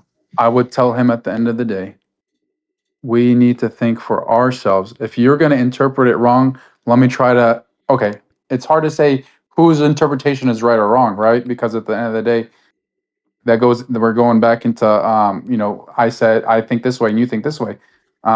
So at the end of the day, I will try to have a logical discussion with them. This is what I would say. This is how I would phrase it. This is how I would phrase it. We're talking about something that is not even real. So I'm telling you in this way. Okay, look, This is how I would have that discussion. I would say, hey, we're going to give him the name. We're going to say Dan. Okay. Or just Dan one. Sure. You can do. Hey, Dan. You can be triple Hey, Dan, Dan. you married, you're going to, okay. Hey, Dan, you married a 6-year-old girl. You're going to say, it was my interpretation. I would say to you this, I would say, Dan, would you be okay if someone married your 6-year-old daughter? And then you're going to look at me like, and then I say yes. And then I say yes because if you say yes, so long as I could marry her off, as the Quran dictates. Again, the Quran does not dictate that. That is your interpretation. He believes that. He believes it. If he believes that, I would try to explain to him in the best of my ability and with all patience and kindness and sincereness that it's not logically appropriate for a child to be married. If a child has not even hit puberty, you still have to wait years until, because just even if you hit puberty, you're not even mentally prepared for marriage, right? And you would, so even before that, what would you base your morals on? Would you appeal to science? Would you appeal to psychology? What would you appeal to when you do this? I think all the sciences are appropriate in this type of thing. Would you appeal all to of the sciences? The Quran? Yes, I would appeal to the Quran. I would appeal to sociology. I would appeal to psychology. I would appeal to biology. Okay, and then he tells you, and he goes, but look, this verse promotes it, and you give him his interpretation. And I would give him the understanding that I would let them know this is you misunderstood this verse. And he would tell me he didn't. I want to get to that stage 2 of the conversation, because we're at stage 1 right now, right? We're at the first stage stage. Yeah, of course, there's another stage of the conversation. If we actually start playing tennis with one another, you explain to me, hey, in order to get the correct interpretation, one must do A, B, and C. And I will come and say, well, I think that in order to do a correct interpretation, one should do X, Y, and Z. And we can discuss the different merits of how those interpretations work. Have you looked into what makes one interpretation more valid than another interpretation? Or are we basing that this interpretation is valid insofar as it validates our newly held moral standards that we have learned through the academy, science, psychology, and modern sensibilities? Like how do you figure out which interpretation is more valid? I can't tell you that answer, man. I mean, let's look at this. Let's look at this, right? It's hard to tell who's right and who's wrong if a discussion on this way, right? You interpret something and I interpret something. How are we going to tell who's right and who's wrong? I mean, I can't answer that. If you can answer that, that'd be great, because I'm at a loss. I really don't know where this is going. I think we can. I think one ways of doing this is cross-referencing language across Arabic text of the time period, and then you can see how that word is used, right? A lot of times language is used. For example, if I find that in a specific poetry, a specific piece of literature from Saudi Arabia from the 6th century, and another one, and I see that in the other text this word means something very specific, and in this other text it seems to be written as a metaphor, I can now deduce that is a metaphorical, and I can interpret that metaphorically rather than literally, right? So that's, for example, how modern scholars look at the verse in the Quran that talks about that sperm comes from the lower back, and they go, actually, it doesn't mean that, because the word that they're using for lower back is always meant to be like a chest. It rarely ever means lower back in the scientific way. They had an actual term for rib and lower back. So you could be like, oh, okay, this is obviously a more metaphorical and poetic part of the Quran, because we can do a linguistic analysis. That'd be one way to figure out whether one interpretation is more valid than another. I agree with you 100%. Okay, another way of doing it is by appealing to the law of the time. How is it that the law was conducted, right? And that's how you verify metaphor, or you figure out the correct interpretation of a specific text. And I wonder, have you done that, or how did you recognize that this is the right interpretation? Did you go through this work? No, I did not go through this work. I actually just asked my aunt about the verse, and she told me so. I did not go through any of the scientific evaluation that she went through. I think what you're doing is great, and what you're trying to get across of your evaluation, I think you should definitely do that, because to be honest with you, then if you did do that, I think you would be closer to finding the truth and in that interpretation. As a Muslim, do you think you should do that about your own book? I think that we all have our own purpose in this world, and we all have our own journey. And I'm already convinced, right? For my own soul, I'm content. I'm happy. Do I read the Quran? Yes, I read it. Do I try to interpret it? Yes, I try to interpret it. But I already have an understanding of the verse you're talking about. So I'm not going to go do, and I do speak Arabic. I'm not going to go do this whole scientific evaluation that you did over a verse that I already agree with. But when you disagree with it, because your aunt told you so. Right. So here's the is that a thing. good? Here's the thing. Here's the funny part. Here's the funny part. Interpretation. Here's the funny part, right? You're looking at something off of the internet, and you just named off 5 different names who neither of us have ever heard of or met. No, and I've you're heard going some by of them that before. as the truth. I've heard some of them before because I do remember the Quran. I've heard about this before. Okay, so you've heard about it before, regardless. And I'm not just Googling the internet. I'm trying to point out something here because I'm not making a hard claim that this is the correct interpretation. I'm saying these scholars claim this is the interpretation. Do all scholars have to agree, though? No, I never said that they do. I am not saying that. Let me say, I am not saying that these scholars are correct. I am saying this is what the scholars say, and there's historical evidence to show that Muslim governments agreed with these scholars at those times. That's all that I'm saying. Now, you're telling me that their interpretation is wrong. And when I push on, well, why is their interpretation wrong? We've gone to, my aunt told me so. Yeah, I mean, again, the reason why is that because I actually know my aunt, right? To me, she is someone who comes speaking truth. She's very wise. She's very knowledgeable on the matter in hand. So I'm going to listen to her rather than listen to someone that is so-called authoritative figure or a so-called scholar, right? When I actually know this person, like if my dad tells me something, I'm probably going to listen to it. But if someone I read about says something, I'm not going to take it until I know that that's true, right? I don't know who these people are. Would you trust the doctor over your dad when it comes to your what you should do in case of We're talking about doctors. Yeah, we're talking about doctors real quick. Someone who studied, researched, devoted their life to medicine. If my dad also knew biology, I would listen to my dad. But we were talking about religion, right? Now we're talking about science. Because now we're talking about authority. Because you're now moving you're trying to justify that I should what I'm saying is the truth, and I believe it, and I recognize as the truth because I recognize the authority of my family because they are my family and I trust them. Yeah, that to me does not sound like someone who cares about what is true. That to me sounds like someone who cares about what is comfortable.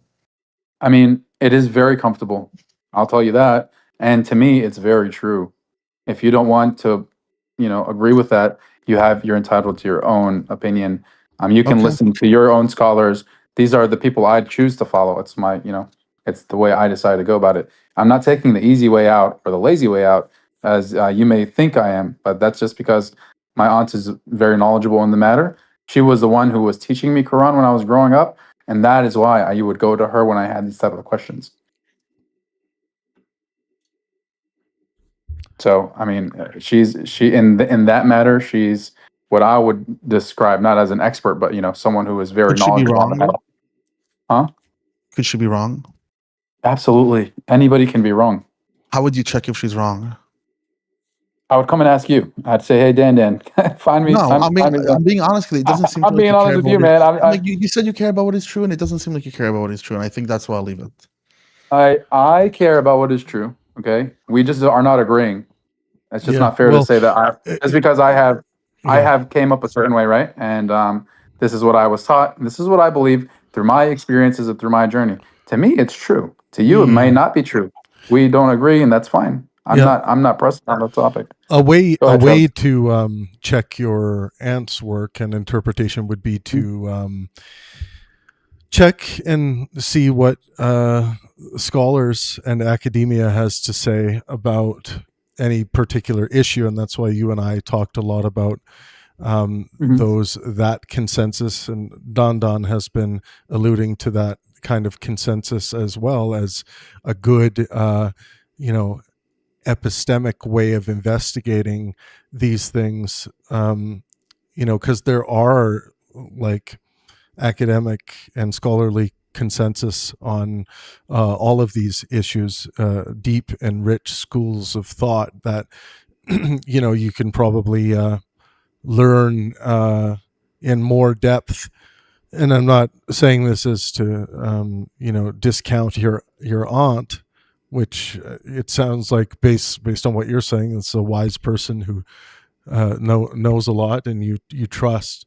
But there is, of course, a way to solidify your beliefs beyond that, be able to defend these positions beyond that. And it sounds like you do have an interest in defending them, because you come on to a show like this where people are going to have some good faith, helpful disagreements, and surely you want to be able to provide the goods of the good word as you see it. So it might be a way of reaching for a higher resolution relationship with your faith. But unless Perry, did you want to add something? You've been unmuted for a while. I do want to wrap something quick. Yeah, I do want to wrap up here because it's getting late. But yeah. Assalamu alaikum, brother.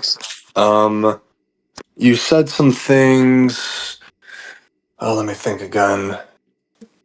Yeah, so I agree. The ant-based epistemology probably isn't the best. I think that if an all-powerful, all-wise God sent an angel down to Muhammad, the sort of ambiguity that we see wouldn't be there. I think clarity would transcend, even given the culture. You brought up some things like it was men in the desert, they had to be protected. So like the woman has to wait 2 months or something like that.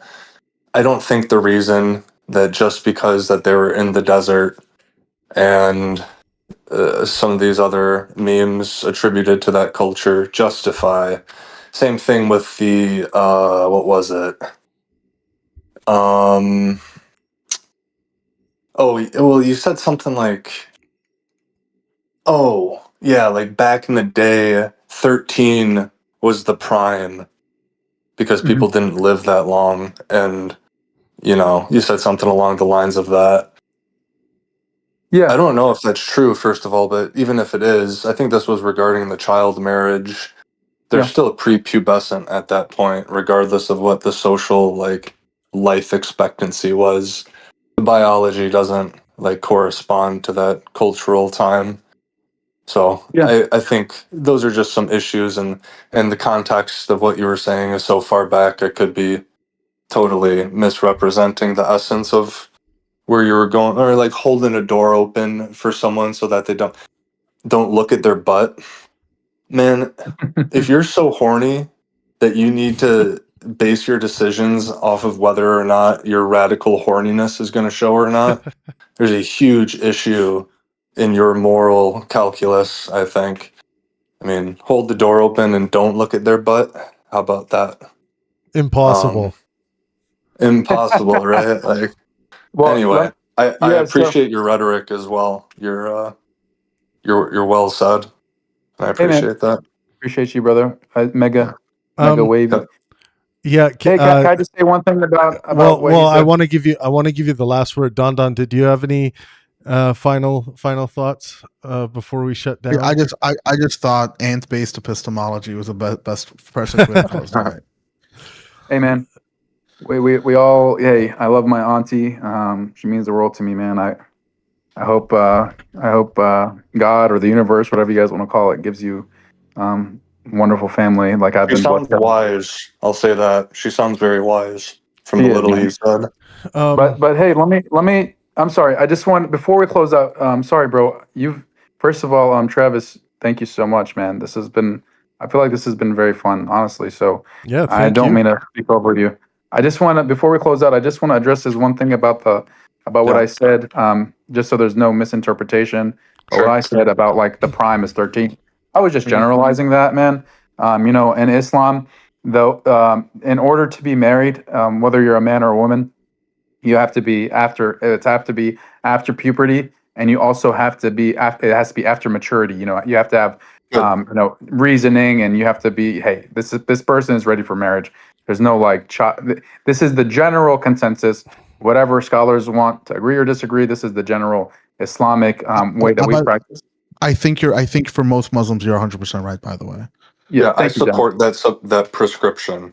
Yeah, whether or not it's true is something you and Don can talk about forever. But I know, right? But no, but it's just funny because look, so and here in America, right, in the U.S., the age to be an adult is 18. And most of the places, but I think there's a couple of states where you're allowed to be 17 and get married. I don't know, it's weird. But then Travis was saying 16 in Canada. My friend knows a girl that he got married to. She was 16 in Costa Rica. I was like, dude, are you freaking serious? He was like, yeah, man, it's legal here. I was like, okay, that's freaking weird. To me, because it's foreign to me, right? But it's their culture, it's their law. I said, whatever, man. As long as you're not, I wouldn't make that naturalistic fallacy just to quickly respond to that. Like, I would still have my own, like in Germany, it's 14 or something, I think also. Just because it is the case in that culture doesn't mean I'd give it the thumbs up and be like, oh yeah, you're good. No. I'm not, and I'm not giving the thumbs up. I'm just saying this is a current thing already all over the world, right? It's not just in Arabia or in Costa Rica or wherever, Germany. There is, and we don't have to, agree with what these people are doing. Just because it's law doesn't mean it's the right thing to do. But what my closing remarks were going to be is, I think this discussion was good, but what I would, and I don't even know, you mentioned a little bit about the program earlier, Travis, about is this the person in discussion, were they good? Were they moral? Stuff like this. If you're gonna, I guess my suggestion would be, just so I can try to welcome you guys more to my type of thoughts, because to me, I was just really trying to answer the questions that you guys had.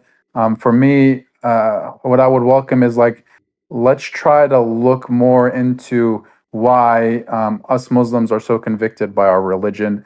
Why do we think it's the fastest growing religion? Maybe try to focus more on the positive things, and maybe that will shed some more light onto our true belief system and why we are the way we are, and how we how we view Jesus, and that was brought up. I mean, and how we view the other prophets and stuff like that. I think that would be also pretty constructive. Well, I think I did start with the positive stuff, but you and I just agreed on we just agreed on the positive stuff. That's why the negative stuff is where the disagreement's at, and there's more to be said there. But no, I appreciate what you're saying, and I'm glad you've found the community here. I hope you'll engage in our future discussions. Yeah, man, I definitely will. And we're live every evening. So. All right, cool. Yeah, man. Whenever I'm off work, I'll jump on. And I just want to say this for my, again, this is all through my journey. I used to not, so I was born Muslim, and then for a long time I just didn't really care because I was just a kid growing up. I didn't really care about, I just wanted to go play soccer and drink and stuff like that. And then eventually, my life got real dark, and I got back into religion, and I made a promise to God that I would start praying every day. And I did, and I'll tell you, a lot of people view prayer, and when the biggest thing we always hear is, "Dang, you guys have to pray 5 times a day. That's a lot." And then at first, it is a lot. It is a chore, and then you truly see that you're benefiting from it. It's like a form of meditation. So I would just encourage everyone to just reflect and try to pray if you do. And it's definitely changed my life for the better. I've become a completely different person, and I would just encourage all of you all to give it a chance if you're open-minded. Give prayer a chance, and I hope that you all have a blessed evening and a blessed life, and may good blessings all come your way. And thank you all for allowing me on the call today. Thank you so much. All right, Naif, thank you so much. Thanks for sharing today. Thanks to everyone who contributed. Today we asked the question, was Muhammad wise? But we ended up reverting back to yesterday's question, was Muhammad a good person? I concluded today that Muhammad was wise based on the kinds of goals Muhammad was trying to pursue, I think Muhammad pursued those goals generally in a rational way, which, based on the academic definition of wisdom that we were using, satisfied that definition. But based on my epistemic ethical standards, was Muhammad wise to those? No. And then we went back to the question of, was Muhammad good? Finally we had someone say yes, Muhammad was good, because it was, I think it was 0-6 last night.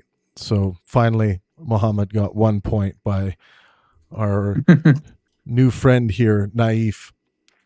So thanks everyone for tuning in. Make sure you subscribe to the new Pangburn live channel here. This is where our community has discussions, always governed by what I see as a necessary constraint on the fruitful dialectic, and that is good faith and helpfulness. And I'm going to give you guys the Discord server one more time here, so that you can perhaps jump into the server, jump into the channel when we go live next time. But thanks. So when this comes back up, because I've never really used Discord. If once you guys go live again, is it just going to ping me that you guys are going on? Or yeah, there's an announcements tab. If you scroll up to the top, you'll always get an announcement from me when we go live, and you'll see what kind of topic it is. Yeah. Yeah, this was fun, man. Yeah. Thanks a lot, guys. You bet. Yeah. So, we'll catch you guys tomorrow night, and please make sure to keep maximizing well-being for yourself and those around you.